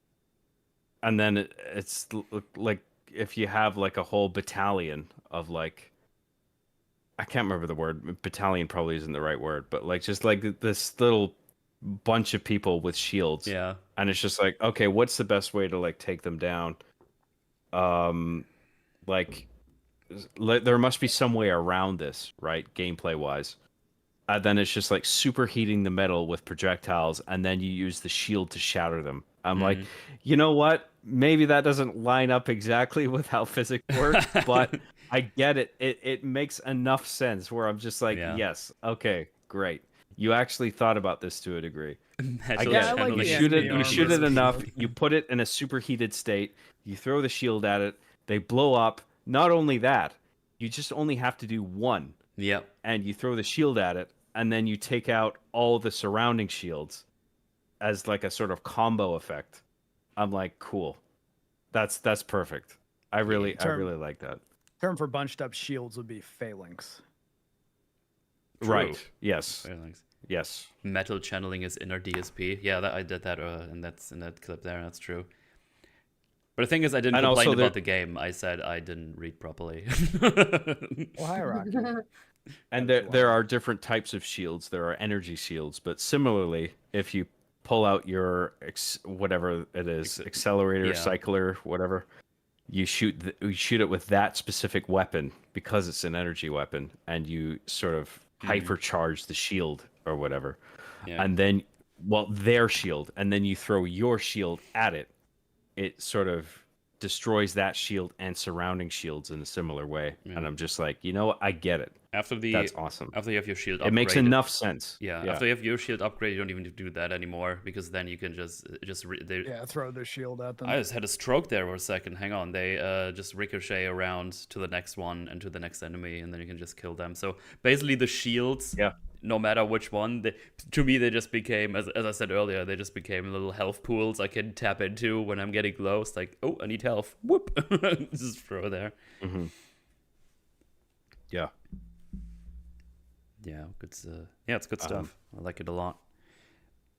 I got one more thing about the Cthulhu thing before we get off.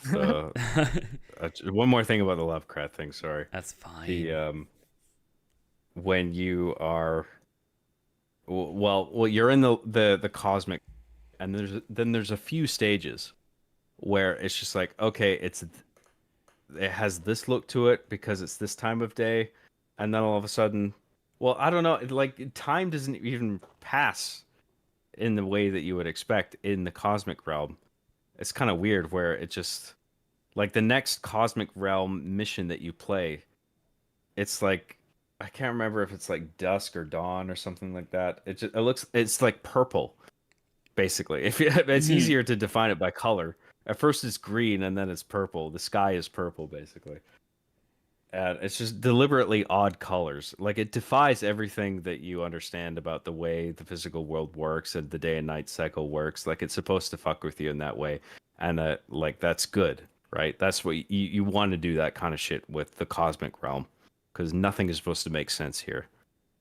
And then all of a sudden everything's purple, and then there's this in the purple stage, there's this system that you can use within the level that changes not only the time of day but the weather, as if you're like shifting to another point in time. And then the environment also changes, even though it's the same environment. There are aspects of the environment that change, and it allows you to explore additional areas that you couldn't before. I thought that was another interesting thing to add to the dynamism of the cosmic realm, where There's a it's little bit of like Soul Reaver almost in there, where it's like, oh, okay, now that I've shifted the realm state, this area that was just a wall all of a sudden has a pathway through it. Yeah, it's cleverly done because, for example, in the first stage of the level that I'm talking about, there's like a pirate ship that's sealed off. And you're thinking, based on previous puzzles throughout the game, it's like there must be a way in here, right? But I don't think there is in that stage of the level, where you're just thinking like you might be searching for like an hour and you're just like, fuck, I don't see a way in here. Yes, that is But what I but did, then yes. you do the Lovecraftian thing of going to another point in time in the same environment, and then all of a sudden that pathway is opened up to you where you can find a way in. And I'm just like, that's cool, man. It's defying the way that you understand the game to operate. You know, that's what a Lovecraftian section of a game that's trying to do this sort of thing, that's what it should do. And it did it, like I said before, surprisingly well in this regard as well.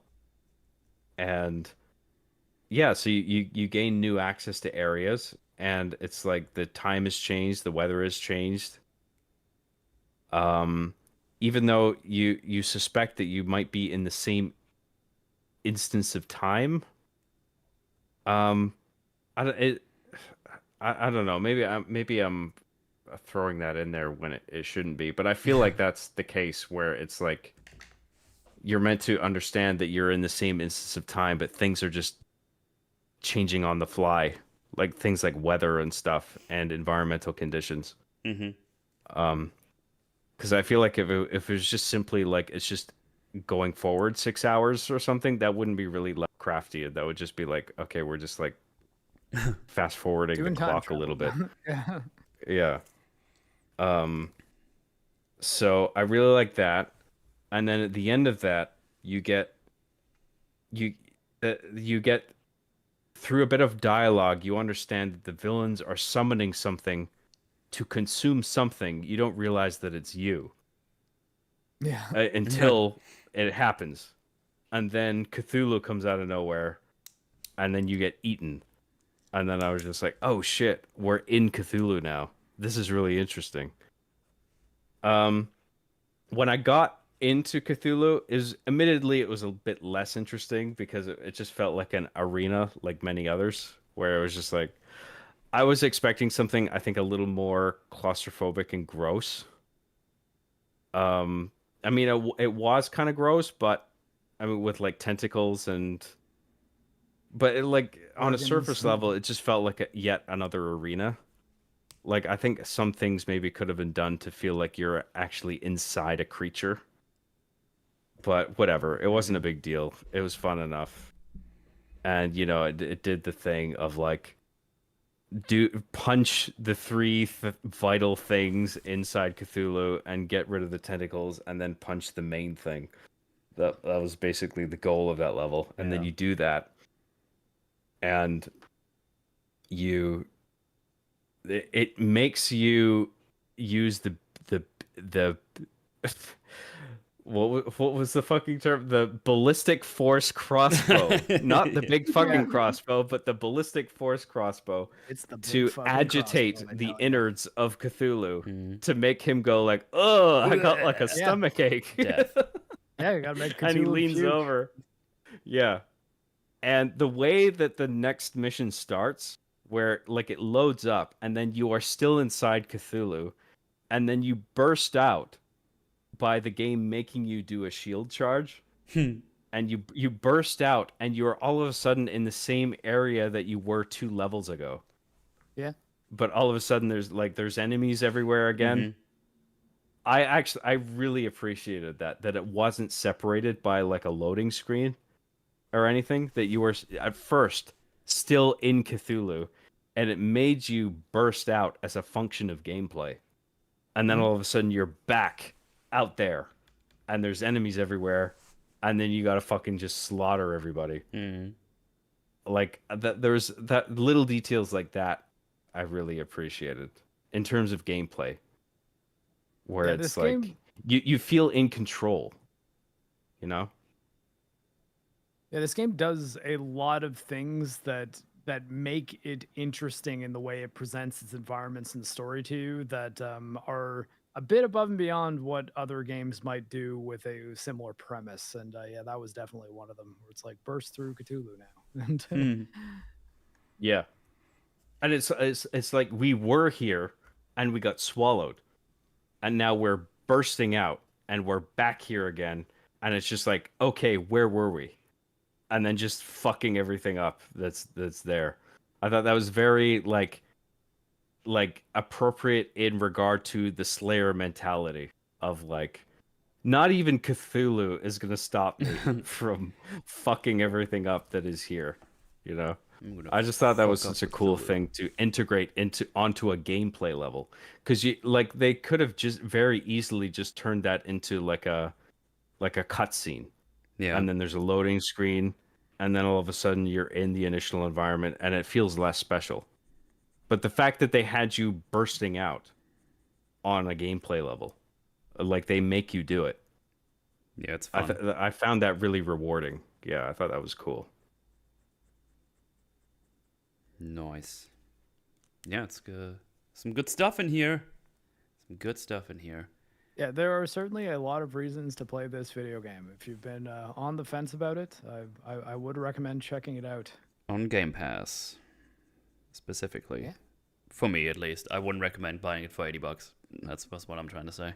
Yeah, wait for a sale. It's for sure. And I mean, this like, is coming from a huge Doom fan. Yeah. I would pretty much say wait for a sale on any AAA game these That's days. actually except true. for That's very the true. Yeah, except for that's heroes amazing. like Expedition 33 that launch at $50, even though they probably could have charged full price and people would have still liked the game quite a Yeah. lot. It's yeah, make $50 the base price, gamers, game developer people. Well, I'm wondering maybe if that's something we can talk about, because that is something I find interesting. But Yeah. I mean, I don't want to jump too far ahead if we've got more story stuff to talk about. But the whole sales angle, Yeah, is we'll really definitely get interesting. into this because there's a couple of interesting things to talk about. But I don't know, the story-wise, I don't really have anything more. I mean, we talked about it way longer than I expected because I just kind of let the story happen personally. Yeah. Yeah, like I mean, my ultimate take on the story was that like it didn't get in the way at any point. I thought the cutscenes were engaging enough and well written enough that I wasn't bothered by a single one of them, and the things that were happening in them was interested enough that I was intrigued when they happened. But they didn't like lock you into 45-minute long cutscenes that couldn't justify themselves. And yeah, I think that it's probably the best a Doom story has been, at least in the modern era, because I guess you could argue that the old Doom games just having flat out nothing other than some text and premise is all you need for that type of game. And I think you'd maybe be right. Yeah. But for taking a step into more cinematic storytelling realm, I think they went the right amount of far into it, whereas it never got tired and annoying. It was just like cutscene time. Okay, cool. What's going on in this one? Cool. Okay, Yeah. we're back into gameplay. Yeah. Yeah. And I appreciated the narrative content that was there. I appreciated. It was enough to string me from mission to mission, and fuck, I had something I wanted to say. I can't remember what it was. Fuck, just keep going, Metal. Right, Sorry, you I forgot ruined what I wanted it. to say. God We're damn going it. to, Yeah, I know. You can Sorry. delete the stream now. My bad. Pricing now is what we're shifting over to. Let me just check here real quick. I think we talked about everything that I've written down. We talked about the guns. We already mentioned our most hated enemies before. We did all the puzzles, bosses. Talk about the upgrades, the level. I think we're set for the game itself. Yeah. So I guess the pricing, and I guess with this, like combined with this, the specs the game needs as well, because that's technical stuff too. like just technical stuff.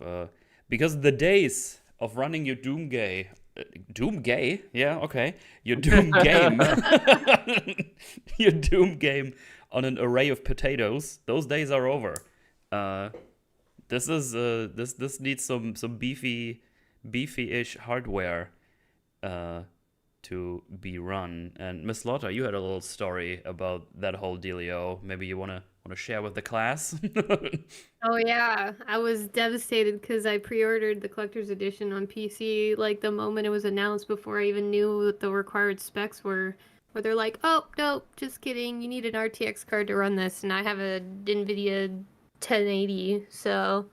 Like, I mean, old reliable, love it. Yeah. It runs pretty much everything I want it to run, but this was just not in the cards, and I was like, great. So I spent like $200 on this collector's edition. I can't even play. And luckily, Bethesda came in clutch and sent me a PS5 key after, like, I think it was early access. Yeah. Mhm. It was still, because I was supposed to get early access with my collector's edition, and I ended up getting it 2 days prior when it started, and so I got to play through it on PS5, and luckily now I have a friend who upgraded recently, and he had a RTX 2060 Super just collecting dust in his closet. So he's like, "I'll send it to you for free. I don't care. It's just sitting there." And I'm like, "Hell nice. yeah!" So now I can play it on PC and stream it. So I'll be streaming it this week. Yeah, good stuff. I mean, that's So shout out Bethesda. Thanks for the key. yeah, that's pretty awesome actually. That's good stuff. That is good stuff. So yeah, need some beef stuff. Obviously, I mean personally, I started playing this game on a Radeon 6800. Did pretty well overall, but my GPU was busy for sure. I had to turn things down as well. Definitely, I just blew myself up on screen. That was funny. And it's like, okay, I'm about to buy a new one anyway. But yeah, I had to turn things down. I had to use the XESS setting, which is like the one of the upscaling things. The Intel one, yeah. Yeah, exactly. And yeah, it ran pretty well on like high or anything. But yeah, the GPU was definitely busy. Like I was teetering on the 100%, especially with streaming at the same time. Well, now I have a 9070 XT since yesterday, which is nice. Yay. I meant to upgrade anyway. Now was the time, and that's a good graphics card. It's doing well stuff. I'm actually doing native FSR right now, 1440p on. I think I did the second highest. It can do it on the Ultra Nightmare setting as well. But then I just wanted to have some space left for OBS in case that does gives me any troubles. But yeah, this unlike 2016, which ran on basically like everything, and obviously like the original Doom, where people, you know, make it run on everything, like on calculators and bacteria or some crazy shit. Pregnancy tests. Pregnancy test. Yeah. So yeah, those not happening with this one. With you need a graphics card that can at least do ray tracing to some degree, because this game is the latest victim of the integrated ray tracing. You cannot turn Mandatory global illumination. Yeah. So, yeah, and apparently Grand Theft Auto 6 is going to also have mandatory ray trace global illumination, which is But of course it will. yeah, that's I probably think this is going to be an industry standard now. Yeah, people just be doing it now, and it's really annoying. Yeah, and I hate it because even though I've had a ray tracing capable card for like the better part of a decade at this point, almost. Like, I mean, not quite, because I mean, I think 2018 maybe or 2019, I think was when I first got one, but you know, over half a decade. And I rarely, if ever, turn ray tracing on any game, and if I do, it's because the game is running so well that I can afford the like processing headroom in which to actually keep a consistent frame rate.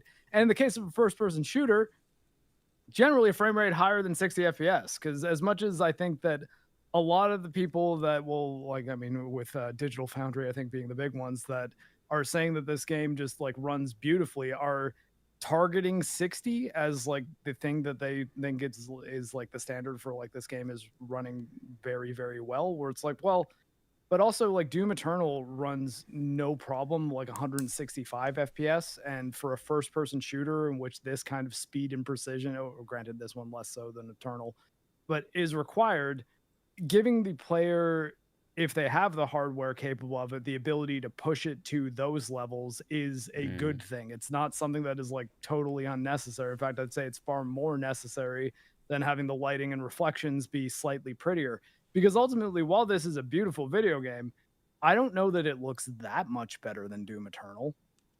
You know, like it's funny you mentioned that, because I booted up 2016 and I was surprised how great that game still looks. It's a really good looking game, and I would not have been mad if they would have just used that engine again and just made the game with that. I mean, I think the argument that seems to be used most I guess assuredly is that it's a development pipeline thing that ray tracing makes a lot easier, so that if you're not having to worry about setting up the lights and rendering them specifically, ray tracing just kind of takes care of all that for you once you place the light. Right. But this might sound insensitive to developers, but like as the player, as the end user, I kind of don't care how easy it is for them, especially tying this into pricing. If you're asking me the same price that you charged me for Doom Eternal, that looks pretty similar and runs far better. So it's like, well, is it a selling point to say, yeah, but it was easier for us? It's like, okay.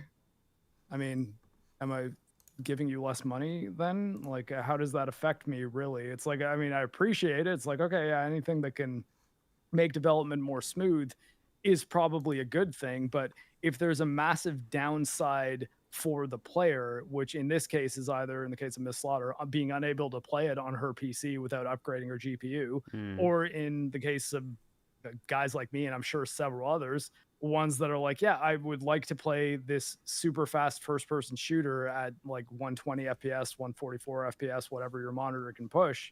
but getting it there is very difficult to do because you're mandating that I have to have this very heavy lighting, reflection, and shadow system that I don't have any problem with it being there. But I do have a bit of a problem with it being mandatory because it's like, well, Yeah. now, I mean, are we going to be in a situation where most of our video games are running at 720p and we're upscaling them up to whatever our display is doing because tons of ray tracing is just saddled on top of the game? And if the benefit of that was extremely high for us, like it was like, okay, well, yeah, but it's the difference between it looking like Quake 1 and Doom Eternal as far as like visual fidelity goes. It's like, yeah, I think a lot of people will say then that's worth it then. But for as much better that this looks to Doom Eternal, I don't know that the performance hit is justifiable, really. No. And I guess in the end, if it's like, yeah, but development way easier and way less painful, it's like, okay, but are you charging us less then? Like, are you making this a more affordable video game because it was so much easier for you to develop and so much faster? Or no, you're charging us more than Doom Eternal costs because that's the way the market's gone. And also, your computer might not be able to run it very well. Yeah. Because like Doom 2016 and Eternal locked a solid 60 FPS on a base PS4. This game is having trouble getting like to 120 on my 3090. So it's like, well, I mean, that might sound like, you know, like first world problems, but it's like, yeah, okay, but like Doom Eternal is locked 165 even with its ray tracing on, because like it's doing less crazy stuff with it. But you know, it's like, I don't know. I don't think we're at the point that ray tracing should be a default, but it seems to be what the industry wants to do now, and well, I hate it. We talked a bunch about it. It's the whole fidelity race, right? It's like, look, we can do all these crazy ray tracing things. Doesn't this look awesome? It's like, yeah. How many frames do we get? Yeah. It's just like, it looks very nice when I'm looking at a still picture of it on a website, I suppose. But like, I'm also running around this game super fast, so I kind of don't care what the like pixel perfect details on any given reflection look like. Yeah. Being able to do it on the developer end by no means necessitates it, you know, the player being able to generate that with their hardware. Like I think it's absolute horseshit that they are mandating that you need to have ray tracing capable hardware to run this game, because ray tracing, the benefits of ray tracing are purely cosmetic. It's just about lighting and reflections. And you don't need that to get the game to run well. I mean, you can get by with spatial reflections, which to my understanding basically just takes the world, some pre-rendering of the world itself, and no dynamic objects or you, the player, are reflected in the images. But that's fine. I don't need every single dynamic fucking object to be reflected in the water. Some people care. Fine. It looks pretty. Of course it does. But it's not necessarily worth it in terms of hardware taxation and the price that you're paying to render all this shit at a high frame rate. So to make all this mandatory for all players, I think is fucking ridiculous. Like you were saying, Mark, I don't think we're there even remotely in regard to mandating this for everyone on the player end of things to render all this stuff. It's not necessary. It's all cosmetic. I think it's the consoles being able to do a degree of ray tracing that's made developers think that this is totally fine now. It's like, well, I mean, you know, if you have a base PS5, it does ray tracing, kind of. And I was like, yeah, but like also is like, what is the benefit to the player? It's like, well, look at how nice these reflections are. It's like, yeah, but how does the game play? It's like, you know, the frame rate is pretty consistent mostly. If you like keep it at 60 FPS and you turn a bunch of the settings down and you put DLSS on performance, it's like, okay, but what if I just want to render the game at native resolution without all the bells and whistles and have it actually look better and run better? Because ultimately, if the reflections look slightly less good, but every single texture in the world is much more clear and sharp, and things aren't falling apart at the edges when I move further away from them because upscaling is doing a lot of the heavy lifting. It's like, well, does this look better, or does certain situations and certain elements look better, but ultimately the game is much more technically demanding in a way that isn't justified by the final product? And I kind of lean on I've never seen ray tracing implemented into a game that I felt was 100% necessary. Like not even once. Even the games that look great with it. Like, even though, funny enough, an older game, Quake 2, does have a ray traced version that looks really, really nice, but it's still just Indeed. Quake 2. Like, Yep. it's still like, oh, I will play that game though, not because the ray tracing looks really pretty. It's because Quake 2 is a fun shooter to play through. And I Yeah. mean, the Night Dive remaster isn't the ray tracing one, and it still looks phenomenal without any ray tracing. So it's like, well, I mean, where is the circumstance in which this is a thing we need? And I think it's for people who think screenshots of really, really realistic looking things are the reason why you should buy a video game, and less the people who are like, no, it's the me running around the game world and doing things that I'm here for.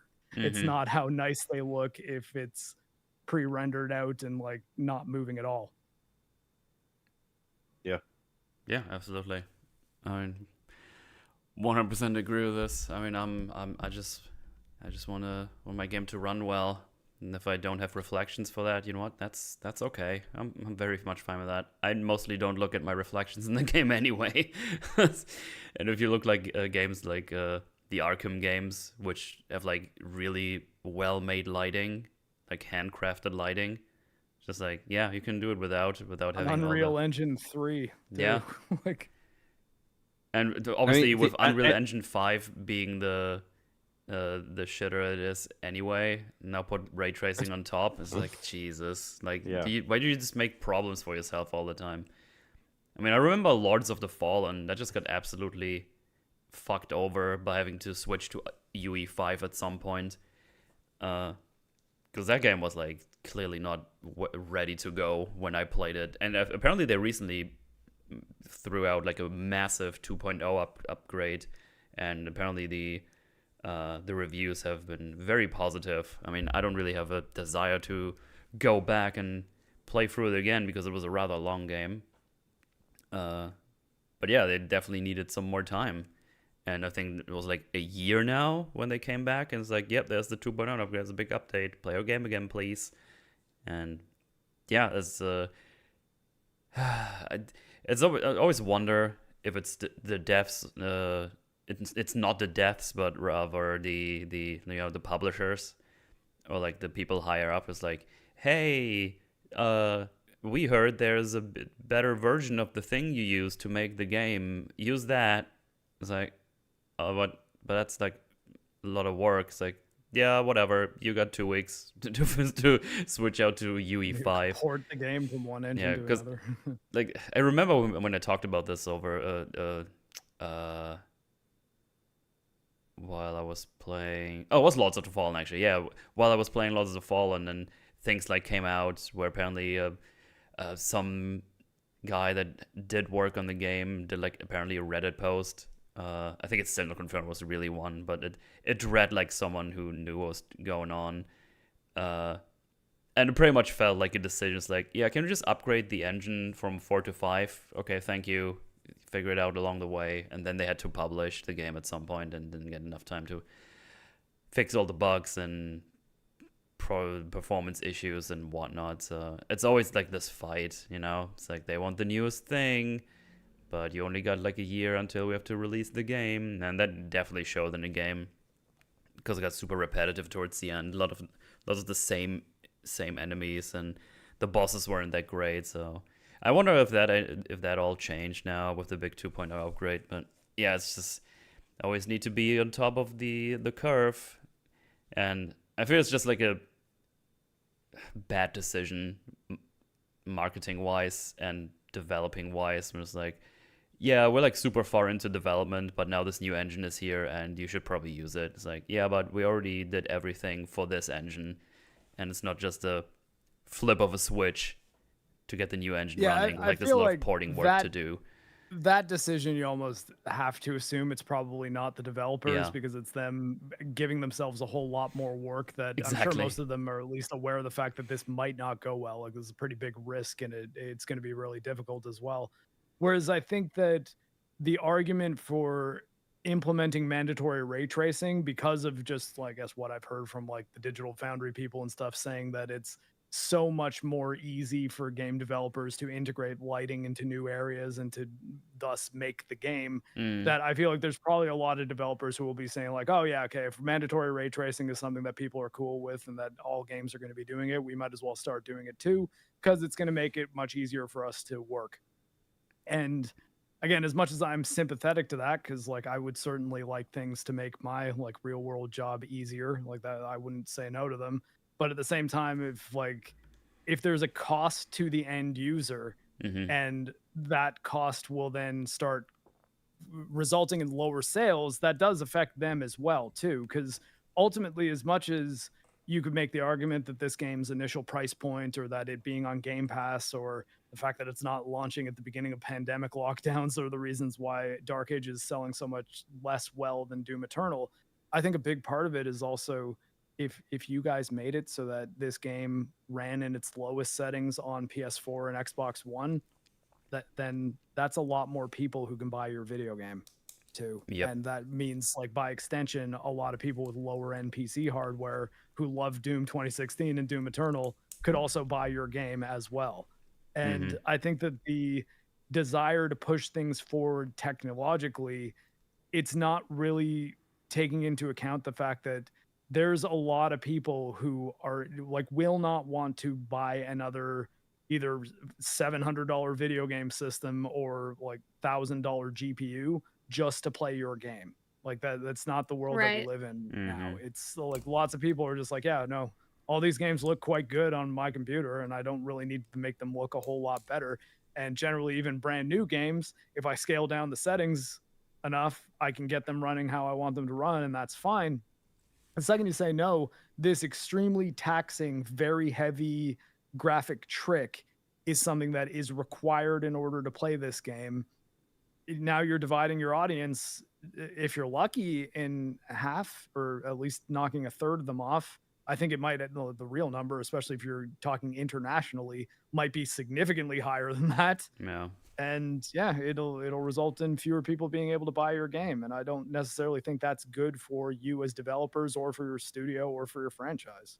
Yeah, it's actually quite audacious in this economy to be doing something like that to PC Mhm. players, honestly, because Yeah. nobody has as much pocket spending money for luxuries and hobbies as they used to. And that's why I'm like, the fact that this whole requirement alienates PC players if they decided to invest their money into their PC, which, we know most people who even scrounged up enough money to build a PC sure as shit don't have enough to keep upgrading as fast as they want to, especially Mhm. with how expensive GPUs are. And like, I just think it was messed up to do that, especially because it's like for this one game, you know what I mean? It's like, but once you're one and done, it's like, okay, I spent over $3,000 on a GPU to run this game. That's it. And Yeah. like, that's why it's like they might as well make that an industry standard going forward, because it's like people have already upgraded for like the first handful of games that started to do this stuff.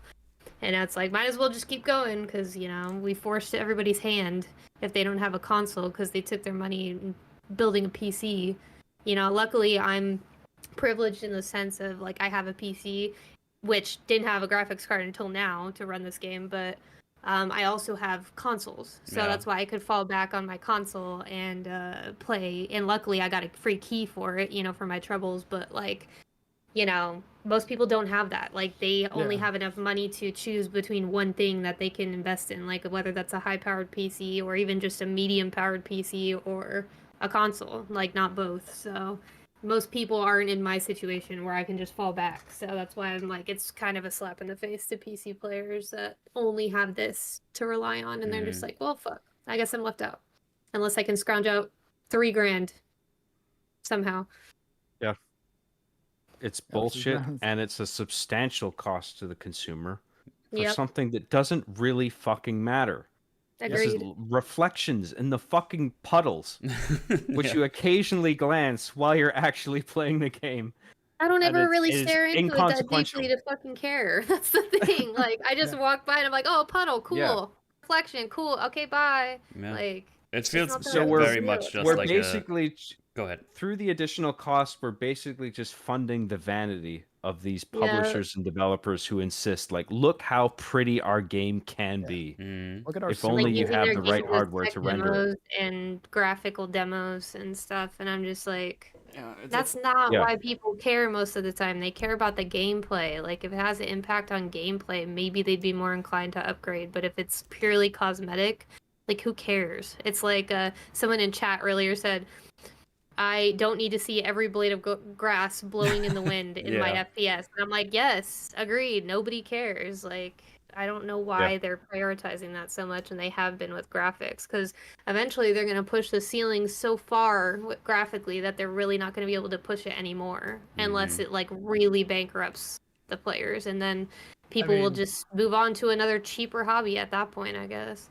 I think they're already there. Like with Yeah. I How get- much like, more I'm- can they push it? Well, I've been saying this pretty much since like 2018, I guess, where like playing Red Dead Redemption 2, you're walking around that world and you're just like, I don't think a video game needs to look any better than this. Right. Like, and I'm not saying that not like more involved things, you know, like more characters on the screen, anything like that. I'm talking about just aesthetics. As far as like the way the game visually looks in a screenshot, or just if you're walking around and assuming that you're on hardware that is running it at least competently, that doesn't seem to me like there's a place I need to go from there for aesthetics. So I've been saying kind of since then, I was like, honestly, I'd be totally fine if they set the top of the PS2, sorry, not PS2, although I love PS2, PS4 generation as the visual fidelity target that the industry is just going to stick on, and every other technological upgrade we do is just going to be about making the games run better and having the things that are actually happening in the game be more involved. I would have zero problem with that. And like, even when people start talking about the games on like the newer consoles that look fantastic, a lot of them they're talking about games that are on PS4 as well, like God of War Ragnarok and stuff. Yeah. It's like, hey man, it's like maybe the aesthetic design of the games is about where it needs to be, and that it would be really cool if they could add things like ray tracing in as an option. But wouldn't it also be very cool if we could make it so that, okay, so then if you have a PS5 and want to have like some ray trace shadows or whatever they do on PS5, cool. But if you've got a PS4, you can still play this game. Like, so I always think that like if they made it so that every video game that ever releases now needs to come out at like a PS4 capable hardware to be able to run at like 1080p 30 FPS, and everything else above that is just you playing that game but looking and running better, everyone would be able to play every video game and be able to like run it at a level that suits not only their tastes but their wallet, right? Because like I don't necessarily expect people in, I don't know, like I'm not sure what the economy is like, I'm just going to pick a random South American country like Chile are running for like their PC hardware, right? And they might want to play this game, but it's like, oh, okay, well, no, but you need an RTX card, so get ready to not only pay what the exorbitant prices of that hardware would be, but convert it to your own currency with any kind of markups for shipping that you, it's like, guys, come on. Like, would making Doom Eternal the aesthetic basis of this game and just having all the things that are new about it be the way the game plays, the parrying system, all the gameplay elements be what's increased and interesting and new, not be a reason to buy this game? It's like, has anyone said I'm buying Doom the Dark Ages because, man, ray tracing, baby? I don't think anyone has ever said that. I don't think anyone would. Now, Grand Theft Auto, that might be a bit of a different story, because I think, like, as evidenced by the trailer that they just released, I think there's plenty of people that are just going to suck off Rockstar for just making things that look pretty, because like people were losing their shit over a trailer that showed zero gameplay, flat out nothing. It's the same as the Nintendo fanboys over the Switch 2 stuff, like them overcharging everything. They still are going to justify it. Like, there's always going to be those people. Also, I think it was messed up when it came to the GPU. They were trying to push for this game that they included the yellow key card for it, fucking over collectors. Like, oh, you can only get this yellow key card to complete your collection if you buy this fucking expensive GPU. Yeah, And I'm just like, $4,000 wow, dude, GPU. that's It's like a so messed 5080 up. Yeah, too, for your isn't it? key card, even if you don't even want the GPU, I just want the key card. They can't sell it separately. Like, that's so messed up. Yeah. Good old FOMO. Yeah. Always good stuff. But I mean, I guess like to tie in though to this game not really blowing up sales wise and like having a pretty low Steam concurrent player count, and this might calling the question of future id Software project, or calling the fate of future id Software projects into question. I mean, I'm sure they'll make something at some point, but I don't know that they're essentially that Bethesda and Microsoft are going to be pumping a whole bunch of money into them making another game of this scale, because like it doesn't seem like this one's doing fantastic.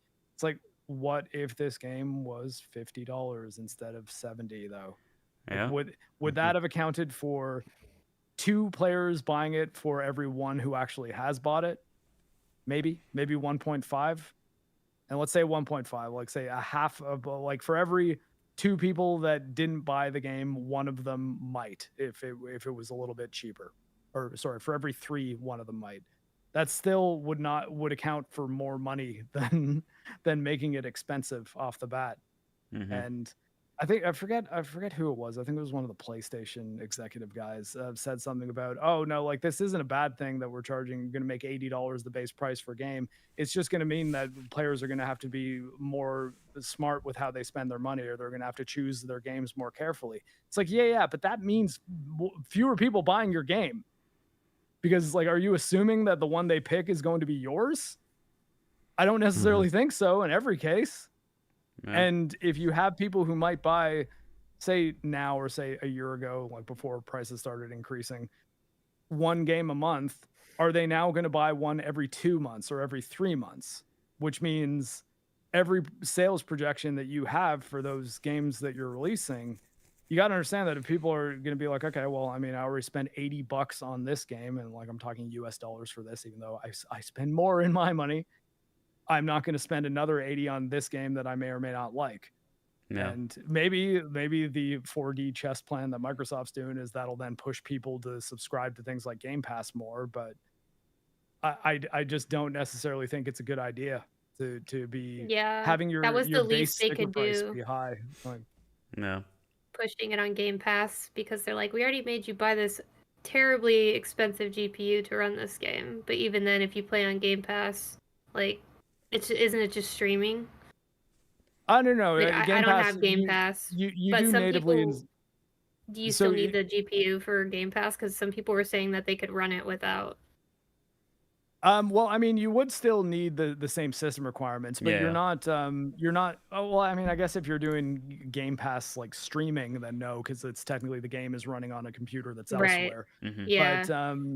But Game Pass, unlike the Sony kind of PlayStation Portal, the like portable system, you are actually natively installing and running the games. It's not, you're not streaming it from a remote thing like GeForce Now or things like that. Oh, gotcha. Thanks again for the Red X-Ray Girl. Well, correct me if I'm wrong. The way I understand it, if you have Game Pass and you're on a PC, you are cloud streaming it. Yeah, cloud streaming. That's what I was wondering. If you want to download the files locally and run the game natively, you need an Xbox Series with Game Pass. No. You can you install and play games natively on PC Game Pass as well. It's just you have the option of using the same style of Game Pass streaming stuff that you do if you're, say, running it on your phone. Like you can do that through PC as well, but or at least I think you can. I mean, it would seem silly if you couldn't, but like every single game I've ever played on Game Pass, because I tend to, especially for a first-person shooter, I would definitely not want to be playing it remotely because of the input latency.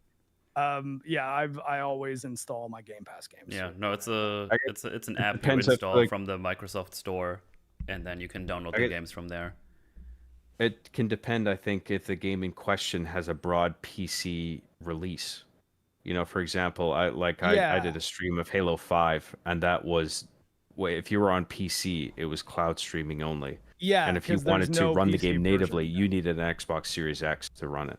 Yes, so Yeah. if you're playing Xbox games, like games that are Xbox console games that do not have a PC version, then yes, you would be streaming it through Xbox Cloud. Xbox, I don't know why I wasn't thinking the word cloud. I was thinking live, I guess, because of Xbox Live. But Yeah. you'd be streaming that through the Xbox Cloud Game Pass. But if it's a PC game that has a PC version and that is on Game Pass, then you can install it and play it natively. Right. Okay. As long as you're subscribed to Game Pass. And I Yeah. think it's actually I don't know if you can play any Game Pass game if your unit's offline. I'm not sure that you can. If what is offline? Like if say Uh, your internet goes down and you have a game installed on Game Pass, Uh-huh. can you access it at all? Or Uh, like does it do like a 10-day check-in thing or something like that? Honestly, haven't had that problem yet to even tell you. Yeah, I don't know. I don't that know. have either. I would expect if you're on a PC and you sign up for Game Pass and you are offline, you don't have an interconnection, then it would expect you to have one. Yeah, Like I would, probably. I think Microsoft would Well, want you maybe, to but sign in and for then Steam, enable permission to launch the executable. at least for your Steam games though, like you can play Steam in offline mode, but I think you have to sign in like once every 30 days, like in order to access That's your true, library. but I'm not sure Microsoft operates the same way. Yeah, neither am I. I I don't think know what Steam their is more system is for generous that. in that regard. Yeah, very possible. I don't know the answer. So. Yeah. Let's see. I'm I not just did sure a either, quick. to I be did a fair. quick Google. Can Game Pass games be played offline? And the first thing I see says PC Game Pass lets you choose one device for offline play. Apparently. Oh, okay. Okay. Well, that's something. Turn on offline permission. Okay, interesting. Yeah. There's So- probably a time frame though too. Otherwise, some people might just like get a 14-day trial for Game Pass, install a whole bunch of games, and then just be in offline mode forever. yeah, yeah. Yeah. And yeah, if you have Game Pass, you get like a discount on all the games on their store as well. So if you want to buy it, you can do it there. But You have to buy it on Microsoft Store though, or like the yeah, Xbox it's app. still a digital copy. So mostly what I do if I have a game that I really like on Game Pass, I'll just buy a physical copy somewhere else for my PlayStation, which I will definitely do for Expedition 33. Well, I mean, for what I did for Expedition 33 though, is I played about an hour and a half of it on Game Pass, and I liked it so much that I kind of wanted to play it on Steam just because it's not a first-party Microsoft game, so Mhm. it being on Game Pass forever is not something I could count on, obviously. Yeah. And so like ownership of the game in that sense, and then the fact that the price point and it having a 10% launch week discount made it so that when I considered that, I went over to the Steam store and was like, oh, okay, this is at a price that I'm not going to have to rearrange my finances for the next round. So, I mean, Yeah. maybe, you know what? I like this game quite a bit. I could see myself really getting into it. I'm going to just buy this, which I don't think I would have made that choice even if Expedition 33 that I've finished and I like it quite a lot. I don't know that I would have bought it if it was 110 Canadian dollars. Yeah. I probably would have just played it on Game Pass and that would have been that. So Yeah. like, the high sticker price is not always a good thing. No. Even if you are supplementing it with Game Pass for people to be like, well, if you want to play it, here's the cheaper option. If you make it a lower price, then Game Pass can be your marketing. It's like, hey, I rented this game and I had a lot of fun with it. Therefore, I now want to buy a copy. Exactly. Yeah. Well, frankly, I don't think that's ever going to happen with this game. Really. Like if I were to beat this on Game Pass, I wouldn't have bought it on Steam because I liked Maybe it not, so no. much. Like because this game is like a one and done, Mm-hmm. you know? Like I bought this on Steam full price and I wish I had just gotten it on Game Pass, frankly. Cuz I was expecting maybe there'd be some kind of New Game Plus integration that was a bit more. I mean, there just isn't a New Game Plus period here. Like the end credits roll and it just puts you back to the main menu and then that's it. Like Well, you can again, I go think, back like, and the- play all the chapters and get 100% on everything, but I was expecting something a little bit more and I was disappointed in that regard. And then I couldn't help but think, "Man, I wish I just fucking got Game Pass for a month and then just blew through this."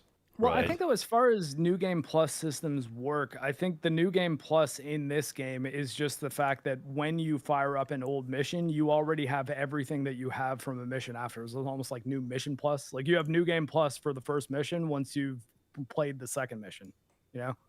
Because it's like now Yeah. you all of a sudden already have all the tools that you got in that run. Mhm. And I guess the other thing that New Game Plus will tend to do is amp up the difficulty, which is, it's always kind of there in the menu for you too. Mhm. So. I guess it's just the gameplay loop itself that is the issue here then. Because like for something like Lies of P, I was quite eager to start a new game plus like immediately. But with this, video I was game. just like, you know what? I'm done now. I had no eagerness to launch right back into it. So I guess that's just the gameplay itself. I mean, it's just the I way guess it exists. I was eager enough to fire up missions that I had not gotten the collectibles in and find them. But I also had like the carrot of the achievements on the end of the stick. So I was like, yeah, I might as well go and Yeah. hunt these down. I liked exploring in this game. I liked getting the collectibles. So I'm going to go back and get the ones that I missed. But yeah, I wouldn't say this game has tons of longevity. So it maybe wouldn't work for Game Pass acting as a marketing tool in the same way that, I don't know, maybe it would for Expedition 33. It did for me, but again, I think the price point make it so like you play this on Game Pass, even if you like it a lot, and then you hop over to Steam, it's like, well, that's almost $100 or over $100. Then like that's it's gonna be a tough wall to climb unless like you're really gung ho about how much you like it. Yeah. And then there's the question of whether another one's going to be made, because there's a whole thing on the internet right now whether Doom: The Dark Ages was a financial success or not, right? And so at first, like from my perspective, the first thing I noticed was going viral was the Steam concurrent player count, which I think peaked at around just over 30,000. 30, I think, yeah. And I was just like, that's not high. Yeah. But then another statistic came out, and this was something that was highly controversial, where Microsoft and id had advertised that they had 3 million players, players, not sales, where other companies and developers and publishers were advertising that they had X amount of sales, copies sold. I guess, right? Man, that sounds a bit like marketing trickery, because yes, then you probably want to look into, okay, how many Xbox Game Pass subscribers are there? Because technically they're all players. They have the game in their inventory. Well, this is what was bugging me, because like a lot of people were saying like, oh, they're just fucking hiding the fact that this game is a fucking flop, because they're saying players, 3 million players, that's not copies sold. Well, I'm just like, well, that is still Game Pass revenue. And a lot of those people are probably going to be recurring subscribers, that will overall, across a period of 3 or 4 months, pay more than the cost of an individual unit for like a game. Right. So I'm like, this isn't like millions of dollars being flushed down the toilet exactly. Like maybe it is. It depends on Microsoft's model and whether it's actually profitable or not, and I can't be sure one way or another. I think the reason that the players thing not counting came up is that I think for Assassin's Creed Shadows, Ubisoft did the same thing, but Ubisoft also has their own like kind of proprietary subscription service thing where like you can advertise a player count that doesn't necessarily have anything to do with the sale count. And I guess I don't know enough about the business breakdown for the subscription services to say that like, well, is saying 3 million players, is that a flex? And does that actually do anything for Doom? Or is it just Microsoft saying that like, yeah, we have, because like, I mean, if they said something like, since Doom: The Dark Ages came out, we've had 3 million unique new Game Pass subscribers. That would be like a figure that I think would be much harder to argue as anything other than like, oh, okay, so I guess a lot of people signed up for Game Pass for Doom. But when it's like players, it's like, how many of these people just downloaded the game, played 10 minutes of the mission, and then decided never to play it again? And I think for this game, probably that number's probably not super high. But because I mean, it's fun enough that I think if you have any interest in playing a Doom game, you're probably going to play it for more than 10 minutes. Yeah. But at the same time, it's like, well, I guess if you're advertising the player count as the thing that you want to like do is you're, hey, look at how great this game's doing. It almost, at least now on like, and when I say now, I mean like very recently in like modern Twitter world, almost seems like a tacit admission that the actual sales are not a high enough number that you'd want to be bragging about it. Because I think in between Assassin's Creed Shadows and Doom, Expedition 33 was like, yeah, no, after a week, 2 million copies sold on this Yeah. game that had like a very small development team and launched at a more reasonable price. And I'm hoping more developers and publishers are looking at that, looking at that, Yeah. like, hey, this game that is lower price than the thing that we've been trying to tell people is the absolute minimum that can viably be charged for a AAA game for the last 5 years. I think the Is doing story really of well. the story of that game happening in itself is interesting enough because the guy who started this is basically they came from like another big company because they were Ubisoft, yeah. So there was like, oh yeah, I got bored, so I wanted to do my own thing. I think he said something along those lines. If he would have pitched this game at Ubisoft, he maybe would have gotten okay in like 30 years or something like that. He said, basically trying to say like this would have never been greenlit because this seems ridiculous. And then they built this 30-person team and made this amazing video game, which clearly has a lot of passion and love put into it. And is super fun and has actually Found a composer on SoundCloud who wrote like one of the best video game scores like in the last decade. That OST goes so hard sometimes. I was like, Jesus. God, the final boss, holy hell! I'm not there yet. Like, oh man, get real. Like, yeah, the version of the like kind of main theme that plays during that boss fight goes way harder than it should ever be allowed to. Yeah, and it just makes you think how many talented developers and writers and whatnot are trapped in like these big companies and contracts. They're like, man, I'm not allowed to do what I want to do. And yeah, I wonder if there's gonna be more devs from big studios that just branch off into their own expeditions. I mean, honestly, the thing I hope even more so than that is that the big studios are gonna wake up and say, hey, maybe instead of making 3 games every 5 years that we charge $80 for, costs us $200 million, and we're paying like 5,000 people to work on it. Why don't we make 10 games this year with a way smaller teams who we give a bit more freedom to do things that are interesting and like not exactly the same as all the other games around them. And then if we take a financial hit on 4 out of the 10 of them, but the others at least make back their budget, we're actually doing way better than we would have been with like the one major game that flopped. And because there's nothing stopping them from doing that. The only thing that would be is if they currently have studios that are staffed up with a lot of people who doing a strategy like that would say, okay, now like 20% of you guys need to be fired right now. But I think that like the answer to that is like, well, okay, what would be the budget for the next big, I don't know, pick a development studio that like people are aware of. I don't know. Can't think of one. I don't know. Oh, God, no. Square Enix is a publisher. Jesus. It doesn't matter. Just I don't know.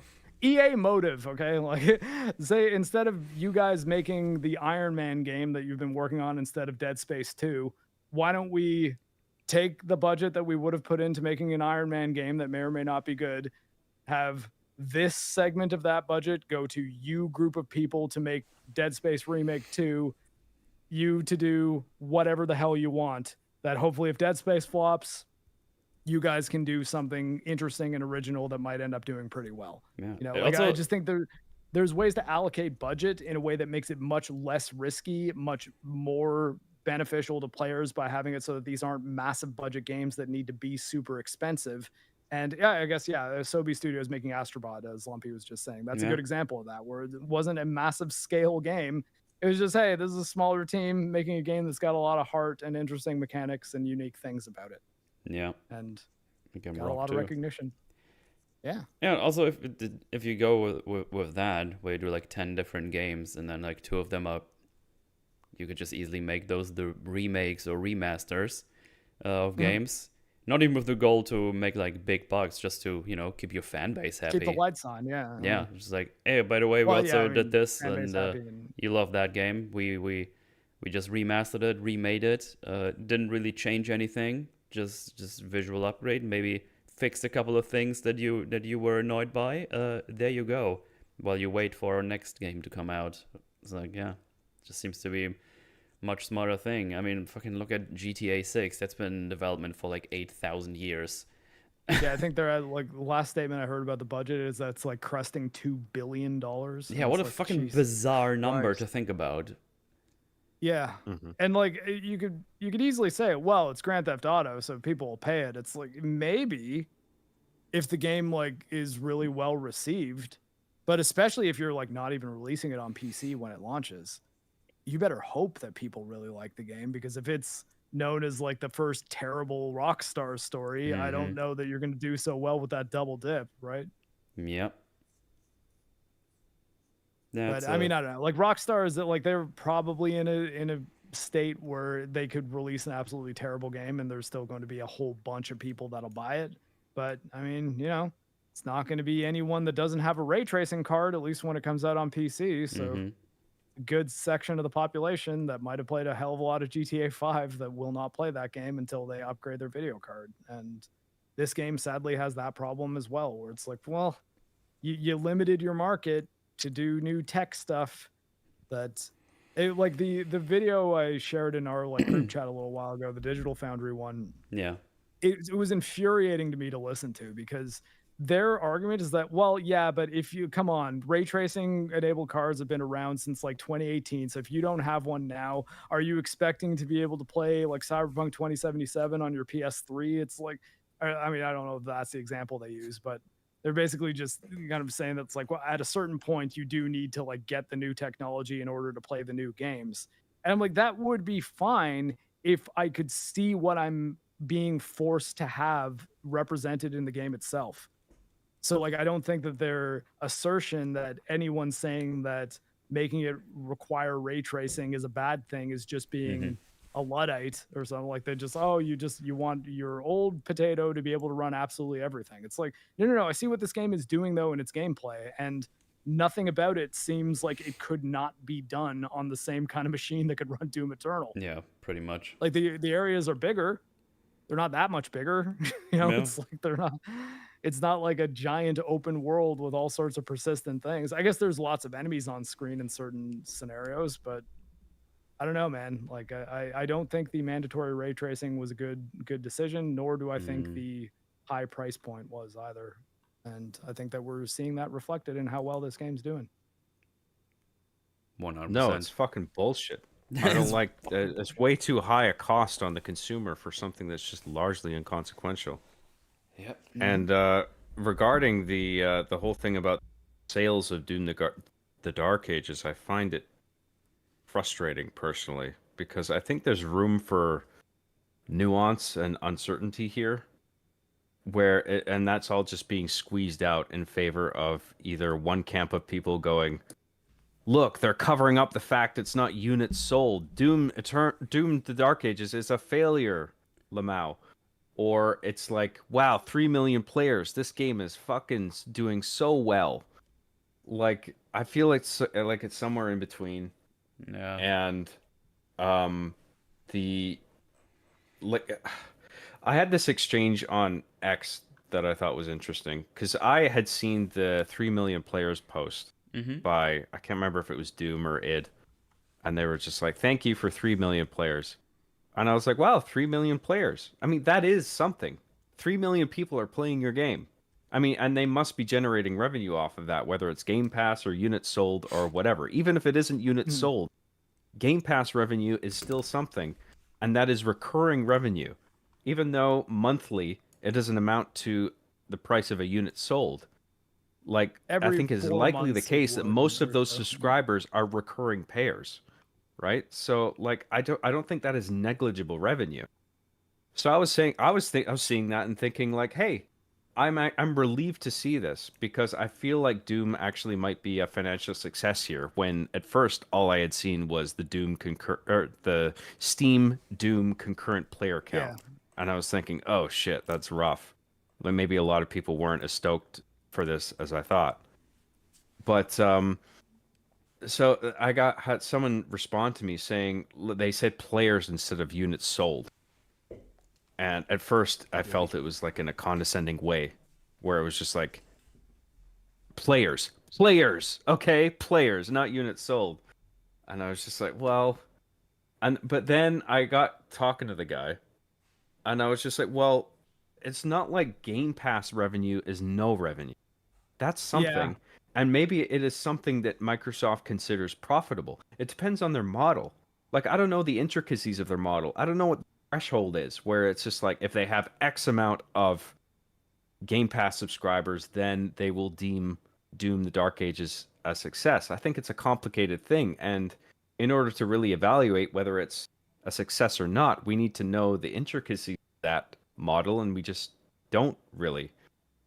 And the person said in response that Microsoft feels like since their $69 billion acquisition of Blizzard and ZeniMax and King and all these fucking things, like since then they have this overinflated sense of ego, I guess, where they feel like they are the Game Pass day one company, where they can take a AAA game like Doom the Dark Ages and make it available day one on Game Pass.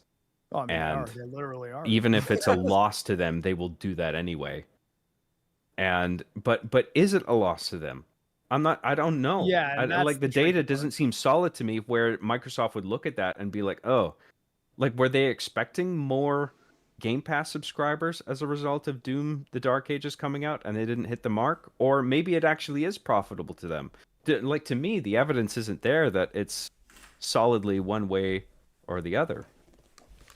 You know? Yeah, and Like, I think that it'll be tricky to determine that, and it's also why I will never be the one criticizing player number boasts as being like, oh, that's this company trying to like save face with PR, because it's like, well, we don't actually know what the economics of it are.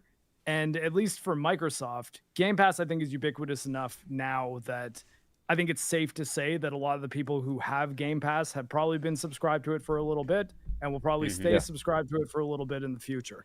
I think where people were poking at Assassin's Creed armor is that no one really uses the Ubisoft one. And a lot of them might have just signed up for a 30-day free trial to give the new Assassin's Creed a shot and then stopped. But even that, like the reason I say even boasting of that is like an admission of failure. It's like, well, but I also don't know what like exactly is going on behind the scenes. I guess the way that it's easier to see in Ubisoft's case is you can actually look at their stock price. But whereas Microsoft is try to quantify Microsoft's stock price in the context of a video game release, it is not going to do anything because most of their money is being made on Windows and cloud services and stuff. Right. And if they could get away with not releasing Doom the Dark Ages day one on Game Pass and just rely on unit sales for X amount of time, like when it first comes out, and if they have thought that that would have made them more money, wouldn't they have done that? But the argument that I got in response was like, no, they have the ego where they just feel like they have enough money and weight behind them as Microsoft. Because as Microsoft, I mean, gaming is just a portion of what they offer. I mean, for the longest time, their thing has been software, Windows, computing. You know, gaming is just like a portion of what they have to offer now. So they might have the might and amount of money behind them where they feel like they can just offer something like Doom day one Game Pass, and if it is a loss, which they may or may not have calculated, then they can just eat the cost of it and whatever. Like they just put it out there, and you know, worst case scenario, it'll likely amount to an increased amount of Game Pass subscribers.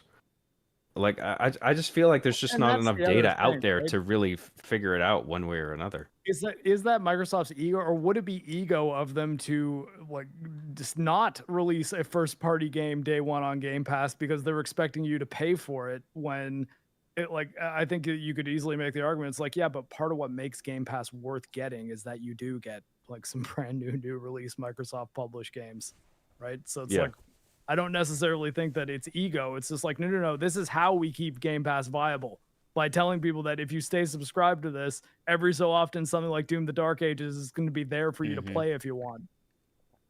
Well, I would think that Microsoft is smart enough to make a decision based on potential revenue rather than just we're so awesome that we can just put out a fucking new game on Game Pass and everyone's going to subscribe.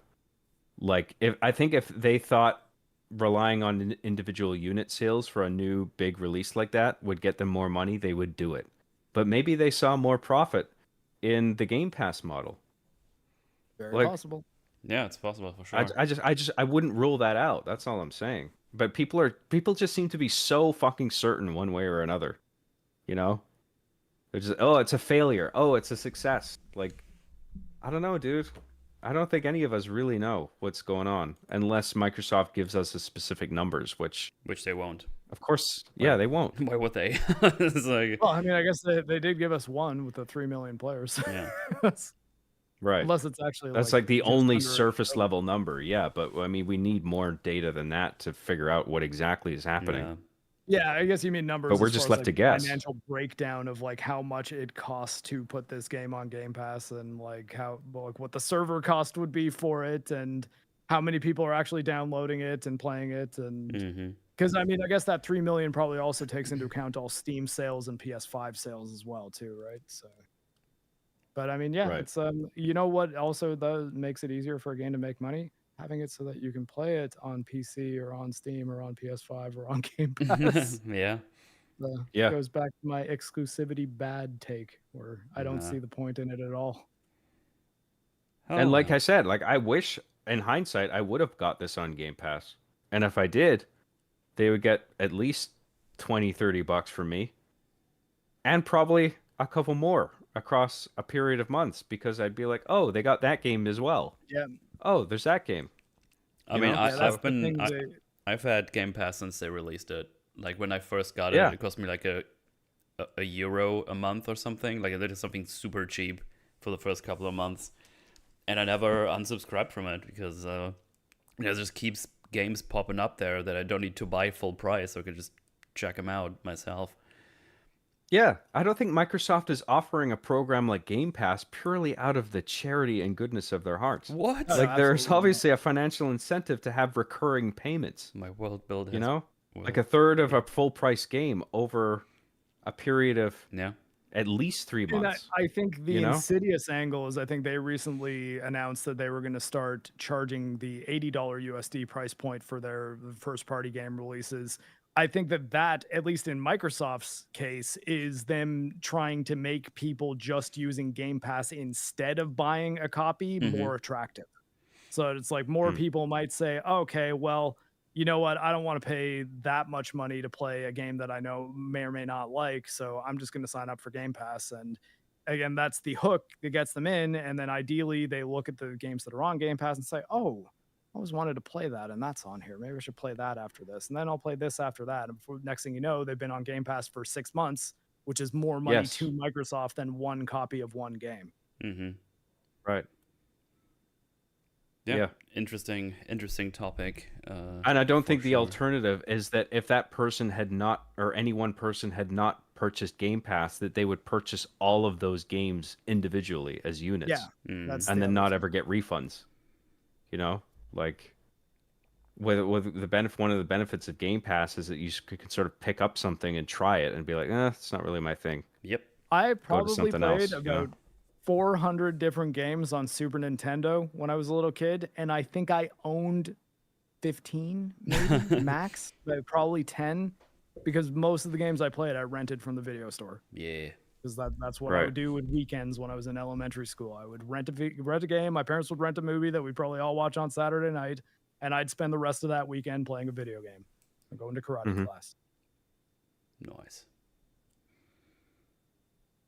I mean, it could very well be the case that a lot of the hype for Doom died. I've heard arguments being made that a lot of people were disappointed with Eternal, and then Doom: The Dark Ages came along, and despite the fact that it had a heavy marketing campaign behind it, like a lot of people just weren't stoked for it. Maybe that is the case, but I am not convinced. that is Well, what's happening here. Eternal also had the benefit of coming out like just as the COVID lockdowns were happening. So it's why you see, Yeah. if you ever seen a meme of like the Animal Crossing little dog girl Yes. thing and the Doomslayer together, that's because those were the two games that just made an astonishing amount of money by coming out Yeah. right when people were stuck inside for months on end. Right. And it would be difficult to replicate those market conditions unless bad Well, things happen. I think around them. those two games contrasted so starkly that Yeah. people just couldn't help but see amusement in that, the fact that they were coming out on the same day. And then they and both, just like it turned selling into a like meme. Yeah. crazy too. It's like Yeah. Barbenheimer. It was the same sort Someone of thing. for everyone. Yeah, Barbenheimer. Doom and Crossing. Yeah. So I'll be back yet again. Oh man. Well. What a crazy world the world with video games is, and my brain, because that's shutting down right now apparently. Is it nacho cheese yet? Sorry? Is it nacho cheese yet? It's close. It'll get there. At the latest at work tomorrow, I guess. Don't know if Microsoft any ideas about engineering plagues to raise sales. I've got a new marketing strategy. We make everybody sick. Oh well. But I think we talked pretty extensively about Doom and everything around it. Conclusion. I thought this game was good. I want it to do well, and I want another one. I Yeah. want Me them too. to do. I want them to do another one with glory kills back. Yeah. I like glory kills. They're fun. I like snapping nags of little goober demons that roam around, and then I get hell for it. And maybe they are losing money on this broadly. I don't know. Yeah, I no just clue. hope that's not the case, because I want another one. I hope this did well, because I think they did a really good job with this game overall. I guess time And will it tell. deserves to if- have success. if we get I don't know, interviews and podcasts and whatnot where they ask like, so what about the next entry? And it's like, maybe we do one, maybe we won't. Maybe the next one is going to be on your mobile phone, because don't you have phones? No way, that was a different thing. Yeah. Well, I remember hearing some developer interviews, like Hugo and like one or two other guys talking about and then occasionally the interviewer would be like, do you have any plans for another one? And we're just like, we're not. They're just like, we're not there yet. Like Yeah. we have to just we're working on this. We're gonna put it out. We're gonna see how it does. And I hope it did well enough that they're gonna make another one. Really, Yeah, I mean, Doom is fun. It's fun stuff. it's good. Yeah. So do I. Yes. Although I do want them to add the ability to turn off slow motion, because I would flat out play this entire game again just to see what the parry time feels like. Yeah. Absolutely. I could do it now. I just don't want to install fucking cheat engine. Yeah, I got you. Well, I guess the next big shooter game is probably Borderlands 4, right? Speaking of But $80, but that's not doing good PR right now. When the guy says, No.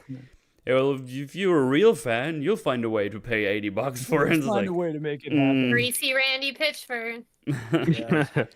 Yeah.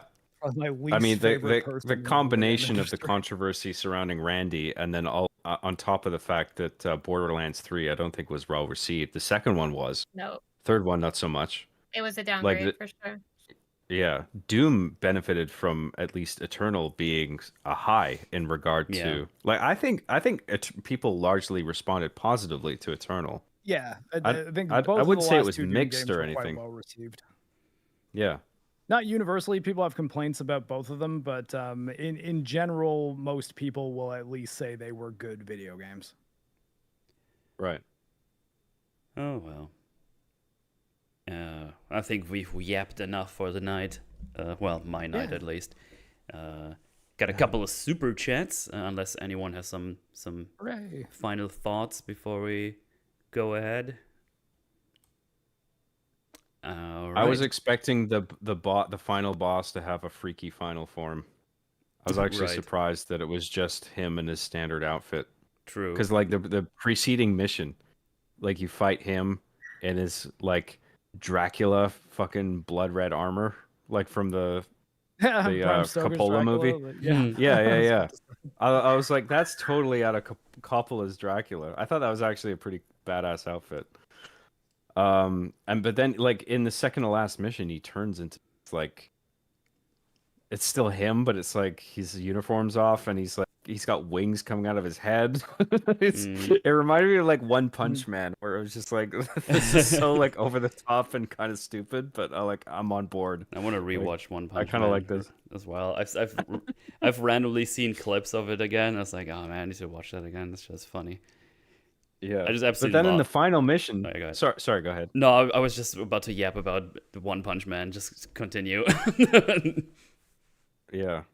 Well, in the final mission, you fight him again, but it's just like his default Yeah. form, and you just fight two phases of that. I was actually The a only bit annoyed how modifier many is that you're times I had to fighting. fight him. I was like, oh, you again? Okay, parry, parry, parry. I didn't mind him like sort of inflating himself like a pufferfish, and then you defeat him anyway because he kills your dragon, and then you super pissed off as the Slayer, and then he retreats into hell, and then you follow him into hell to just fucking finish him off. I was like, I thought that was "Nuh-uh." actually pretty badass. But I was expecting him to have this like super final form or something like that. Yeah, But some it just didn't happen. I was gross just like, hell okay, form, I guess it's over now. All right. Yeah, That's the only thing I'll add. Sorry. no Go ahead. problem. Well, in any case, we got $2 by Jackson Voorhees saying Thank you, Jason. tribute for Metal Man. Glad you landed on your feet. Thanks. I guess I was dying or something. I don't know. Well, I mean, Sorry? or I mean, is that about me being like you're Metal Commander, but I'm a person who has a metal foot? Yeah, I mean, it says Metal Man. I don't know. But thanks Ah, for the super well. chat. You confused us. Congratulations. $5 from Artemis saying, hot take, glory kills sucked. Ooh. They slowed down that the is game and made it stop and go. Oh. See, I think the slow motion and the parrying is slower than most of the glory kills are, especially in Eternal, because the glory kills are pretty swift in that game. They're a little bit longer in Doom 2016.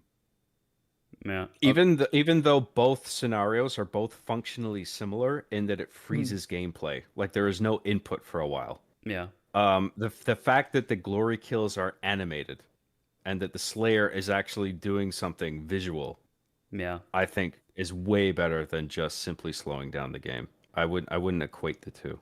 Yeah. It was really quite satisfying going back to 2016 for a bit, and just like you see him do a little kick in the gut and then punch him in the face or rip someone's arm off. And it's like, oh, that's nice. That's way cooler than just a little shield bash and a kick. Like, but he's actually getting his hands on these fuckers and just rips their head off or break their necks. It's just really satisfying. I want it back. I really do. It's good stuff. Yeah. Yeah, I missed. And you can string together one after another, and it Yeah. was like really amusing. Got $5 by James, thank you. I refer to you, James. Transformers Fall of Cybertron, Bruticus and Grimlock sections as better mech sections, with ironically both of those not using guns. Oh. I think James talked about this yesterday. I was finishing the game, that the Transformers game has some good quote-unquote mech sections in there. Is that War for Cybertron or Fall of Cybertron? Fall of Cybertron. Okay. I think that's like one of the recent ones that came out that was surprisingly good. I never checked it out, but I think I heard it good was things about it. 360 era, I'm pretty sure. PS3, Wasn't there one like 360. a couple of years ago that was on PC as well? Maybe I'm misremembering. I don't know. I know that Ninja Theory made one that was kind of based on or not Ninja Theory, sorry, Platinum made one that was based on the like cartoon, like cell shaded graphics. I heard that one was good. Okay. Oh, they're delisted. All the good Transformers Nothing games is are delisted from emulators, James. Yeah, but still, that's so annoying. And we got $10 by Slumpy saying graphics just aren't the draw devs think they are. The most played games have always focused gameplay over graphics. There are so many examples in the industry where gameplay is king. Example, Minecraft. I mean, my go-to example with shit like this is Vampire Survivors. Yeah, I mean, Top-down 2D pixel graphics from the basically as little focus on graphics as you can get for a game that costs like $1 to buy. Yeah, and in a funny way, there's not even a lot of gameplay really in there. You just walk around and pick up stuff, but there's something about it. It's just so super satisfying, and they're still going strong. I think there's been 2 new DLCs. They had a crossover with Contra. They had a crossover with Castlevania now. I think they updated some levels now, and all the DLCs are like $5 when they come out, or like $3.50, and I have them all, and I'm just go back to it like once every couple of months and just do the DLCs, and it's just a super fun game. It just shows if you make a fun game, it's just good stuff. It's a brilliant gameplay formula that gives you a lot of dynamic like results based off of very minimal Positioning, player input, like you said, because all you're doing is just walk around picking power-ups and choosing the power-ups that you want. And it's also very Positioning and pick up and small play. choices. It's very That's it. there's no bullshit. Yeah. You boot the game and you can go quick start, and then you got a random character, random level, perfect. And I can just play this for 20 minutes and zone out. And then they give you some. It's also a relatively quick session as well, like isolated, relatively brief sessions. Yeah, and then they give you tons of different characters. You can put in some modifiers. It's like, oh, this goes more than 30 minutes, or enemies are harder, or inverted, like the levels are inverted or mirrored or whatever. And yeah, I actually got all the achievements there. Well, at least last time I played, there's no DLC, so there's more achievements now. So they they released those actually like a week after I got all the achievements, and then they're just like, no, you don't. It's like, bastards. But yeah, it's just sometimes just having a gamey game is just the way to go. Make it affordable. I mean, you can play it on basically everything. I don't know. Yes. It's doesn't always have to be like the AAA super graphics, everything. It's just like, just give me a fun game to play I can jump in and out of, and I'm a Well, happy camper. Well, it's games that- interesting because like Doom: The Dark Ages, it's a AAA game while being very gamey at Yeah. the same time, and it's not something like a Naughty Dog thing where it's very linear and like super story driven. Yeah. To the point where it's the story sort of props it up and elevates it. Well, I mean, at least in regard to the first one, Yeah. you know.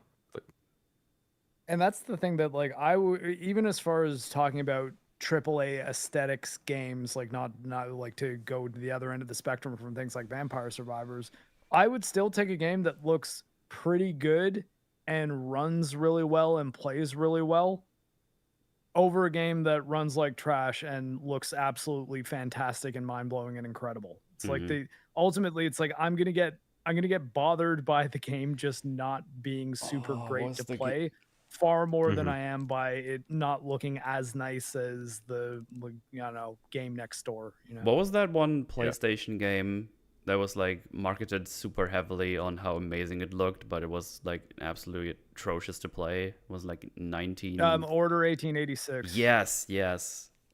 Everyone was talking about this, and then it came out, and it was like, That was like a vampire werewolf thing, right? I don't remember at all.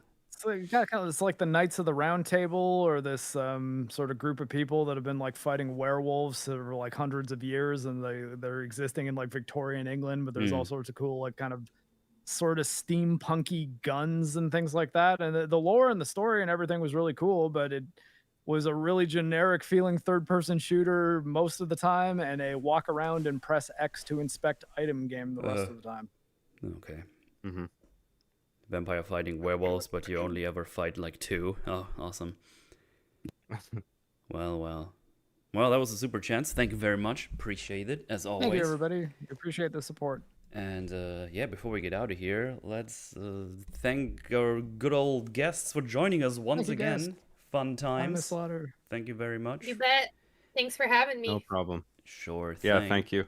Well, let's start left to right. John, what are you up to? What's going on? Let the people know what's up. I'm doing my machinima crap. I just finished shooting all of my next things, so I'm just editing that now. Nice. And I'm Yay. streaming on the weekends. I'm doing GTA 4. I'm having a really great time with that. Oh, nice. Such a good game. I haven't played that one in And, ages. Yeah. I really Nico, like you're it. my cousin. Let's go bowling. Let's go bowling. No! John Graham on YouTube. Yeah. Thank you. Thanks, guys. Absolutely. Miss Laughter, what's up with you? What's going on? Streaming 2 days a week on the Night Dive channel as their host. I've been playing through Half-Life 2, and then this coming Monday we have a Wolfenstein Enemy Territory community night. So come by if you want to play some games with the community. And then on my own channel on Tuesdays and Thursdays, I've been streaming. Well, now this week will be the Dark Ages since I have my GPU, but I've been in the middle of a Manhunt playthrough, and it's been a lot of fun. So you should come by. Nice. Cool. Yeah. Yeah, all the links, of course, down Thank below. you. And yeah, thanks for joining us, Marc. I heard you I did. made a you did video, thing. yeah. Yes. Made a video on the 3 games that have ever been made based on Berserk. It's a Dreamcast game, a game that you can find on Steam and PS4, and a game that is only on PS2 and was only ever released in Japan, which happens to be the best of the 3. But yeah, if you use PCSX2, you can emulate it, and at least links to the emulator and the high-res texture pack and 60 FPS patch for it on there. It is super easy to type Berserk PS2 fan translation into Google, though, and find the ROM that I was just afraid to link in my description because I didn't want to get sued. I'm not sure what the legality of that is, but it's not difficult to find if you want to play it. But yeah, give my video a watch. It's not doing particularly great. I don't know if the algorithm just really doesn't like Berserk stuff or what, but yeah, if you pop over there, throw it on in the background, give me a like, I'm sure it'll help out. But yeah, it was fun to make anyways, and I'm currently working on another one about Onimusha. Nice. Which hopefully I'll have done before Cool, the man. new Onimusha game comes out. Yeah, go check out that video. It's a good video. Really good. It's definitely worth a watch. Thank you. There's puppies in it too. Hey, Jojo. That is true. That little That's dog. true. think she's But hungry. yeah, of course, all the links down below to all of these in here. Well, as for me, I got one more episode of The Last of Us to watch tomorrow, and then I'm finally free for a while. So you can probably expect a stream tomorrow where I talk about that. Then, as always, gonna edit up the talkings about this, the rando rant, together for Tuesday or Wednesday, depending on how my time is available. But it's gonna be out on like Tuesday or Wednesday for everybody over on the channel. I say over on the channel. It's this channel where I'm on right now, as I always am. Actually, I need to figure out what I'm going to play tomorrow, because last time I just did the talkings while I was playing this, but now I'm actually done with the games I had scheduled to be finished at some point, so I actually have no idea what I'm going to play tomorrow. I have no idea. We have to look in my cupboards and Backlog stuff. hunt. In my backlog, yeah, because I got a couple of like older games I meant to check out, and I don't think anything particularly interesting to me comes out in June. So I'm probably just gonna play something that I find interesting in my backlog. I mean, this Vagrant story on PS1 looks kind of interesting. Vagrant Story is good. I got that on the flea market last year because I never actually played it. Actually, I think I rented it when I was a young clown boy, and then I didn't understand what the hell was going on, and then I never played it again. But I always heard good things about it. Takes place in Ivalice, same world as Final Fantasy Tactics and 12. Oh yeah, that's right. So yeah, I'll figure something out until tomorrow. By tomorrow, I mean, maybe just play something random before I figure out what I'm gonna dive into completely. Berserk PS2. Maybe, I don't know. We shall see. Then for the week after, I'm probably gonna I will edit up the rant about The Last of Us Part 2, the video game. I've already finished that game, but I thought I'll throw that out after I'm done with the show. And then I'll go back to finish up a video that is like halfway edited, I think, but has been on the back burner because I was doing all the other things. So you even will be getting a proper, fully edited video soon-ish. I actually need to double check because I might have to switch some things around, have to re-listen it again because it's been a while since I touched it. but that's coming your way as well. It's not Rings of Power. No, I'm done with that. It's something completely different. But yeah, I got like plans are on the way. Things are happening, and yeah, just look out on the channel, I guess. But with that said, again, thanks for joining us, chat. Thanks for joining us, guests. Thank you very much. Yeah, thank you so much, all of you. Thank people in the you. chat and people on Always the show. fun. And Thanks, guys. yeah, we're gonna go lay ourselves to rest. Well, I'll probably will soon. It's almost midnight ish. Well, 11 p.m. I'm just yapping about. I don't know how to end this. See you later, guys. Goodbye. Bye, everybody. Bye. Literally, say Bye. something. Nice.